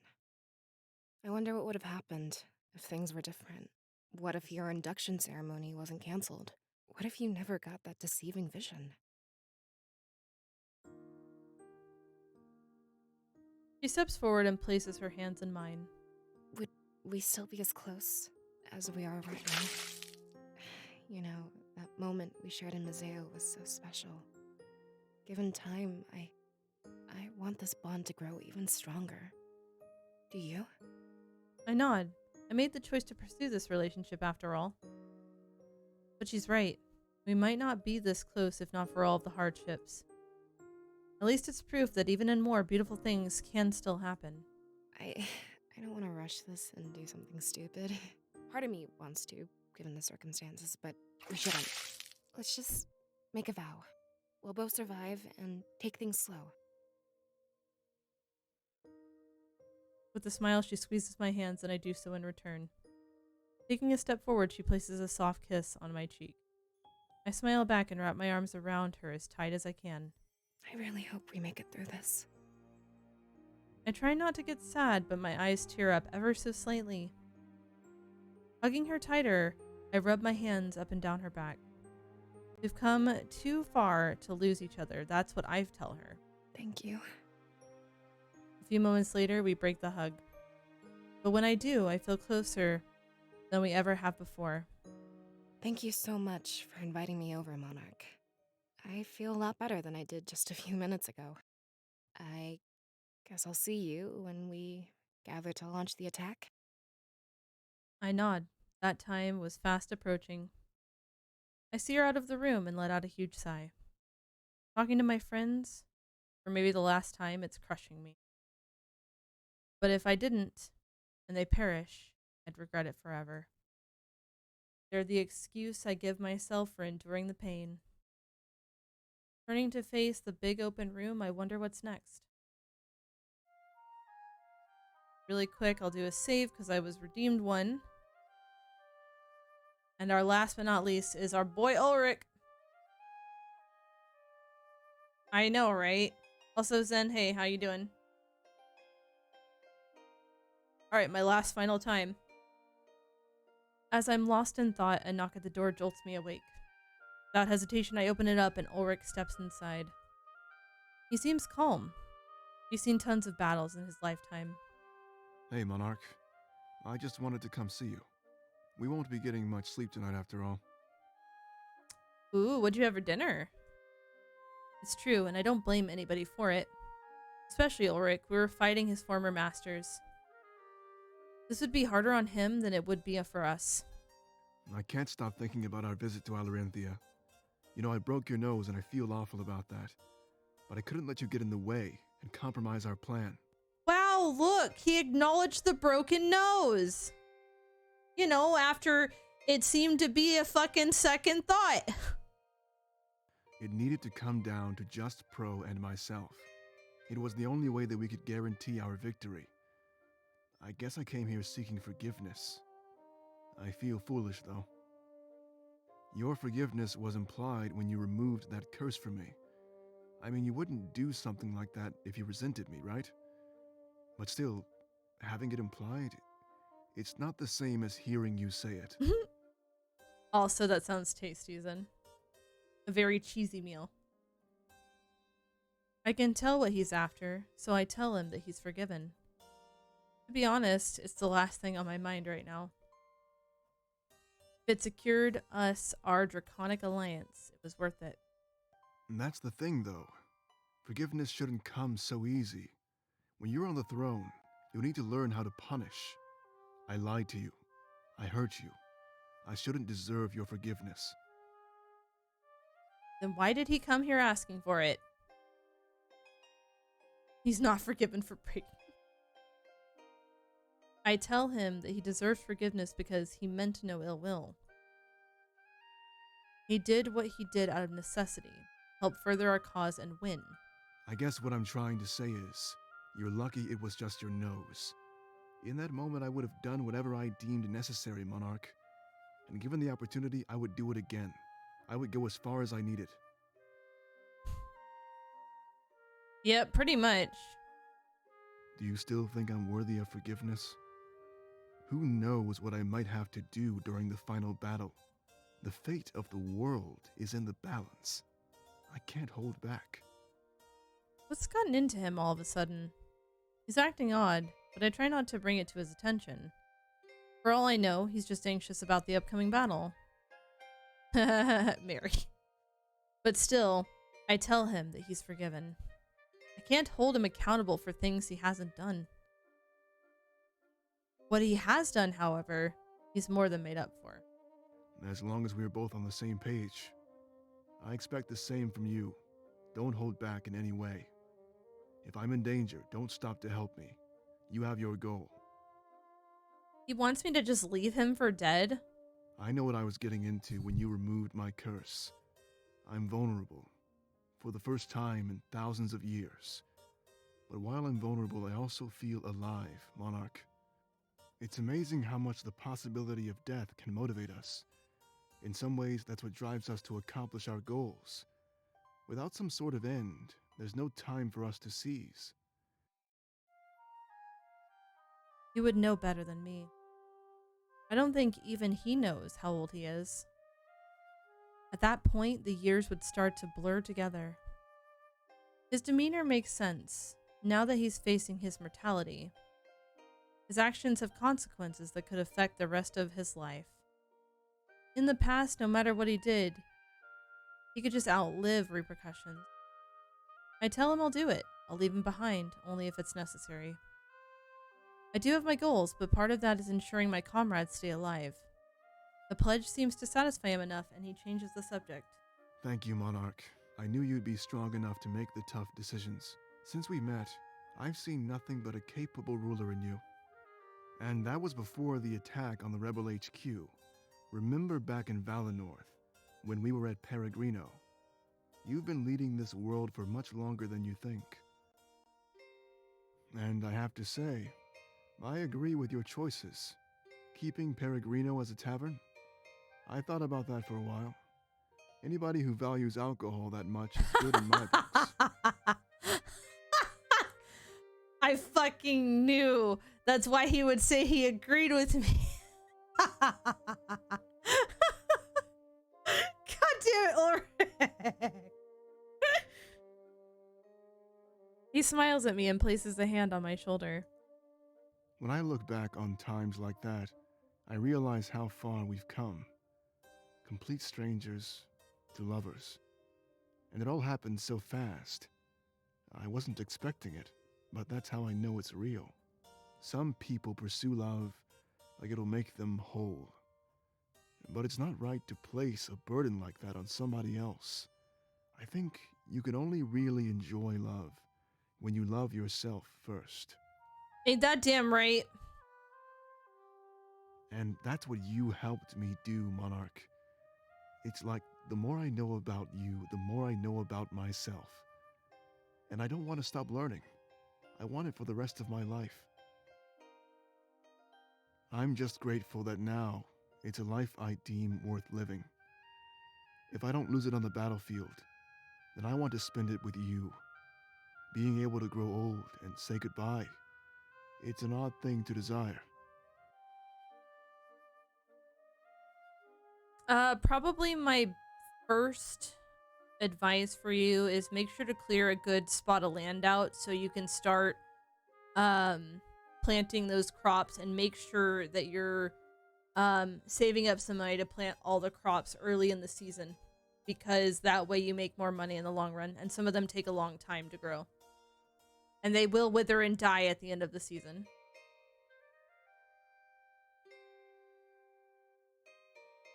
But when you lose the ability to die, you start to miss it. In fact, you can almost forget what it's like to feel alive. I did. At least until I first laid eyes on you. Oh, so romantic! Yes, Ruru. And you're absolutely right, Mary. He takes the hands off my shoulders and laughs. I'm going to quit while I'm ahead. Don't want to give away my wedding vows. This is actually some prime material, now that I think about it. He's already thinking about wedding vows. I will give the snuggles. Oh my God.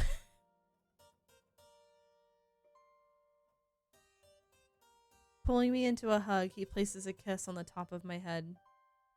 Let's continue this after the battle, all right?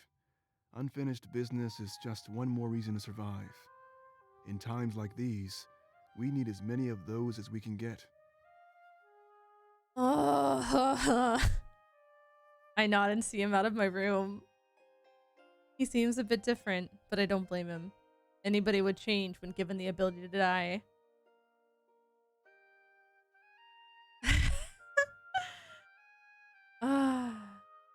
I'm just thankful that he stayed optimistic about it.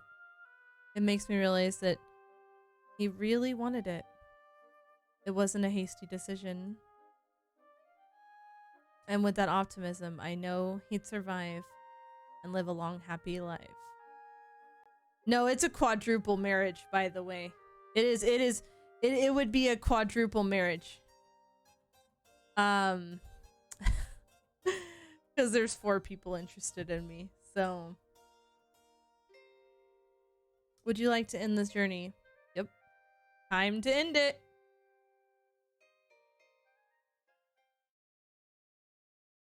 Yeah, exactly.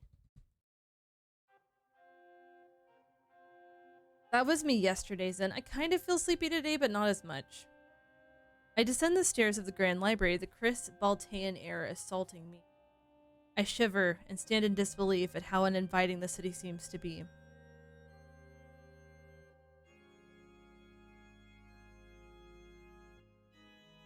Well, I can't go back to before Balteus, and I had all my interactions, so... If this is where I'd sit in the throne, we'd need to change a lot. Looking around the area, it appears that everybody is here.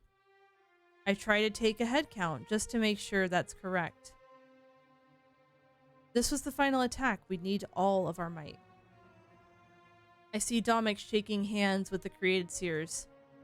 Good, they helped us secure the library and survived. They would be a valuable asset in holding the town square. It was nice to see their full potential finally realized. Using their visions, they outsmarted an entire horde of enemies. It was in the exact moment that I knew I'd made the right choice. When I make it to the bottom of the stairs, Domik waves me over. Our forces run around, seemingly taking on an infinite number of tasks. Everybody is doing something. It made everything seem more final. I could tell that this was the last time I'd see a lot of these people. There was no way we'd make it through without any casualties. Trying to tune out the final preparations, I make my way to Domik. Good to see you, Monarch. I'm afraid there isn't much time to talk. We can't deny it. The attack has begun. The Honor Guard should realize that we're here momentarily. After that, this area and the town square will be a war zone. Anybody who has an objective elsewhere should be leaving. Just as he says that, Pro walks by. Domik calls out his name, and he quickly runs over. That's right, he was tasked with causing a distraction in the castle. Hey, Domik, I was just about to leave. And you have everything you need? Yes, of course. You know me. I'd never forget anything. You're in for the distraction of a lifetime, Monarch. He smirks at me, a confident, cocky smirk. If he followed through, then I'd find no resistance. It should be smooth sailing when we get to the castle. Hey, Pro. Before you go... He holds out his hand, and it trembles softly. It's been an honor serving with you. I hope I see you again after this is over. Oh, he's gonna shake hands with Pro! He shakes Domik's hand with a firm grip. Trust me, the pleasure has been all mine. And I don't plan on dying. Too much writing to do. The handshake is broken, and they give each other uneasy smiles. The kind of smile that acknowledges they may never see each other again. And soon after that, Pro is on his way, off to face the fate directly and unafraid. I guess you should get going too, Monarch. Don't worry, I have more protection than I'll ever need. Our rebel forces, the created seers, and the Draconic army. No matter what they throw at us, we'll be able to handle it. The true deciding factor in all of this is you and that blade. Be careful, rely on your comrades, and you'll win this for sure. He places a hand on my shoulder. I know you can do this. Now we just need to cause a distraction. All those suits should be focusing on me. If all goes as planned, you should find minimal resistance. Save your strength for the Triumvirate. I think you'll need it. Anyway, don't worry about me. I'll have Hal by my side. He looks around, confusion worn on his face. Speaking of which, where is he? He should have been out here ages ago. Before I can even respond, I hear a loud cracking noise. Turning to see the source, I see the door of the library smashed open. Algus is shoved through, landing face first into the stone, still tied up. Smoke billowing out of the open door as Hal exits the library. Algus struggles on the ground, squirming like some sort of insect. A blaze as bright as the sun itself makes Hal look like a silhouette. Hal, what are you doing? He set the... of course he set the fucking library ablaze.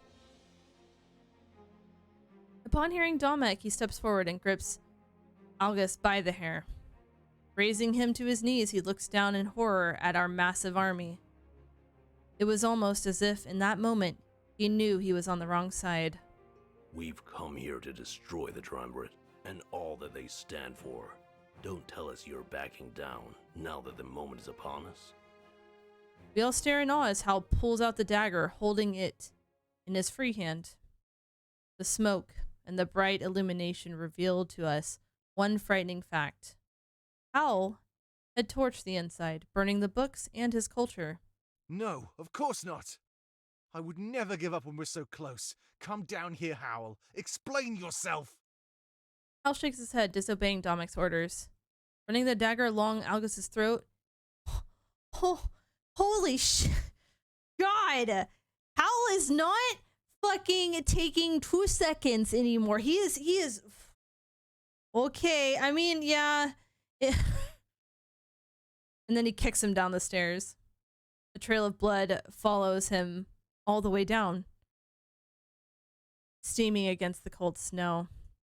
The monarchy is dead, Domek. Do not cling to memories like us. Woof. He slowly descends the crimson... God damn it, Flair. He slowly descends the stairs, the crimson daggers dripping blood. I couldn't fucking say words.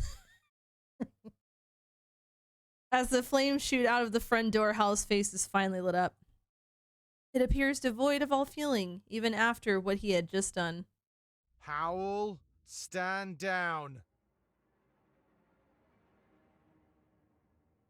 Oh, this didn't change? Alright. Domek immediately draws his sword, holding it towards Hal. Stand down? All we've done is carry out our orders. Kill the Triumvirate and their supporters, correct? As their servant, Algus deserves the same fate. Shush, Ridley. Ridley, how are you? Domek's arm trembles, realizing Hal was right. And we needed a beacon to lure the honor guard to the square. A beacon that no matter how hard they try, they cannot put out. Burning the library made sense. They are not permitted inside. Do not mourn for what has already been lost, Domek. The honor guard will be here in just a few moments. Preparing your army would be a much better action. Hal throws the daggers onto the ground. The battle for Alestia has begun. Domek lowers his sword, letting out a loud sigh. Hal was right. Algus served the enemy, making him an enemy. And the beacon was paramount to our success. It could not be put out. I don't believe this. Three naps? My goodness. Hal finally makes it to our location and stands beside us. He shrugs, almost like this isn't a big deal at all. Hello, Vray, how are you? Drastic measures must be taken in order to ensure our victory. The righting of a long-dead culture is a small price to pay. You should be on your way, Monarch. The time is now. I guess, you know what? It's kind of funny, because it seems like... Well, okay, so let me ask you this, though. Noisy, does he still burn the library? Or does he just kill the guy? Either way. He's right. I had to make my way to the castle. If I use the mountain pass, I should find little resistance. Okay, well then you know, I was for preserving the history, okay? But I at least wanted to give him, or give their souls their final rest. So it didn't matter. It didn't matter. He reacted the same fucking way. And he was angry instead of pleased, okay, Zen? Oh my god, Zen. Every suit of armor would soon be on their way to the library. Do not forget your comrades either. The success of your group will determine everything. Do not waver. Do not falter. Your rule hangs in the balance. I did, you're right. I nod. This was happening so fast, but I could waste no time. We knew this was coming. We knew we'd have to take action. I start to walk away, but Dominic calls out to me a moment later. Hey, be careful, okay? I want to see you there when we regroup in the atrium. If all goes as planned, you'll be seeing me there too. Yes, Dominic.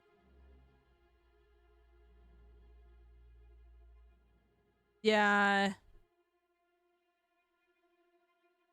I smile and nod. That would have to suffice as a goodbye. After I gather up Valessa, Ulrich, and Fortem, we decide to head out. If we hurried, we would get through the town square before the suits came. In our haste, we say almost no words to one another. There was a silent agreement that the task at hand was more important. And knowing that any word could be our last, silence seemed more appropriate. Yeah, I'm doing well, Vray. I'm doing well.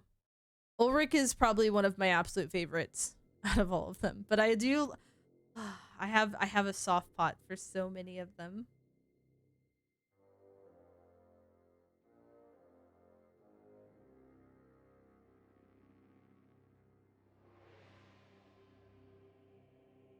Ah, gotcha. Halen knelt before his masters, more eager to serve than he had ever been before. He looked up at them, awaiting their orders, perhaps the final orders they'd give. It would be up to him to lead the honor guard to ensure their victory today. Right, Halen. It seems they seek to deceive us. But it's nothing we haven't seen before. Deception? That seems to be their strength. What will you have me do, masters? Man the atrium. Stay in the castle. We shall let them exhaust their forces for now. When they come here, you can finish them off. You mean to fall into their trap? Doing so would make it our trap, Halen. Besides, their deaths will feed the blade even more. We need it as strong as possible when it is brought back to us. For what reason? Do you doubt us? No, of course not. I was merely curious, that's all. Then your curiosity will have to linger. You have your orders, Halen. Now seek them out. In a few hours, everything should be over for good. Halen wondered, but for what side? Yes, whatever you say. When they arrive in the atrium, consider them dead. I will paint the walls with their blood, or else besmirch them with my own. Thank you, Halen. Now be on your way. We will send the honor guard to the town square to weaken them. There is no time to waste. The end of everything is upon us. Without a word, Halen is off on his way.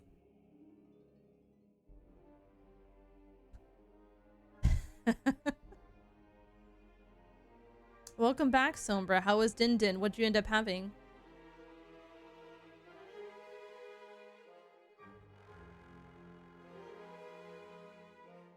In this moment, he truly became the Grand Inquisitor. Last line of defense between the Triumvirate and the weak insurrection. The end. Or perhaps another new beginning. Steel yourselves, brothers. You know what's coming. They all look at each other and nod. For the first time in ages, doubt fills their chambers. Thankfully, nobody was there to witness such a fault. Dun dun dun.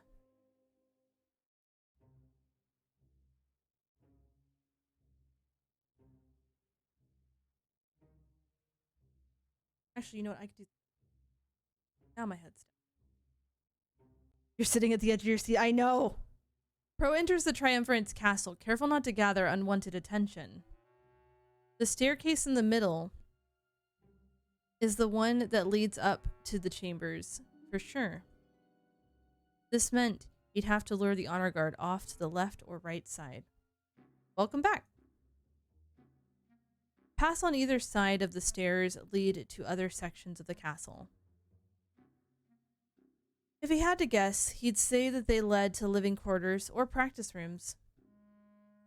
Much to his luck, a horde of honor guards was gathered at the base of the stairs. All right. How can I lure them away? Think, Pro, think. You can do this. Ooh. Oh, that sounds delicious, Sombra. He examines the area, noticing large metallic stands holding lit candles. That would be sure to cause a distraction. But how would he use it? His eyes are drawn to large stained glass windows lining the hall. That'll have to do. Hopefully the monarch isn't too far away. I won't be able to keep them occupied forever. Pro grabs one of the metallic stands and shakes off the candles. It falls to the ground, the wax shattering in almost every direction. Wasting no time, he causes as big of a commotion as he can. Hey! Over here! He shatters one of the windows by thrusting the candle holder through it. The honor guard looks over and immediately begins walking towards Pro. With a quick smirk, he laughs at how easily he was able to carry out his goal. Perfect. Now just to make a trail. Come on! Don't let me get away! He runs down the hallway, shattering window after window. A trail of broken glass is left behind for the suits to follow after. However, he moves slow on purpose, keeping an eye on the horde. Dun dun dun. At least the food was worth it, because, like, it sucks when it's super pricey, and also the food sucks. Hal and Domek stand side by side in the town square of Balteus. They can hear the sound of the honor guard marching to their location. Echoes of steel grating against steel assault their ears as they wait. How many do you think there are? Not enough. Well, at least you're confident. Domek brushes some ash off of his shoulder. Remnants of the books from the library filled the air. From behind, one of their allies steps forward. They're almost here. I can tell. Be on your guard. I'll have my men protect you.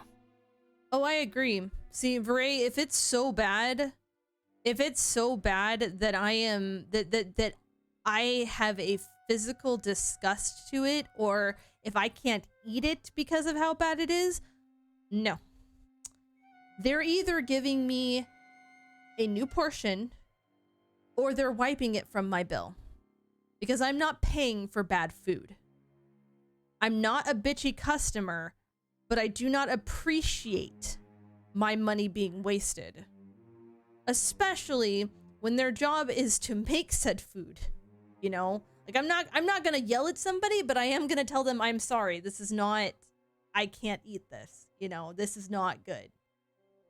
That's not okay to serve somebody that. Yes, of course, I appreciate it. I'll be watching their backs as well. Now all three of them were standing side by side. The footsteps of the honor guard got louder and louder. They stepped in unison, sounding like a heart that beat too fast. Reminds me of those drums in the Colosseum.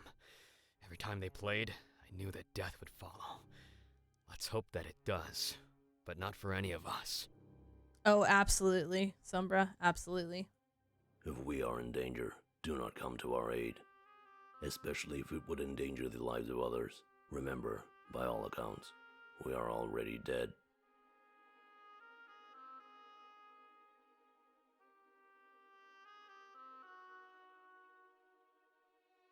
Vivian shakes his head. No matter what you say, you're an ally. And believe it or not, I prefer to keep those alive.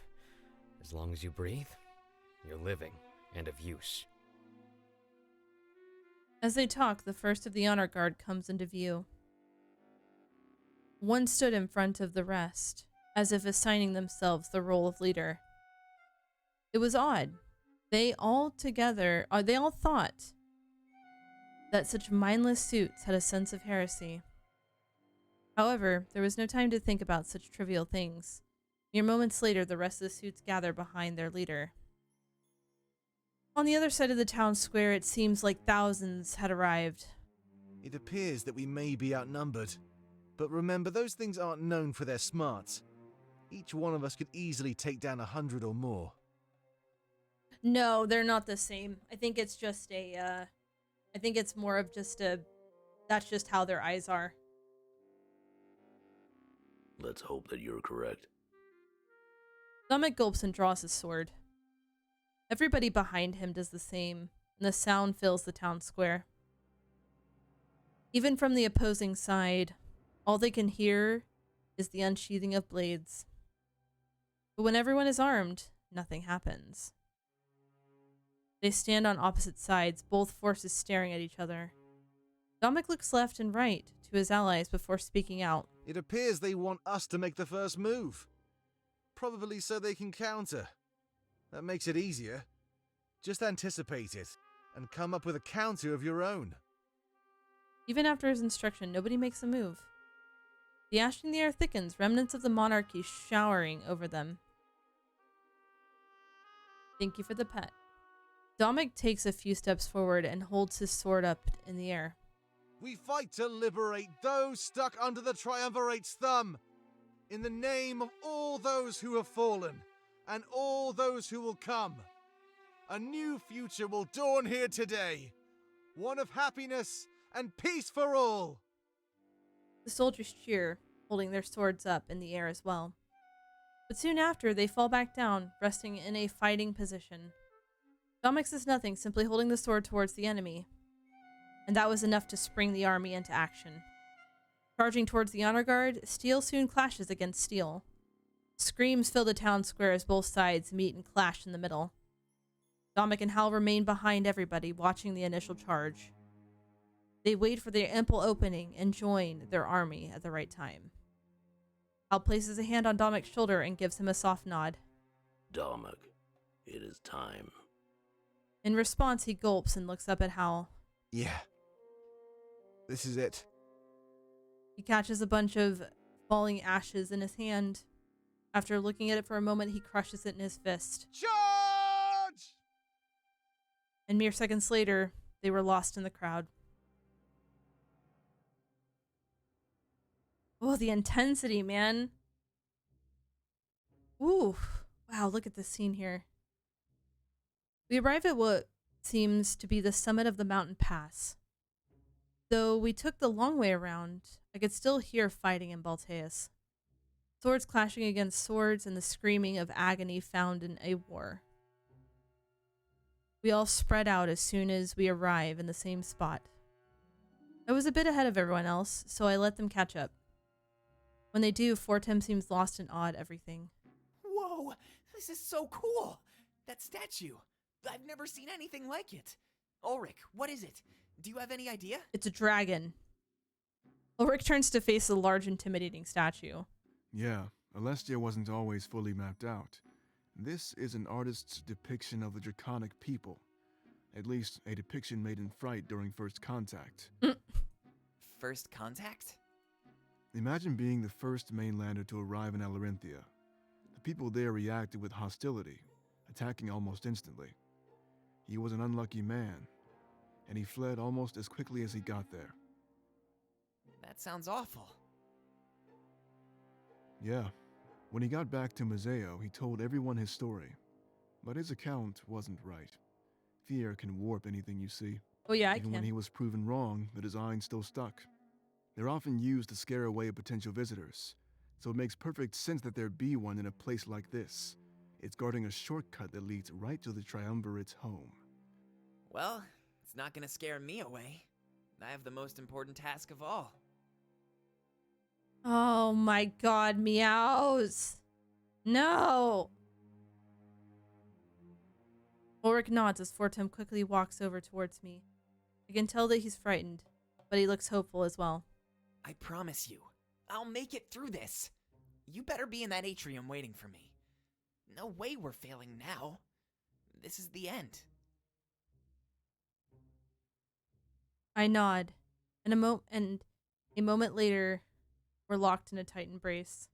Never forget that I love you, Monarch. Even if all else seems lost, that will never change. Whatever happens next, we'll handle it as a team. We kiss, perhaps for the last time. Well, I guess I should get going. I need to take a different path than the rest of you. You boy kissed I'm not me. used to being on my own, but I'll manage. You boy. Before he heads out, he hugs Valessa. They share a few words together, then he's off on his way. His path would lead to the tower, while ours would lead directly inside. I guess we should go too. The sound of all that fighting is really scaring me. One side has to be winning, but which one is it? It's best not to pay it any mind. We have our own task, Valessa. Right, of course. Wanna lead the way? He nods and then starts walking away from us. We gather together and follow him close behind. We're going to win this. I can feel it. She smiles and offers me her hand. I grab it and hold it as we follow Ulrich. I pray with every fiber of my being that she's right. After what seems like an eternity, the Triumvirate's castle comes into view. I've never been more terrified in my life. The end was finally within reach.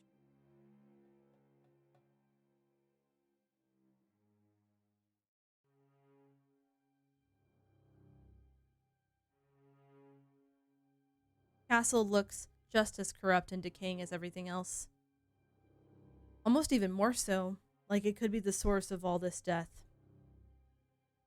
As we get closer, I look all over the exterior. Then I see Fortem.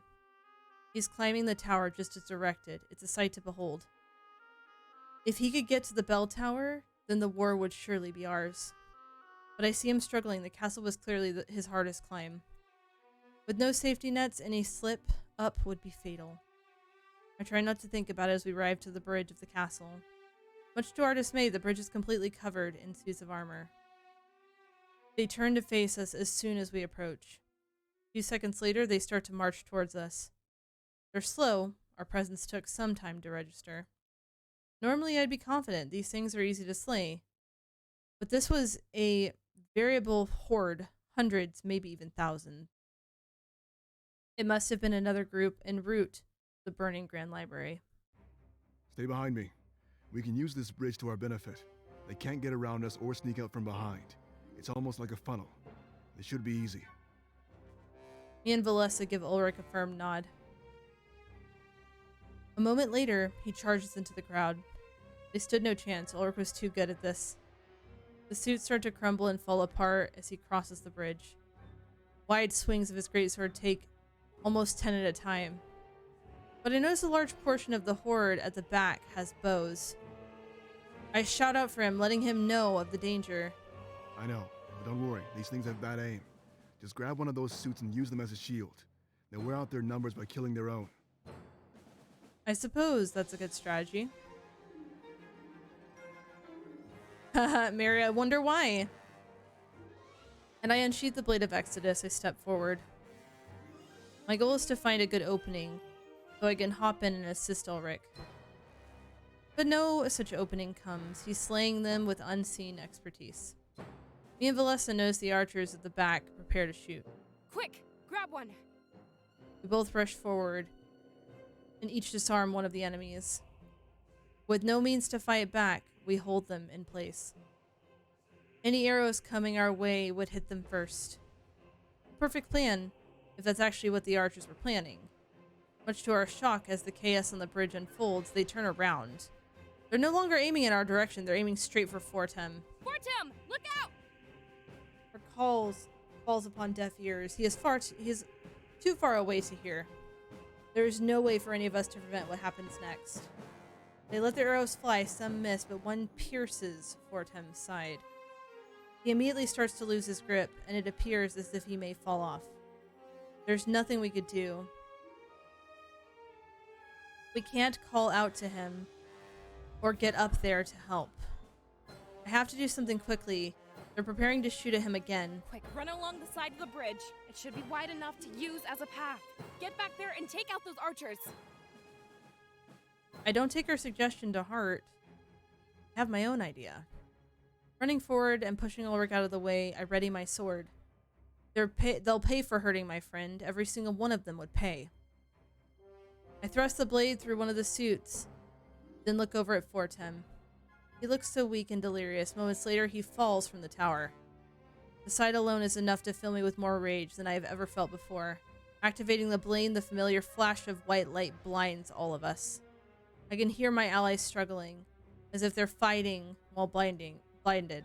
But a few seconds later, I hear nothing but the shattering of every suit of armor. As the light subsides, we're greeted to the sight of victory. Every member of the honor guard on the bridge was dead. I absorbed them into the blade, making it even stronger. Huh? Monarch, did you do that? I nod. I tell them I use my emotions inside of me as a catalyst. The emotions of seeing Fortem fall, perhaps to his death. As we glance over at the tower, though, I see that I was wrong.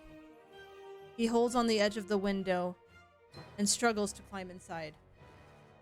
So he wanted to drop, to fall to a window and get inside to safety. I can see that his clothes are covered in blood from the arrow wound.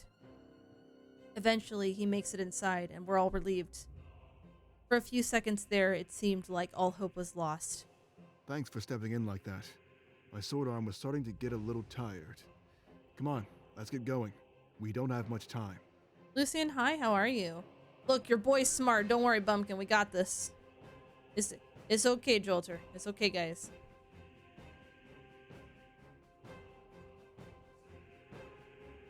Ulrich and I smile at one another.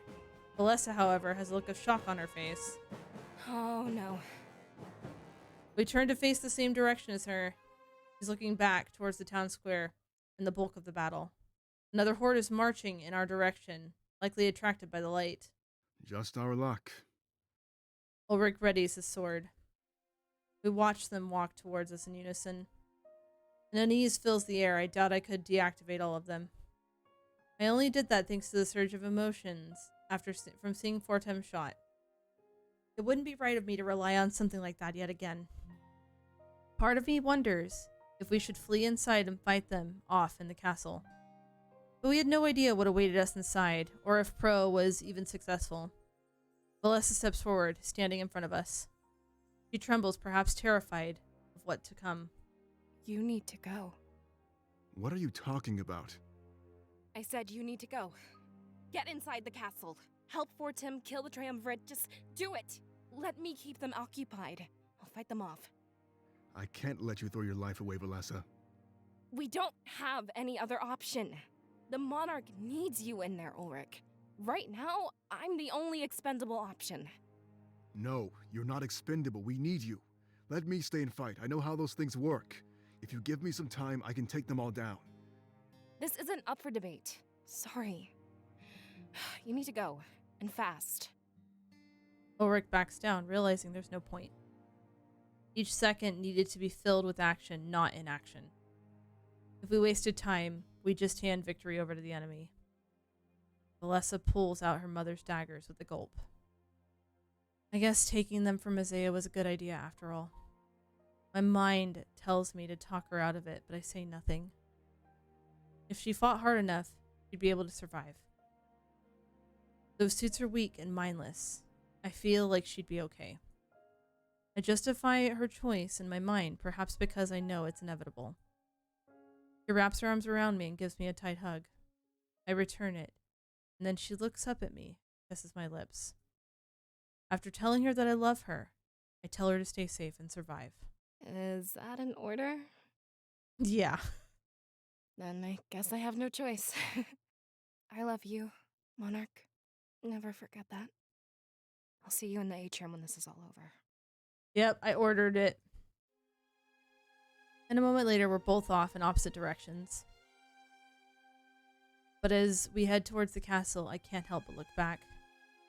I'm both worried and hopeful, and both sides are at war. I see her charge into the crowd, holding out her daggers. The sound of her stabbing the suits soon fills the air.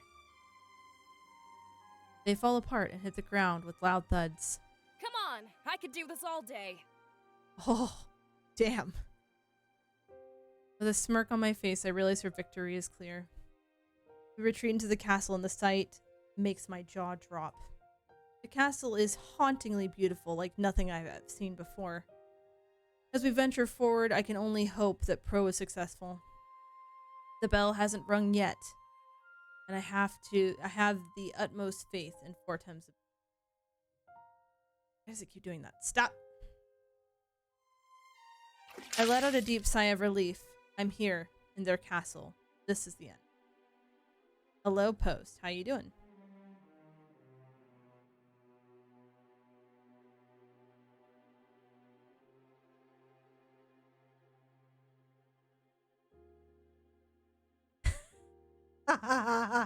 Yes, exactly that. Exactly that. Eventually, Pro's path leads him to a massive dining hall.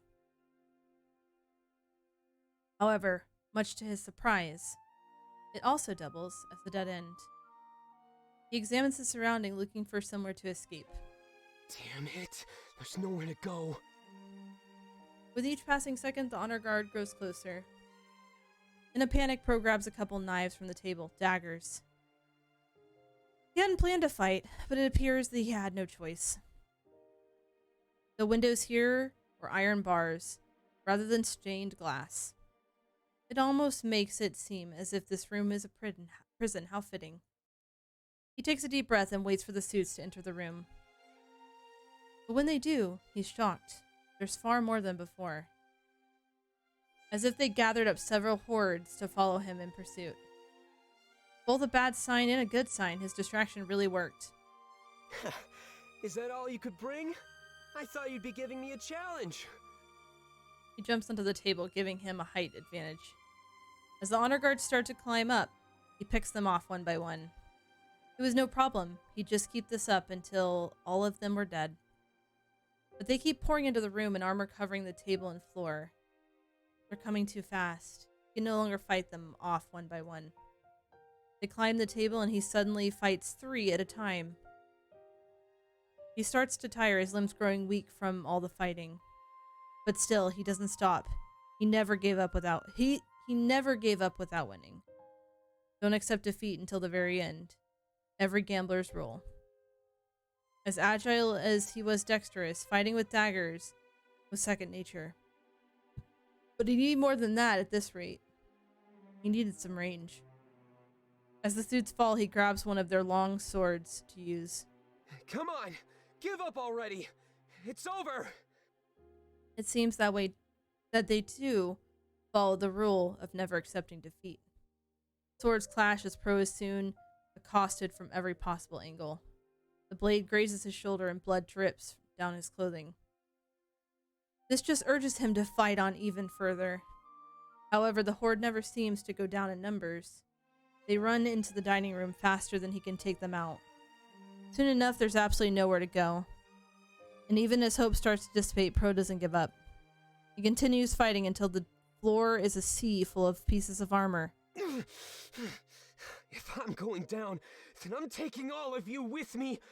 Let's give those historians something to write about. The sword is plunged through his shoulder, and he stumbles back, crying. Gritting his teeth, he pulls it out and starts using 2 swords simultaneously. As if they were an extension of his body, he fights with immense grace. The wound is pouring blood and he starts to get lightheaded. Shaking his head, he tries to snap himself back into cognition. But a moment later, his sword is violently thrust through his side. He lets out a loud battle cry, a sort of scream, and keeps fighting on. But as made evident by the weaker swings, his time was limited. Don't accept defeat. Bro, you're not allowed to actually die! He fights, almost delirious from blood loss. In a last-ditch effort to survive, he jumps off the table. If he could just fight his way to the exit, he'd survive. A fantasy brought on by his deluded state, no doubt. It wouldn't have worked before, and it wouldn't work now. The white suits of armor on the ground are crimson with his blood. Moments later, something surprising happens. The honor guards spread out, almost like they're retreating. He falls to his knee, curious as to what's going on in their minds. They sheathe their blades as Pro kneels in a puddle of his own blood. So that's what it was. An admission of victory and their opponent's death. Hex! Ow! Hex Harper and Raiders, hello! Welcome on in. How was your stream? Hi. How you been doing? Welcome on in. I hope you guys had a lovely time. What were you up to? Ooh, how was Tenderfoot Tactics? I don't think I have ever heard of that, but how was your stream? How did you enjoy? And guys, if y'all have not heard of me, my name is Screaming Doggo. I'm a variety streamer / screamer, and today we are in the finale of Winds of Change, and boy is it a it's a time. But I hope you guys had a lovely time with Hex. If you have not already, please check out Hex. Hex is a lovely bean. Highly recommend. Close to finishing it. Oh, this is such a good game. I know, Drake, I know. He cries and tries to repeat himself once more, as if it's a sort of mantra. Don't accept. He falls down on his side, crying and bleeding out on the floor. Don't accept defeat, at least not until the very end. Unfortunately for him, it seemed like this was it. My luck had to run out sometime. In his final moments, he comforts himself with warm thoughts. Thoughts as warm as the pool of blood that now covered the floor. He passes out with a smile, finding happiness in the success of his task.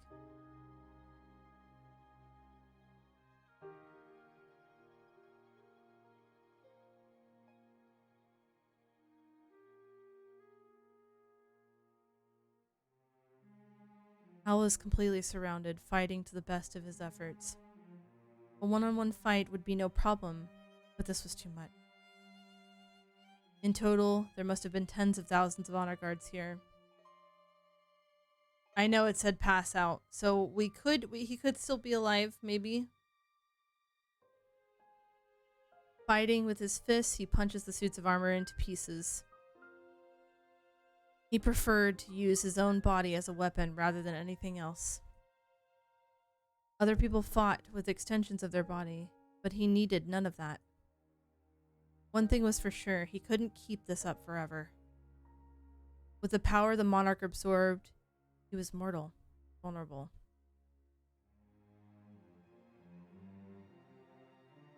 I think it said passed out. Rezo, shut the fuck up. However, he uses the sense of dread in order to fight with more determination. Dominic was nowhere to be seen, but Hal hoped that he was still alive. There were so many suits of armor, and it was impossible to keep track. One stray arrow, one thrown dagger, or a sneak attack, and it was all over. Rezo, finish the fucking game! As he punches through the suits of armor, he finally saw an ally. Changing the direction of his assault, he fought his way towards them. Greeting him with a smile, it was a relief to see a friendly face once again. Hal, watch out! Vivian jumps behind Hal, taking out a suit that was sneaking up on him. Thankfully, his ally Hal responded by doing the same, but behind Vivian. No matter where they stood, there was always an enemy in pursuit. Arrows fly overhead every few seconds. The enemy archers were skilled. Hal couldn't see, but he knew that those arrows hit home on his allies. With his back pressed against Vivian, their rear was finally protected. Vivian, status report. How are your men doing? Not good, last time I checked. There's just too many of them, Hal. All we can do is wait for that bell to ring. And if it doesn't? Vivian lunges forward, taking out several suits of armor. Then, a moment later, he presses his back against Hal again. Then this is it for us. The despair in his voice was clear. They could keep fighting, but things were looking bad. Even if each man killed 100 suits, they'd still be outnumbered. Hal shakes his head, freeing himself from the onslaught of ashes. The library still ablaze, rained remnant of the monarchy upon them. The honor guard seemed unimpeding by this, but not the rebellion.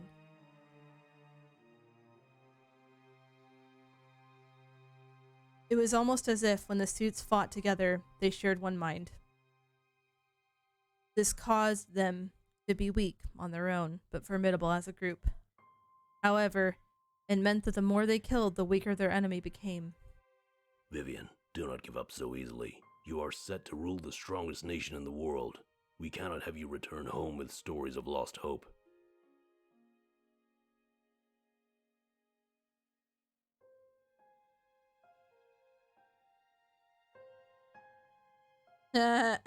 So, yeah, that sounds about right. Draw kill. As they talk, they keep fighting. The enemies never let up for a second. Then we better find it again. And fast. Arrows fly through the air once more, and screams fill the air. They knew their forces were dying. The suits had no need to scream. Hal wasn't even sure if they felt pain or feared their own demise. And he wondered if those things would be a weakness or a strength. His knuckles became bloody and cracked, and they fight for their lives. They continue to protect each other, fighting as if they were one body. We need to change up our strategy. If we don't, then they'll outsmart us.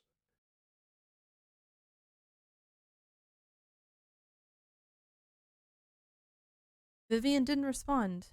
Vivian? Vivian shakes his head, panting heavily. Sorry. It's just taking a lot out of me. I think I need to get back to the library. Will you be okay on your own? Yeah, I'll be fine. Will you? Yeah, go now, while you have an opening. We will continue to fight them off. Vivian nods and then runs towards the library. Soon enough, he disappears into the crowd of suits. Hal's back is vulnerable once more, but he still fights. All he can do is face the enemy, his fate head on. Charging into the crowd with a scream, rage wells up within him. There is no allies seen. Target after target. And that's what happens next. He shatters the enemies like weak glass. Sorry, give me a second to stand, guys.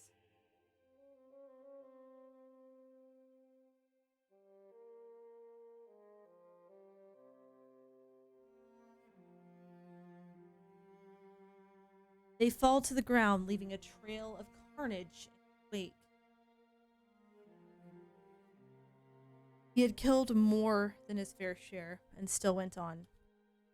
Eventually, a barrage of arrows assaults him. Piercing through his torso, it caused him to grunt in immense pain. He does his best to shake it off, but it's almost too much to bear. Now that the excess spirits were removed from his body, he was mortal.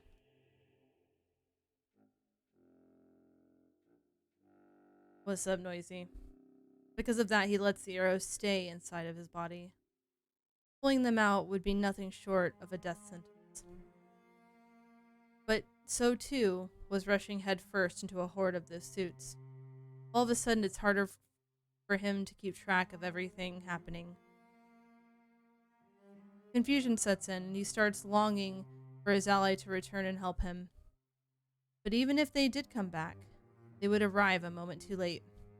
He turns around looking for more enemies, and one is right there. They thrust their longsword deep into his gut, and he stumbles back. But then he quickly lunges forward, destroying the suit with a harsh punch. More suits crumble down around him, and miraculously, he's still fighting. It was miraculous that he was still standing. He fought on with fervor. However, the archers from before were preparing another shot. Moments later, his back is full of arrows as they hit their target. His body starts to feel numb, and he falls to his knees with a cry. The honor guard surrounded him.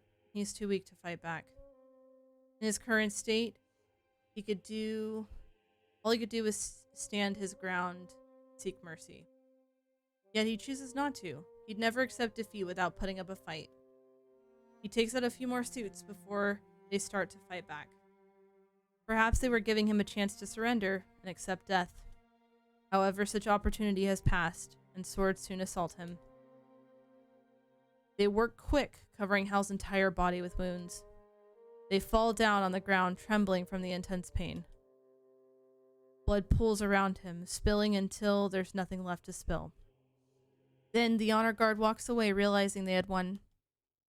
Hal lay there, looking up at the sky and the steady falling ash. It covers him, and he becomes one with the remnant of his people. Morale's at 90%. This is my current thing. Purity at 50, corruption at 40, morale at 90.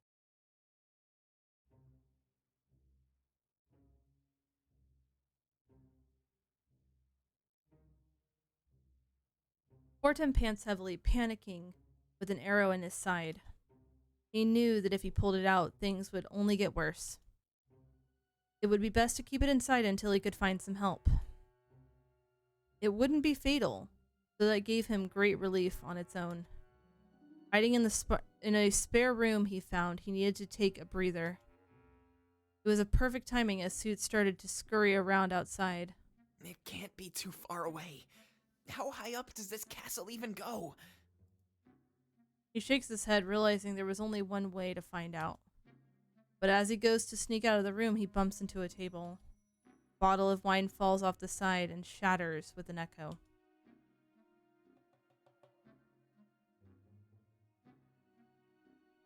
Yep, break it. His entire body tenses up as he hears an honor guard stop moving. He runs to the other side of the room and hides behind a curtain. It would have been easy to sneak around them, if not for the wine. Now every single suit of armor in the hallway would know he's here. He remains as still as possible as one of them enters the room to scout. The suit kneels down to inspect the broken glass, then looks over to the curtain. His cover is blown. He made a small trail of wine with his footsteps. He holds his breath as the suit of armor makes his way to his location. Then, a few moments later, he plunges its sword right in the curtain. Fortem dodges to the left, then rips the curtain down from the wall. Wrapping it around the suit of armor, he has a strong chokehold. He hesitates for a few moments and then snaps the enemy's neck. The suit crumbles, but has nowhere to fall, being held together by the curtain. He slowly rested on the ground. This was his first real fight, his first kill. If he survived to ring that bell, he knew he would never be the same. He slowly unravels the curtain and grabs the sword belonging to the suit. As soon as he does, more of them enter the room to check up on their ally. Fortem wondered if they felt emotion, if they'd mourn the suit he killed. They drew their swords, but Fortem wasn't sure what prompted it. Anger at their dead ally, or perhaps blind loyalty to the Triumvirate. He never knew. He'd never know. And in that moment he realized it was for the best. Sword clashing against sword as he fought for his life. But not just his, almost everybody else's lives were at stake too. They were relying on him to ring that bell, and he couldn't let them down. All he had to do was survive.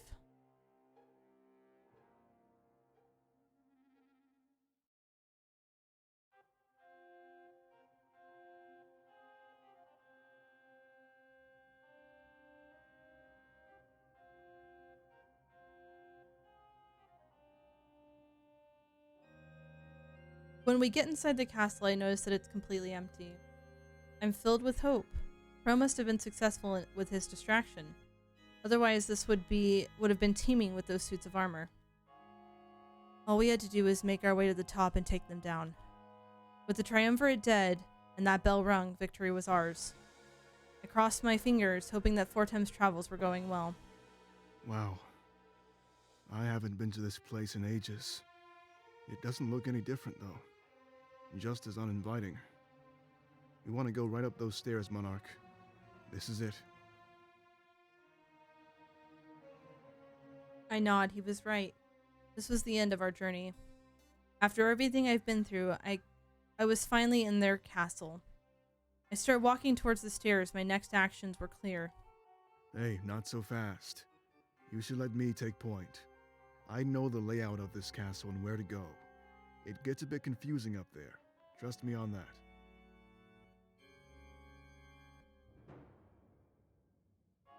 Confusing? How so? Let's just say there's lots of stairs coming up. And be careful, alright? We don't want to fall into a trap. We're in their territory now. An ambush would be child's play.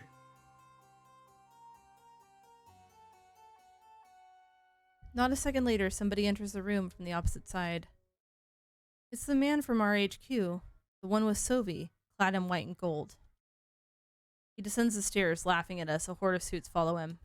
Ambush? No, I don't play cheap, not like Sovi. I'd merely like to call this a welcoming party of sorts. An ambush is unexpected. Surely you knew I'd be here. I unsheath my blade and hold it out towards our enemy. There was no way to argue semantics with the likes of him. But, as if to guard me, Ulrich steps forward, getting in the way. Look, we don't need to fight you. I know what you are. A slave to the Triumvirate. We can fix that, Halen. We can remove the curse. It would never work. Halen was under their thrall. Exactly. Even considering this offer would be an act of defiance. Instead of responding, Halen disappears into the crowd of suits. Curse? You called this a curse? I embody the Triumvirate's will and command their army. You are the cursed ones. You fight for the dream of a fool. The suits of armor reach the bottom of the stairs. But Halen is nowhere to be seen. We just hear his voice. He must have used the confusion of the crowd to escape. You stand in the realm of gods now. It is time you spoke with your resolve. If it is strong enough, then you will find me.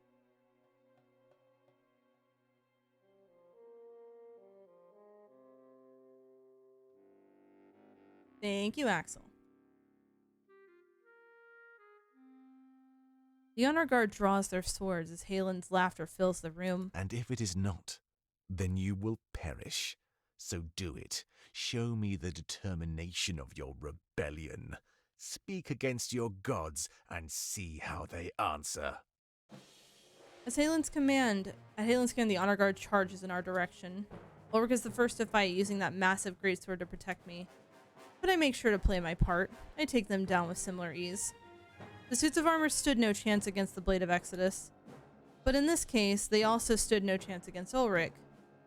I'm confident in our victory, but I try not to get cocky. It seems like there were almost 1,000 suits of armor here. Though we were doing good now, our bodies could easily weaken.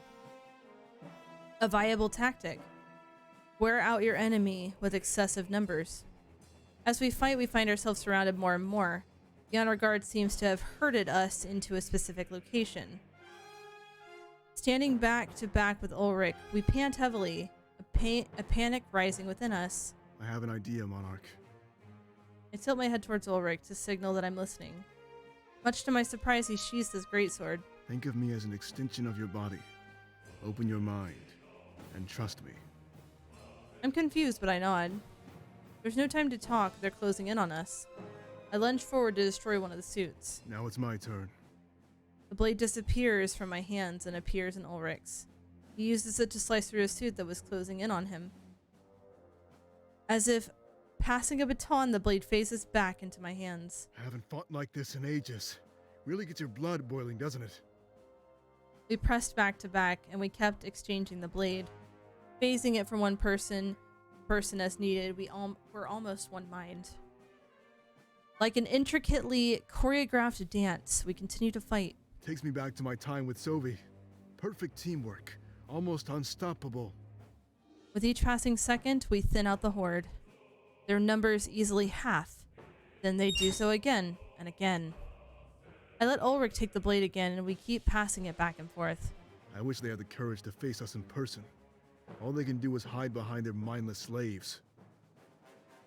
Also, hey Flute.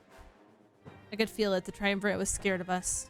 In the end, all tyrants could do is cower in fear, in fright. They knew they had lost and mean to buy time. But that wasn't a luxury we were selling. As the last suit of armor fell, we too fall to our knees. Panting heavily, we realized how much of a fight we put up. I never forget this moment, not for the rest of my life. Fighting side by side with another Exodus wielder? If I were the triumvirate, I'd be very, very afraid. It feels like an eternity before I can rise to my feet again. But when I do, I sheathe the blade and look at Ulrich. He was staring at the stairs, our next objective. If we get into a bind, let's just do the same thing. That blade and our connection is our greatest weapon. I nod. And something tells me we'll be needing it when we face Halen. Are you ready to go upstairs? He's all that stands in our way. I nod once more. Good, then let's go. Remember, if you get the chance, save him. I understand if you can't, but he deserves freedom. It's true. Everybody deserved to be free from the triumvirate. But Halen wasn't willing. We'd have to force him somehow. And if we couldn't, then unfortunately, I'd have to kill him. We make our way upstairs in pursuit of Halen. After what just happened, I was certain we'd win this. With our strength combined, nothing could stand in our way.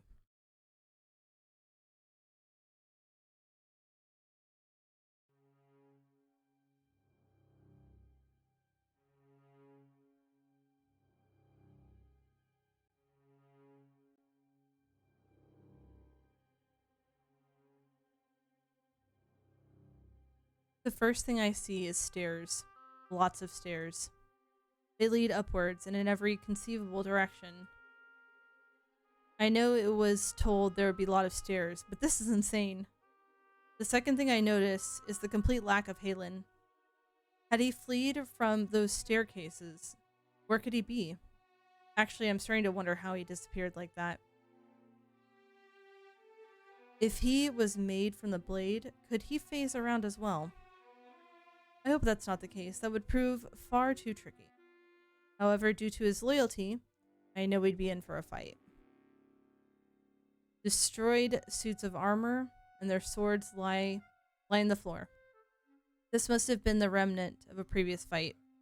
Perhaps Fortim and Pro came here before us. Be careful, Monarch.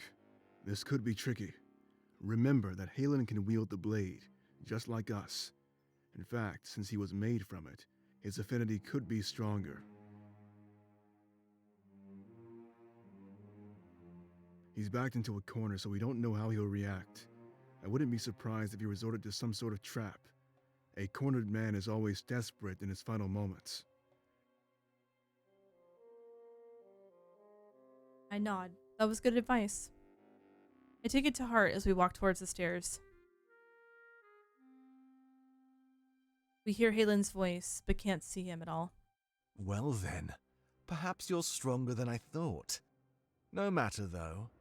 I've been waiting for a worthy opponent. I'll savor killing you, Monarch. Every single moment. That's when I finally see him on one of the many flights of stairs. He's slowly making his way down, almost as if he's buying some time. I move to meet him halfway, but suddenly there's no need to move at all. Monarch, look out! Almost instinctively, I lower myself as close to the ground as possible. From behind a massive sword is swung. It comes close to removing my head. I turn around, greeted by the sight of Halen, so he can move around like that. Saved by your friends, as always. I wonder how you'd handle things on your own. What do you say? Want to put that to the test? Ulrich steps forward, interrupting before I can respond. We don't have time for your games, Halen. We will give you one chance. Surrender or die. And who says you get to call the shots? Remember, I exist to manifest the Triumvirate's will, and right now, what they want is to see you all dead. Yeah, clearly. Halen draws another sword, holding out two large blades. I've never let them down, and I don't plan on starting. You think you're special? That you're here to seize your destiny? No, you're nothing more than another insect for me to crush. You may have made it farther than most, but it doesn't matter. Even atop the highest mountain, an insect is still an insect. A being that exists for one purpose. To be exterminated! He charges towards me, and I do the same. Pulling out the blade of Exodus, our swords clash as we meet. They meet again and again, the echo filling the room as we fight. His strength is astounding, as well as his speed. I've never seen a man fight with two swords quite so gracefully. He tries to trick me with fake swings and sudden movements. But I don't have to try harder than that. I counter to him with ease. This dance continues, and we show no sign of tiring out. At this rate, death would come to whoever slipped up first. But I can't slip up. I have to win and take down the Triumvirate. This would belong to me. This world belonged to me. I was the rightful heir to the throne. Halen was just a lackey, some power-hungry group of three. If there was any justice in this world, then I would prevail. Doggett, hello, how are you, Bean? Welcome on in. Perhaps I let that get to my head and allowed Halen to land a blow. Thrusting his blade into my shoulder, he twisted it, then pulled it out. Ow. It was a wound that would prove to be harmless in the long run. But the pain is so intense that all I can do is stand there, stiff and motionless. My blood drips to the floor, and I take a few steps back, losing balance. Monarch! Ulrich lunges forward and pushes me to the ground. Phasing the blade into his hands, he blocks Halen's neck attack. I bleed on the floor as I watch Ulrich fight the Triumvirate's right hand. You're certainly stronger than Sovi. It's a shame that you defected. I could use you. Yeah, I'm doing good. I'm glad to hear you're doing well. And you're the cutie here. Defected? No, I simply chose the right path. And you can do that too, Halen. It's not too late. Halen laughs and they continue to fight. Swords clash, but Ulrich clearly has the edge. There is no passion in serving the Triumvirate. They take everything away. They bleed you dry. And what's worse, they give nothing in return. The rebellion gave me everything I needed. A family, a home, a place in this world. I belong to them now, and that's final. Halen shakes his head. You're a fool. They seduce you with flights of fancy. You ran to the first group that made you feel a sense of purpose. Do you honestly think that she is the rightful ruler of Alestia? Ulrich nods. Without a doubt. I'd give my life for the Monarch. The truth of the spirit realm only proves that I'm correct. They told Sylvie, and look at what happened. Think, Halen. I'm not weak. My loyalty was just different from yours. While I want to serve Alestia, you want to serve the Triumvirate. But they made you that way. We can change you, if you'll let us.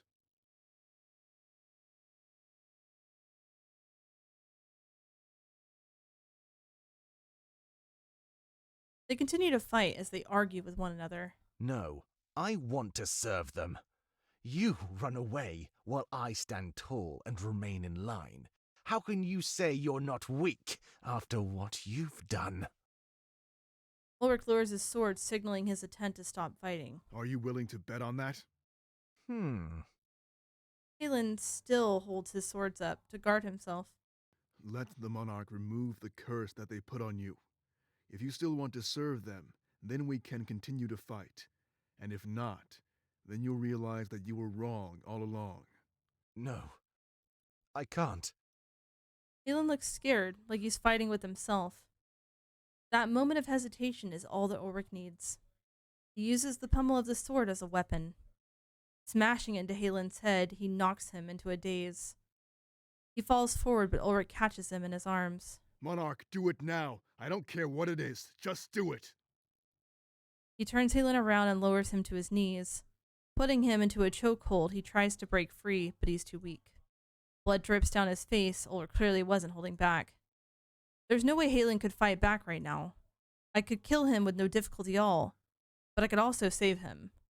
If I remove the curse on his mind, maybe he'd serve our cause instead. But was that worth the risk? Something tells me I don't have much time to decide. If Ulrich held him like that for too long, he'd be dead for sure.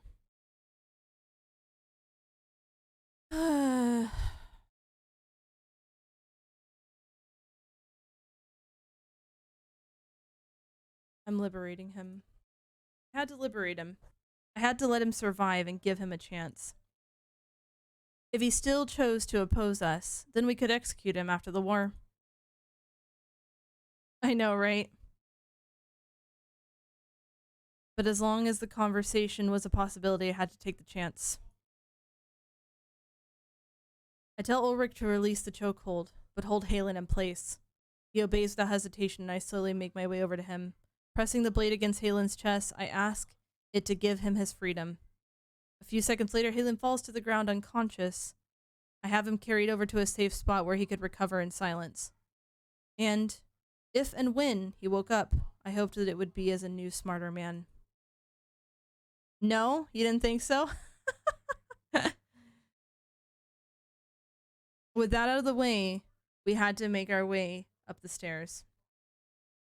Within a few more minutes, I'd be face to face with our enemy. It was time to rise to the challenge and change the world. Hey, before we head up, can you do me a favor? And don't question it, just trust me, okay? Oh, Minnie. Sauce Minnie.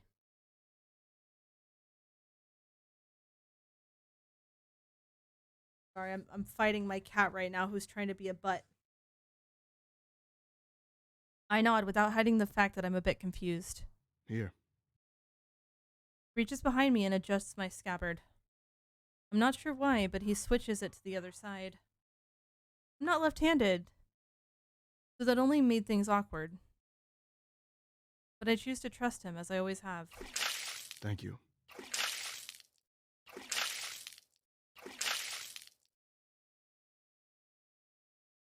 And a second later, we're making our way up the stairs. All we had to do was dethrone the Triumvirate, simple enough. After that, I'd meet my friends at the atrium, at least the ones that survived.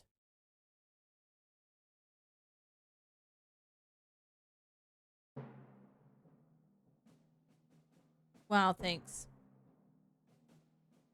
Domik fights for his life in the town square, surrounded by the suits of armor. He lost sight of all of his allies, and is unable to tell if they were even still alive. Still, he fights on. He'd never give up. Not when he was close to the end. The bell will surely ring any minute and bring an end to war. If the monarch followed through, then the world belonged to them. This was a fact that kept him fighting, even as the hope was lost. Fatigue started to settle in, making him move slower. The suits of armor fell, so did his strength and resolve.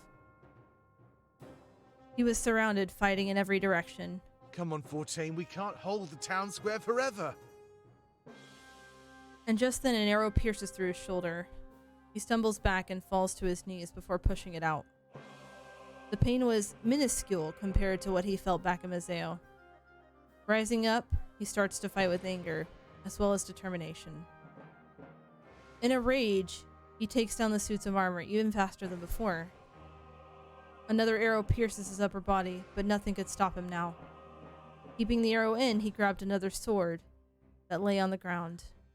Fighting with two of them, he was able to guard himself more effectively. The suits of armor are arriving faster than he can kill them, however. Soon enough, he is surrounded by more suits than he could hope to kill. With no allies around him to come to his aid, he knew that things were dire.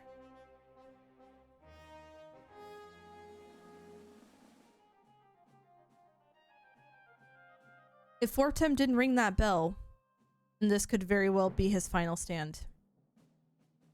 He throws his second sword to the ground and takes a deep breath.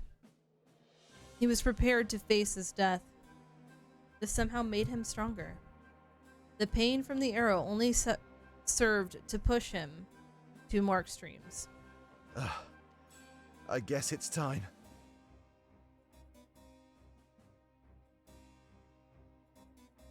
Sorry guys, give me a second. I'm trying to get my cat to get away from the screen, making it very difficult to read stuff. His fight starts to become more desperate as tears blur his vision. The fact that he couldn't see any of his friends just hurt him even more. He had to assume that everybody around him had fallen during battle. Stay back! I'm warning you! He held out his sword, as if to threaten. His hands trembles. The honor guard did not heed his warning, and they close in on him. Having no choice but to continue fighting, he lets out labored grunts. Through his blurred vision, he's almost unable to make out anything. His saving grace is the contrast of the white suits over Balte's decay. Using that as his guide, he's able to keep taking down his enemies. He tries fighting his way in the direction of the archers. Those were more of a threat to him than the suits with swords. In fact, he was certain that those archers had killed quite a few men. And unfortunately, he may be the next one added to that count. An arrow is shot through his gut. He screams, falling back. Not a grievous wound, but he immediately caught off guard. Something smashes into the back of his head and he collapses. Turning around, he sees a suit holding a rock covered in his blood.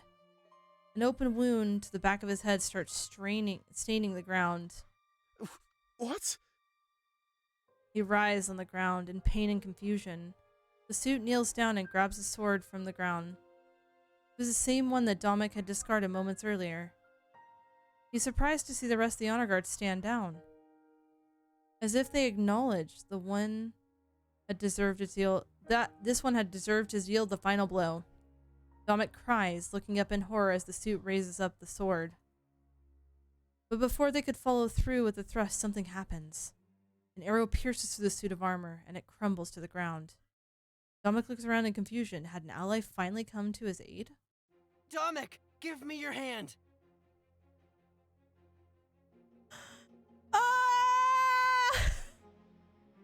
I saved him and he came back!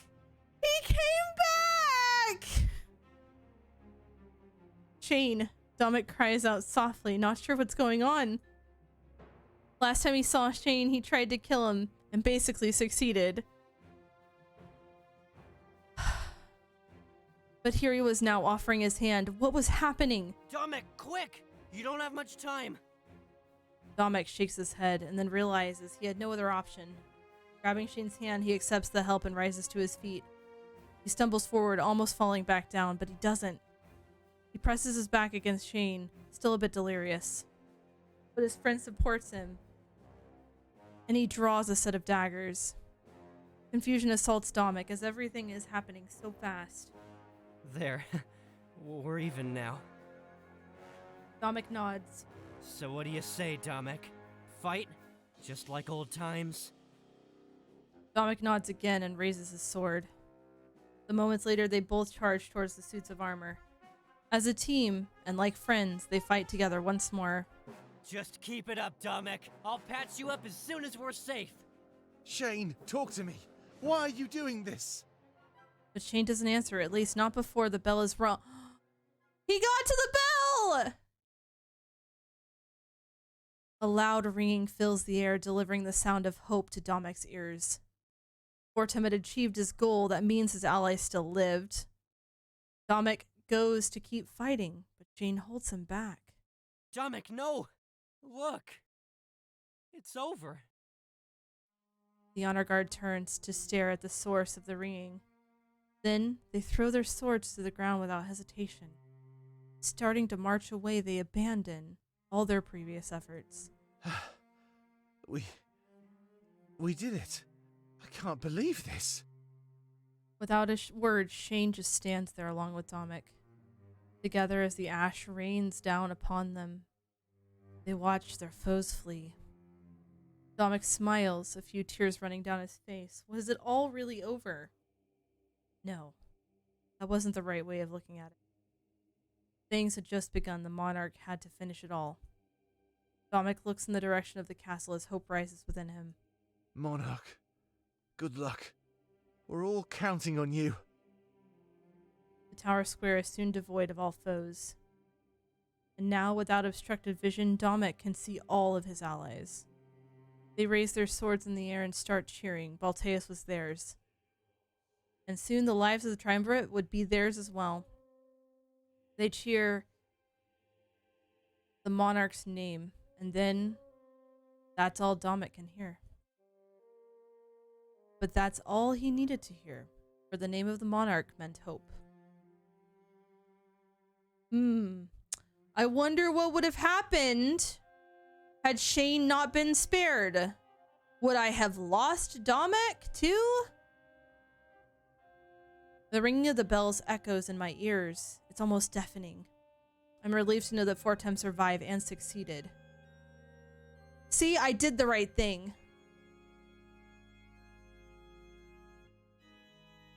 Me and Ulrich stand in the darkness, and it's hard to see.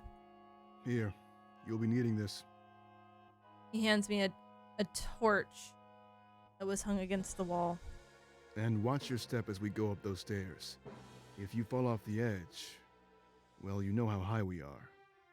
God, I hope not. I really hope Pro lived. I'm pretty sure that unfortunately Hal is dead.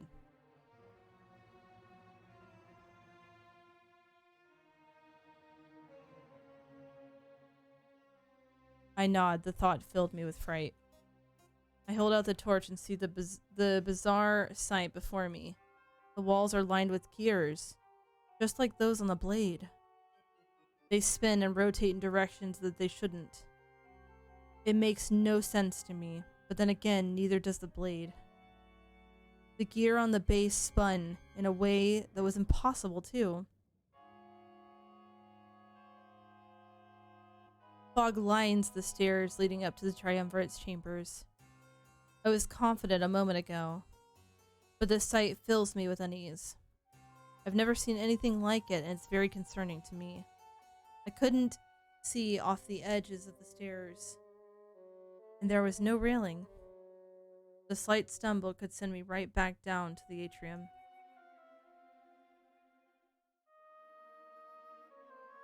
I do need to go back there, but that's not the way I'd like to do it.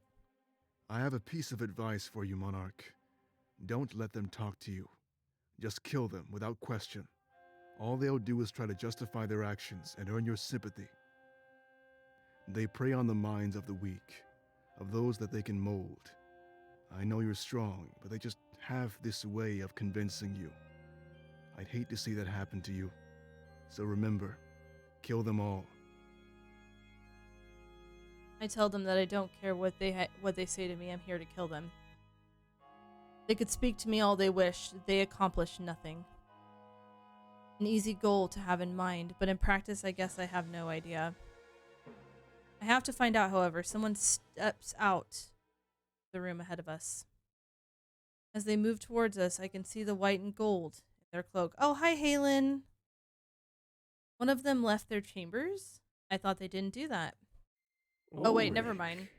This is quite a surprise. It's been ages since we've seen your face. Have you come to grovel in the face of your defeat? I've come here to end this war. I bring an offering, the blade and the monarch. Do with her what you will, but I ask for your surrender.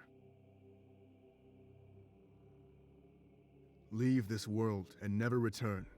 Live your lives in peace, somewhere far away. Just stay out of our business and leave us alone.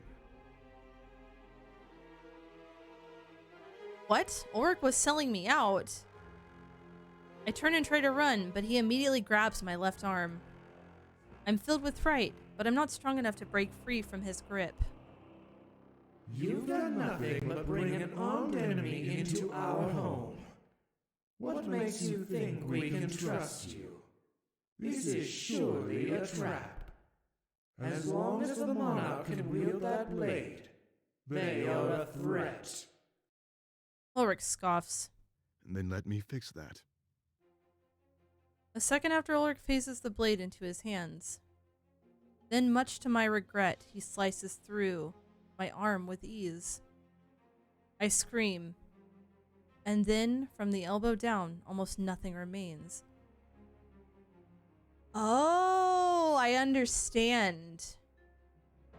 He is tricking them. Unfortunately, I'm suffering again, but he made me switch the sides of my scabbard to make them believe that he was taking off my dominant arm. When in reality, he's taking off the arm that I don't wield stuff with. He is trying to gain their trust. This really kind of sucks though for me. My poor me. Yeah, but ow. There, look how easy that was. Never again can that blade be used against you. Now do what I said. Surrender and leave this world. I don't feel anything, almost as if my body numbs itself from the trauma. But the sight of is all too real. My lower arm, limp and dead on the floor. Blood spurting from the wound, and I look at Ulrich in disbelief. He makes direct eye contact with me, and then looks at the torch. I'm still gripping it tightly. Oh god, he wants me to cauterize my own wound. I'm still gripping it tightly, and that's when things make sense. Was he trying to fool them? I still have to use of my good arm. I slumped against the wall and used the torch to burn the wound shut. A disgusting smell fills the air, and I can hear the cracking and sizzling. This is all I can do while I watch Ulrich ascend the stairs with the blade. How surprising. You've changed, Ulrich. We thought your allegiance to the rebellion was absolute.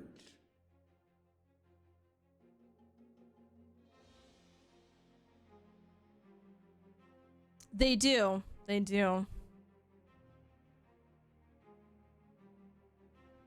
A good day, sir.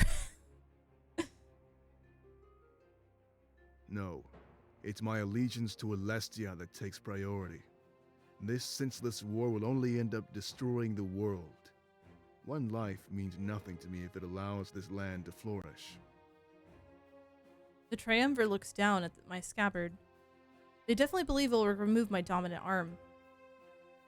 I don't know why any of this is happening, but I let it all unfold. I trust Ulrich, and I know he's doing this for a reason. A generous offer, but one we cannot accept. Surely you know the truth now, after everything you've seen. The monarchy, and those that follow their path, lead worlds to ruin. Ulrich continues up the stairs, gripping the blade as tight as he can. We request that you join us once more, Ulrich.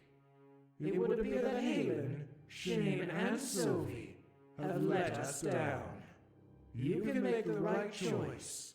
Join our ranks and save the world. Ulrich lets out a loud sigh, like he's considering their offer. And what would you have me do? As he speaks, he reaches the top of the stairs and faces the triumvir. By now I'm almost coherent again, and the wound bleeds no more, burnt shut. I watch the two of them converse, wondering what exactly is going to happen. Kneel and pledge your loyalty to our cause. Then, turn that blade on the monarch and take her soul. There's a reason we need both her power and that blade. Mm-hmm. If you can do that, then all will be forgiven. You see, Ulrich, the monarch is the key to saving us all. She would waste her power, while we plan to harness it correctly. What do you mean? Do as we say, and we will tell you everything. Even the things we could not tell you in the past. Aw, Riku, thank you for the good vibes. Ulrich immediately drops the blade to his side and kneels down. It hits the ground with a loud metallic cling, then rests there, motionless. I know, right? God. Good. We are glad you realize the error of your ways. Siding with the rebellion is foolish. It is a waste of your talent. With us, you will finally be back on the right side of history. I'll boop you back. Yes, Master, of course. My loyalty is forever yours. As the Grand Inquisitor, I have only one goal: to remove any threat that faces the throne. Ulrich grins as he says those words. Starting with you. A moment later, the blade disappears from the ground. But it doesn't return to Ulrich's hand, or even mine. It phases directly through the chest of the triumvir. Ulrich! He rises to his feet and grips the handle of the blade. I knew I could trust him. I knew he had a plan. I'm so thankful that he wasn't betraying me. You know, after he breaks my fucking nose and cuts off my non-dominant arm. Man, I'm so glad he's not betraying me. He's such a wonderful friend. He's done so much good for me.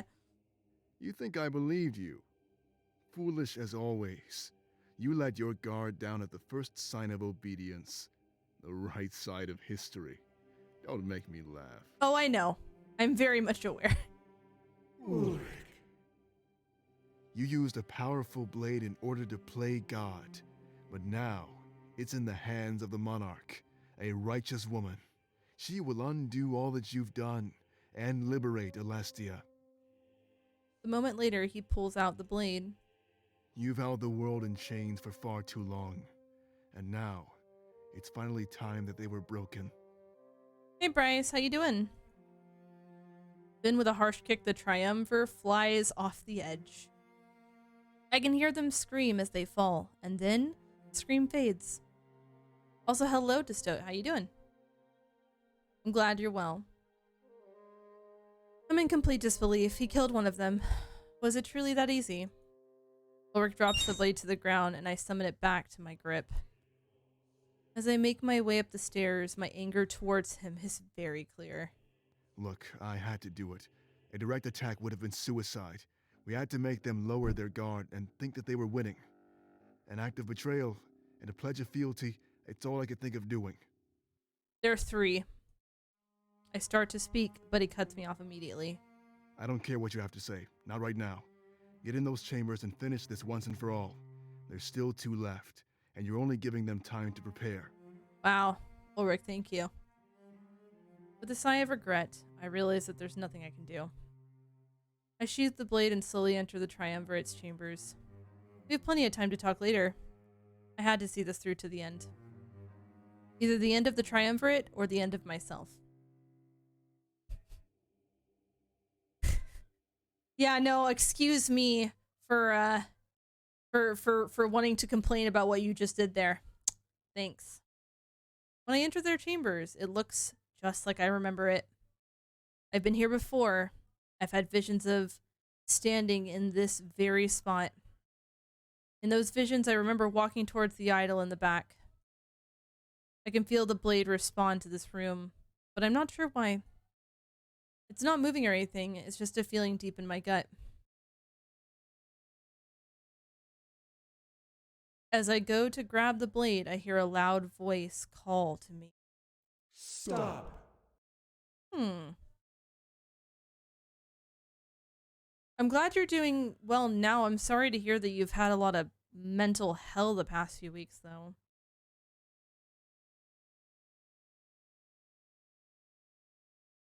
Then out of nowhere, I see two cloaks appear by the idol. One of them stays in place, while the other walks towards me. The one in the back was surely my target, and their leader. Do not draw that blade unless you intend to use it. That idol will respond to your aggression and fight back. We will not harm you. We brought you here for another reason. Another reason? What could it be? I know I was told not to let them speak, but I'm curious. Assuming a neutral stance, I asked them to explain themselves. That is a tall order, Monarch. I noticed that they used my proper title. In this moment, there's no room left for doubt. Everything Hal told us about the Triumvirate was true. They don't speak. They just stand there in silence. If I had anything to ask them, I guess now would be the time to do it. However, the earlier warnings echo in my ears, warnings against letting them speak.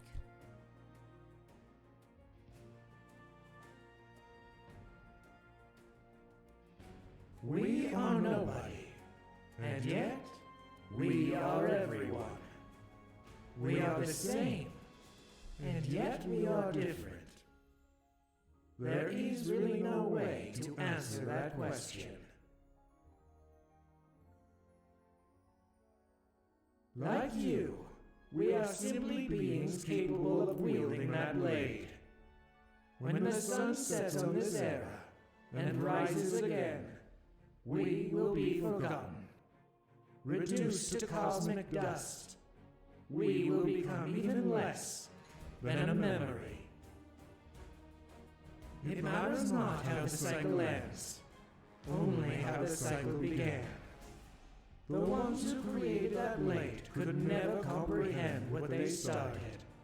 An endless war of life against death, of purity against corruption. As long as that blade exists, there will be beings capable of wielding it. And as long as those beings exist, they will inevitably meet, just like us. A catalyst for the clashing of ideals. It exists only to create disorder. It kind of sounds like 2/3, to be honest. Long ago, a group of 3 faced an almost insurmountable foe. They were able to prevail, and they thought they had won peace. All of the worlds, once closed off, became united in one large universe. Hey Fira, how are you? You see, that blade was created from the clashing of conflicting ideals. Life against death, purity against corruption. It feeds off of that imbalance. What they held after the battle was only a portend of more strife to come. I'm doing well. We're at pretty much the climax of this game. We do look fondly on those who created the blade, but we also hate them. Were it not for them, neither of us would be standing here right now. But because of them, we stand here at odds, instead of peace. Memories of their exploits linger through the core of that blade. But no matter how strong they were, one fact remained. They were nothing but foolish men. Men who thought themselves worthy of delivering justice. Ooh, Dosi, we got a face here. Men who, with all the power in the world, still remain short-sighted. They knew not what they trifled with, Monarch. They thought that the blade was a symbol of victory. But no. After what you've been through, we both know what it truly means. War and death. Why are you oh my god.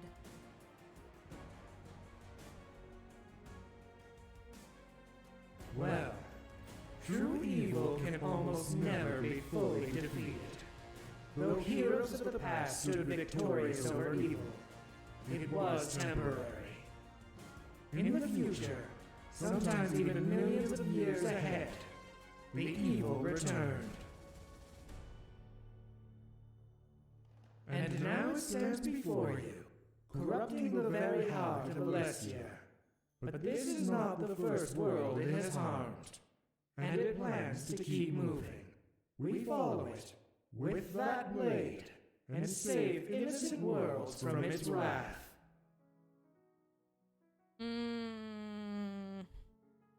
Look at the dying Balteus. It would deliver that fate to every single world. Rather than temporarily cast the idol away, we decided to settle down on this planet. Our goal was to find a way to destroy both the idol and the blade, for good. Sounds oddly, convenient. Doing so would liberate the universe from this eternal war. But we did not hold the power required to destroy the idol. Not yet. If we could make the blade stronger, though, then we might stand a chance. I was like, dude, if you want it destroyed, and that was your plan all along, why isn't it done? You can't blame it on the bullshit the blade's not strong enough. If it could match the strength of the idol, then that could be it. The energy unleashed in such a moment would destroy both for sure. Since the blade fed on life, we would have to start relying on others. So why haven't you let me finish it? Huh? They had planned to use this idol as a source of power, perhaps to aid in their conquest of other worlds. The universe belonged to them, they thought. But wielding the power of evil incarnate would only lead to ruin. We couldn't let them continue down a path as dangerous as that. So we cast them aside, in an astral prison using that blade. And as we did, we created new life on Alessia. A new, pure species that would keep on reproducing. A breeding ground of power for that blade to harvest. Oh, how kind of you. If we could make that blade strong enough, then we'd win. But even then, we couldn't gather power fast enough. The idol started corrupting and killing Balteus. We had to think of something, and fast. It led us down a path that we did not want to walk. But in order to create peace, it was necessary. We are not surprised, given our method of harvesting power. You see, this is not the first time you have stood in our chambers. Hopefully, it is the last. But to be honest, we've seen you many times. That blade exists unbound from the restraints of time and space. Every death along your journey has only served to power it further. When you got here, if it was not strong enough, we sent you back. When we did so, the blade remained unchanged. The cycle started anew, giving that weapon even more strength. You stand here, the result of millions of years worth of trial and error. Oh, my ears are like... My ears? Blah, blah, blah, blah. My ears are echoing. Also, hello, Nightstar and Disto. You might... The double voicing is a bit... Wow. The occupation, the rebellion, and even your attacks on Maltese. We created a period of time in your history filled with nothing but death. Over and over, you and your friends have lived it, only to power that blade. Yep, and it goes back to the whole fucking, like, this has been happening again and again and again and again and again. Like a fucking infinite time loop. And the fucking pattern needs to break.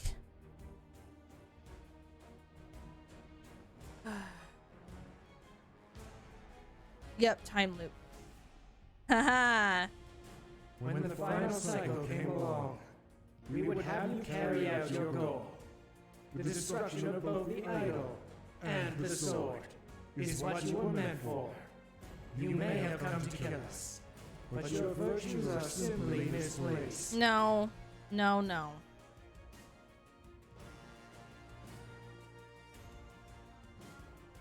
Oh my god.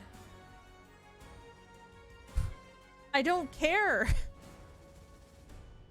If I'm honest, I don't care what they have to say.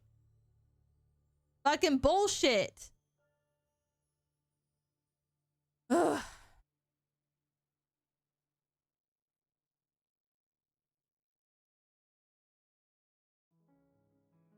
If I do, it would not be on stream.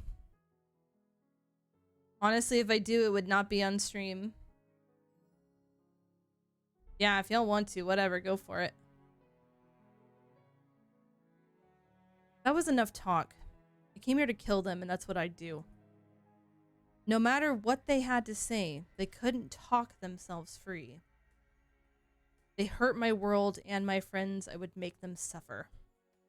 The mind can suffer when stuck in the same time and place. History repeating itself can be far more than maddening. We try to break free from the cycle, but only perish.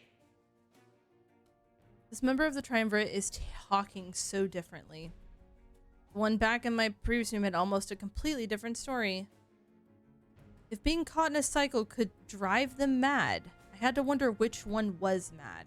This is why we will not stop you if you wish to kill us. That blade has kept us alive long enough to see things through. Our final rest would only be a sign that we have finally won.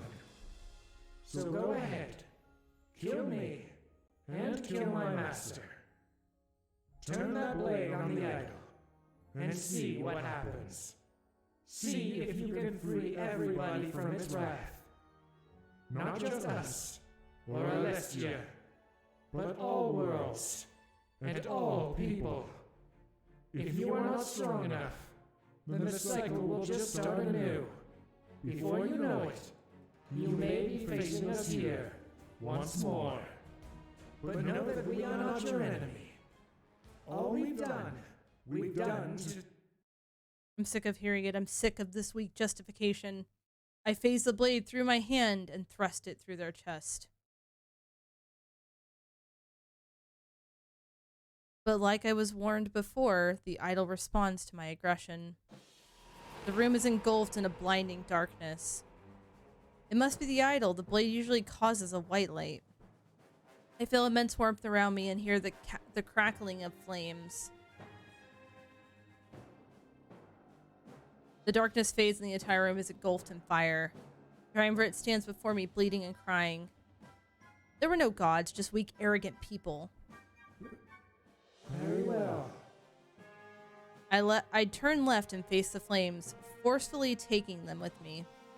I hold them there with the blade, tempered to absorb their soul. But no, They don't deserve it. They don't deserve the satisfaction. I pull the blade out and watch as the wound oozes blood. Then I grab them by the cloak and pull them close to me. In their final moments, I curse them and condemn them. And then I push them back into the idol's flames. I hear them scream and writhe as they slowly burn alive. In my opinion, they deserved a punishment far worse than that. Now, just one more to go. As I turn back to face the idol, the final triumvirate stands before me. I hold out the blade towards them, showing my intent to kill. That was my goal. Kill the triumvirate, destroy the idol. Stop! Think about what you're doing. Everything we've done in the name of freedom. Oh, that's some fucky sounds coming in the background. Damn. They get down on their knees and look up at me. Normally, I'd send you back to start the cycle anew. But now, your strength surpasses mine. This must be the end. I beg for your mercy. Let me live to see what I fought for. Without hesitation, I swing the blade and cut off their head. They fall to the ground and blood stains the white of their cloak. I'm not sure what to believe, as they have all something different to say. Perhaps they meant to use that doubt as a weapon when I got there. I throw away the nonsense and stick to the goal I originally had. With them all out of the way, it is time to destroy the idol for good. I take a step forward and my body is assaulted with pain. I can tell that the idol is fighting back and I fall to my knees. The flames are so hot that I feel as if I'm melting away too. But no, something else is happening. It's not just the flames. The idol is trying to kill me, but I'm not the only one here. Inside of me is the monarchy, billions of spirits wanting to help. It's almost as if they shield me, sacrificing themselves for me. I stand up and take another step forward. The pain is even more. I fall to my hands and knees and cry in agony. It's too much. My vision blurs. But after a while, things return to normal. Though the pain has gone away, I start to feel weaker and weaker. I know that the souls inside of me are giving their lives for this. If I could get to the idol and attack it, I might be able to win. That was the big maybe, but there was one thing I knew for sure. I hear it. I'm getting through the dialogue though. If I could get... Oh. I might not live through this, and there was no other option. Every step I took could easily be my last.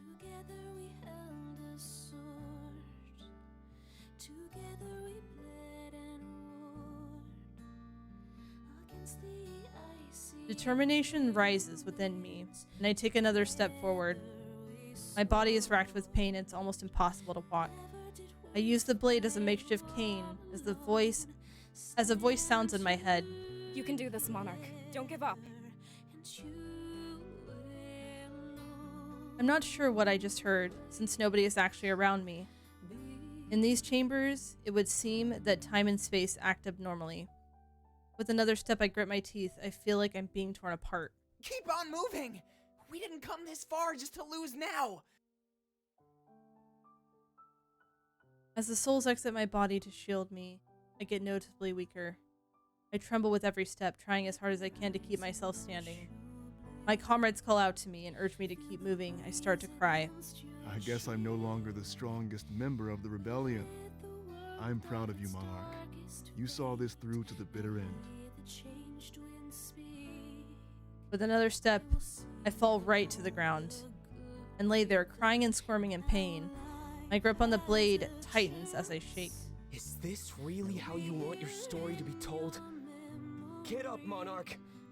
Get up and finish what you started! I use the blade for support and try to rise to my feet. This is taking so much out of me, but I have enough power in the end. Hoping with every fiber of my being, that I do, I take another step forward. I knew there was something special about you.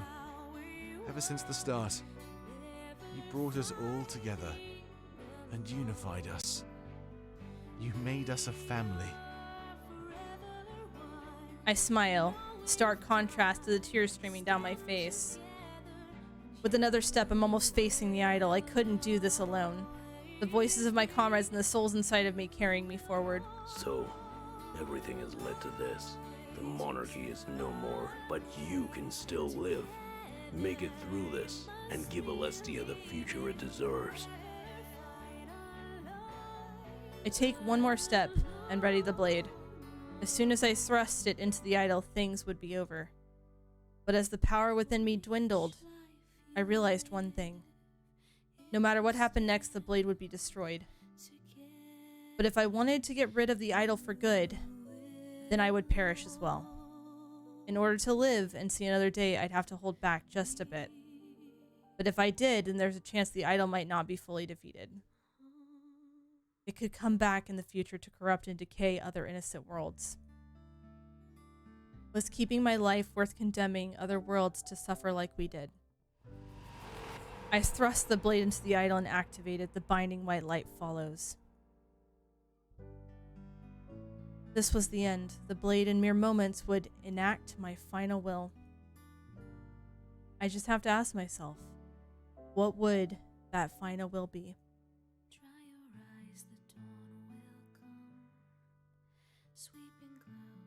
This is a very easy choice for me. Because putting myself in this position,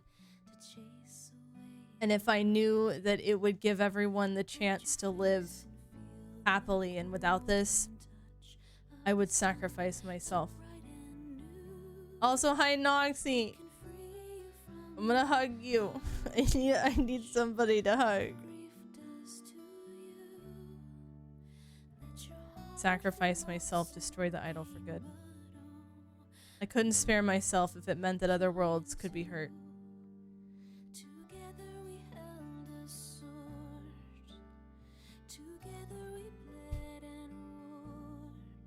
It would be selfish, even though I wanted to live, I knew I couldn't. As soon as we set sail, I knew that this could be the end for me. But even though I knew it was a possibility, I still didn't want to believe it. I was only fooling myself thinking that I could live to see what I fought for. I denied the Triumvir that right, and now I would deny it to myself as well. I guess it didn't matter now. I can feel myself fading away. I commanded the blade to use all the power it can, including that of my life. Thank you, guys. No matter what happened to me, I would rest knowing one simple fact.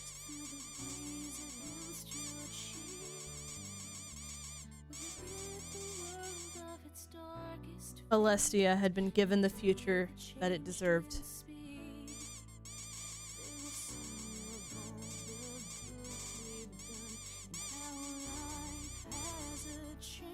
In the hands of the people, they were free to live as they pleased.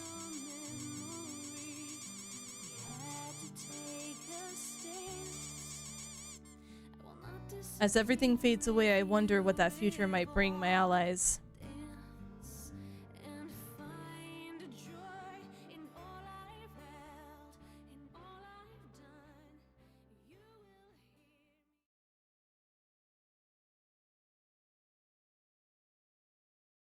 Epilogue.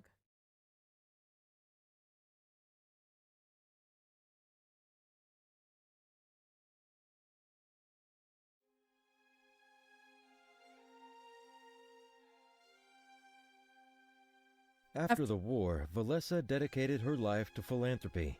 She helped the people of Mazeo move on from the Triumvirate. Undoing some of the damage her parents had done was her new calling. As pirates, they inflicted wounds upon the culture and people of Mazeo. Being their daughter, she felt qualified to try and make up for what they did, and so she would go down in history as one of Mazeo's greatest public figures. She didn't ignore Valenorth, however, and still paid frequent visits. Trusting Fortem to take care of her home, she did the same for Mazeo. Together, they helped ensure that both nations lived strong and in harmony. Each year, she'd place flowers on Salberg's spirit idol. This was to remember you and the idol that empowered you. You were never forgotten, not by her or by the world you served. For as long as she lived, she did this every year, her love unwavering. Known as a strong woman, this was the only time she shed a tear. Tales of her dedication to your love would live on after her passing. Because of your efforts and choices, Valessa survived. When the whole world stood against her, she faced it and prevailed. You gave her a gift of a happy, peaceful life, one not lost to senseless war. Oh, this is where it's gonna really get me. This is where it's gonna actually get me, is the end. Fortem returned to Valenorth and took on the role of elder. He stayed true to his word and united his nation with the rest of Alestia. At the loss of some culture, Valenorth merged with the monarchy for good. A small price to pay, many would say. Valenorth let go of its dead beliefs. No more spirit realm, no more seers. Valenorth was just like every other nation. Trade routes were opened, and Valenorth was no longer closed off to outsiders. In a way, his nation became almost an extension of Mazeo. Upon his passing, he left behind the world he dreamed of creating, a unified Alestia, each nation resting on another for strength and purpose. He never got over the loss of his lover, however. The day of your death became a day of festivities for Valenorth. They celebrated the gift of life that you gave to the rest of Alestia. On this day, many flowers would line the streets to your home. Fortem always kept good on his word of visiting you every day. Though you were no longer there, he never stopped honoring your memory. Fortem survived the war, despite all odds. His strong love for everything around him kept him afloat. When all hope was lost, he stood up and challenged death in the face.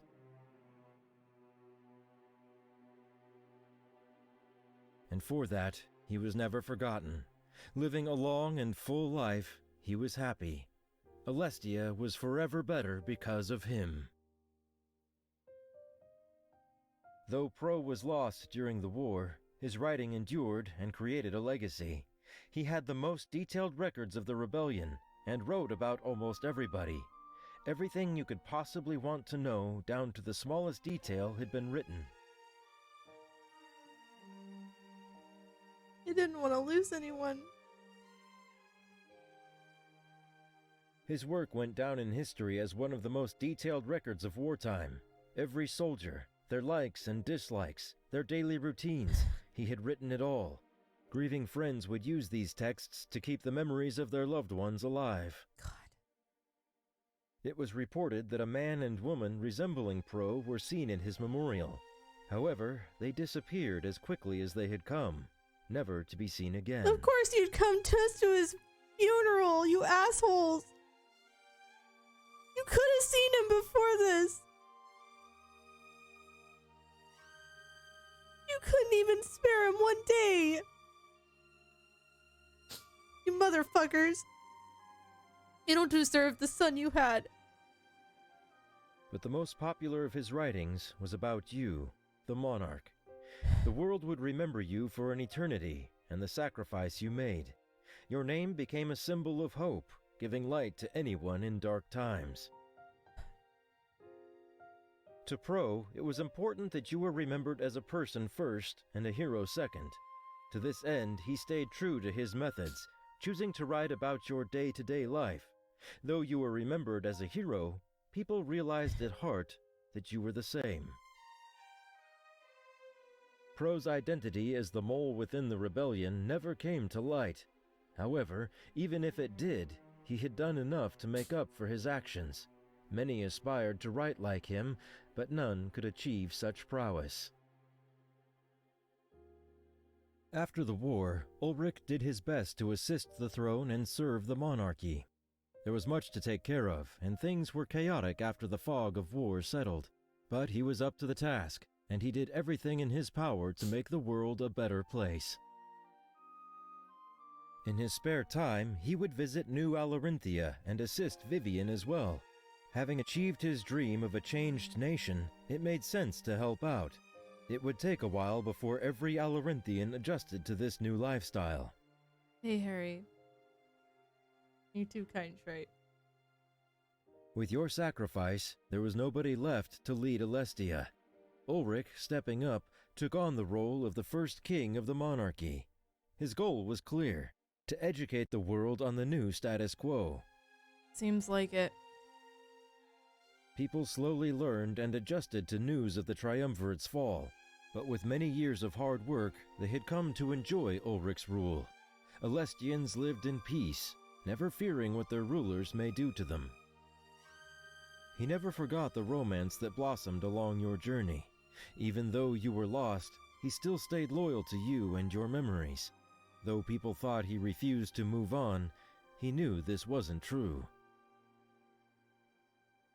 With his curse lifted, he was no longer afraid of dying. He knew that if he did, he might see his love again in the afterlife. This thought is what kept him going when things as a ruler got rough. Thanks to your efforts, Ulrich was able to live a happy life, free from the Triumvirate. The shadows of his past soon dissipated, and he turned into a new man, truly loved by the people.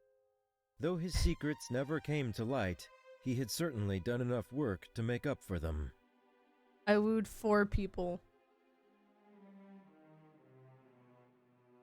After the battle for Alestia, Damek had a lot of work to do. Going from a member of the rebellion to a leader in the monarchy was a huge change. He was no longer part of a small army.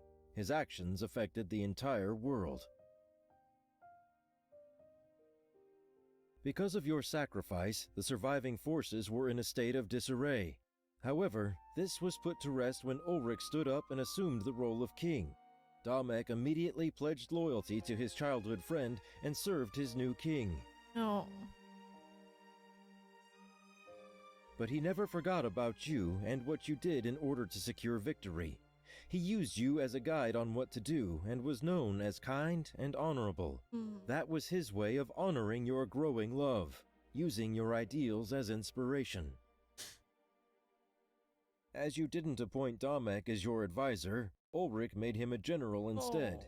He was in charge of recruiting and training an army, just like Salas was before him. His efficiency in doing so and his masterful strategizing ensured that Ulrich's reign was secure. Damek eventually got over all of the fears that controlled him. He paid visits to the spot where he lost his mother, but it held no power over him. Speaking as if she were there with him, he told her stories of everything that happened. Oh, Damek! And he was able to leave without feeling sad. Instead, he was happy.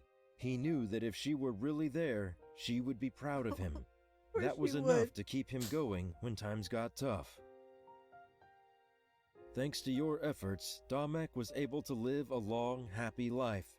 He served the throne for the rest of his life, remaining forever loyal.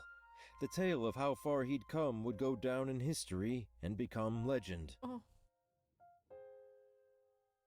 True to his word, Sovi was never seen again after the trip back to Mazeo. Seemingly lost to history, nobody was able to confirm what had happened to him.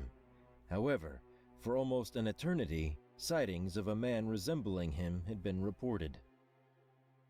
This man had always fought enemies of the monarchy, ensuring your legacy continued. If it truly was Sovi, then perhaps his claims of defecting from the Triumvirate were true. But as nobody could prove his true identity, this was simply a matter of conjecture and debate. Your counselor. Giving Howl his independence came at the cost of his life. However, he knew the chances of dying were high when he asked. people would say that you made the right choice by granting him his wish. Many mourned the loss of Howl in the battle for Alestia. His wealth of knowledge about the monarchy would have filled books. However, his kind was now all but extinct, a casualty of this ruthless war. Erin's Tavern went on to boom in popularity, being near the birthplace of the monarch. He was forever thankful that he didn't have to give up his home like Damek had wanted. As a tribute to you, he would rename the tavern in the future, his way of saying thanks. This is where Milas settled down, unable to decide between Mazeo and Valenorth. He lived a happy and peaceful life, choosing how his remaining days played out. Being free to choose what happened to him, he was never bound by duty again. After the chaos dwindled, Alex returned to Mazeo and started a new life.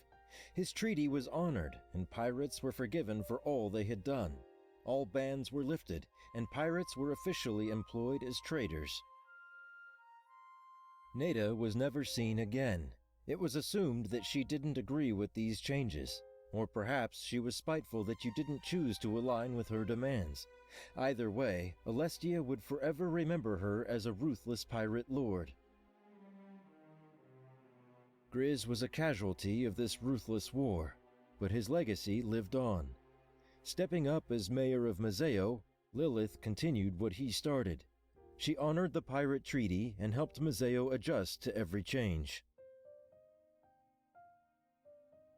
The created seers seemed to be affected by your attack on the Dark Idol. As if offering their strength when needed the most, the energy within them vanished.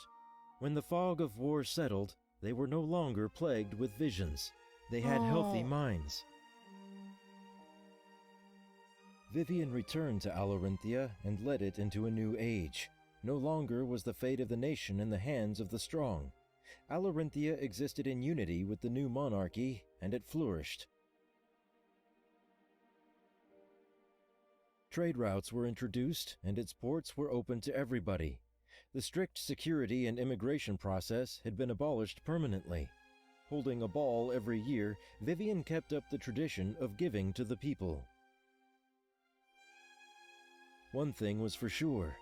Alarinthia would never be in the hands of the strong again. Vivian lived out a long and happy life in the nation he had always dreamed of creating.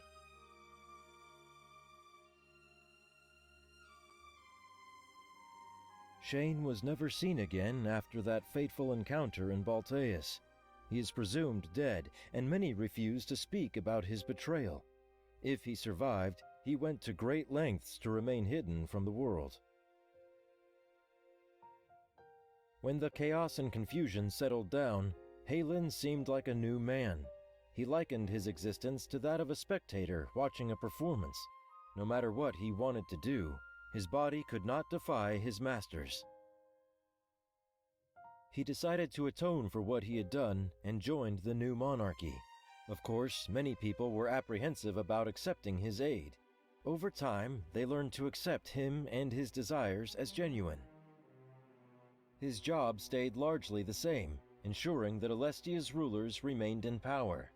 But with new masters and even new friends, he took pride in being on the right side. With the Dark Idol gone from Balteus, the corruption slowly waned. Over the next several decades, it made a complete transformation. Many would call it the most beautiful place in all of Alestian history. Its name was changed to New Balteus and left behind its old roots. No longer would it be known as the seat of the tyrannical triumvirate. People would see it as the place where Alestia was changed forever.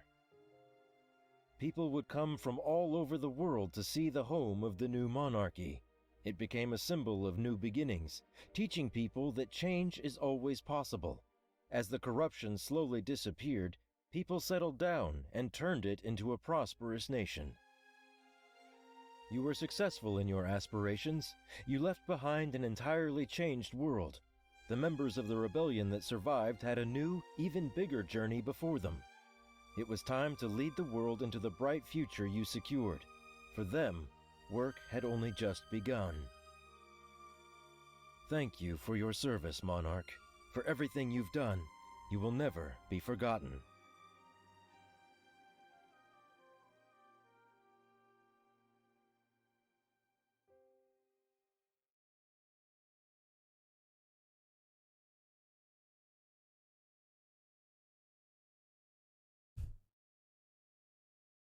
I'm not talking. My mouth's just moving.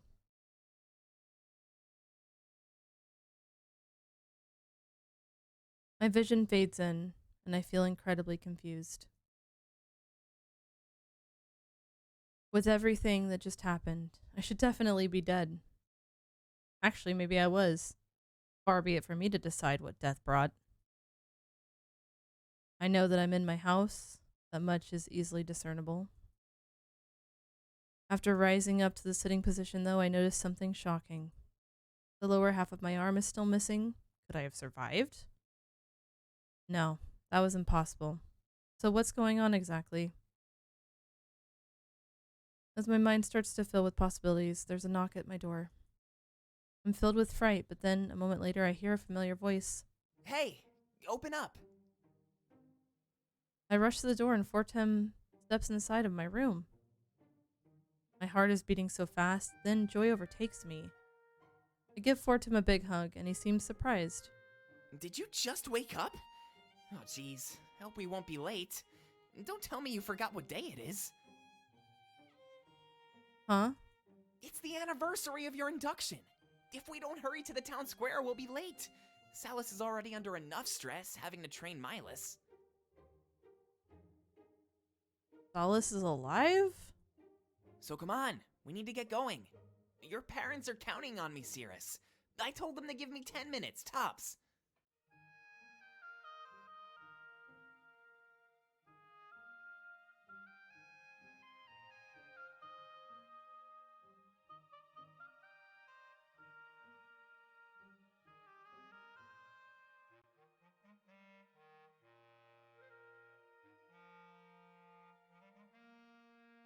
My parents? I'm in complete shock and I stand there dumbfounded. A small eternity passes before Fortem breaks the silence. Well, don't just stand there. You need to get ready. At this rate, you'll be greeting the townspeople in your underwear. I mean, you can if you want to, but I really don't recommend that. I don't know what's going on. Am I in a new reality? The Elder is alive, as well as my parents, and I've been abducted? That means that the rebellion was never formed? There was no occupation? Tears start streaming from my eyes. I give Fortem a bigger hug. I don't know what happened exactly, but I'm not about to question it. If this was the reward for my journey and sacrifice, then it was worth it. Whoa, hey, calm down. I cry even harder and Fortem can't help but show worry. Hey, wait. Are you okay? I nod and tell him that everything is fine. And this time, something tells me it will stay that way.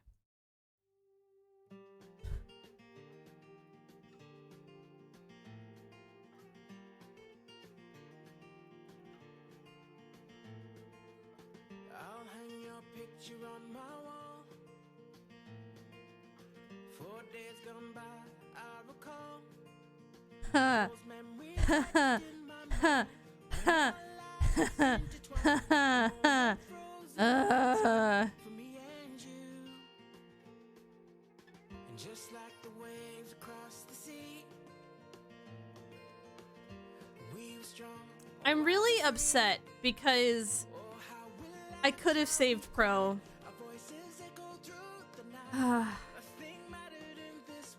But you know what?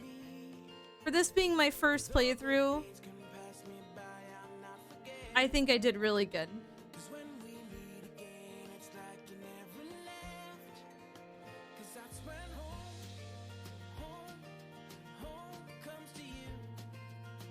Because I feel like my decisions could have made it. Yeah, I could have probably saved everyone. It's just a matter of. I thought I did really good.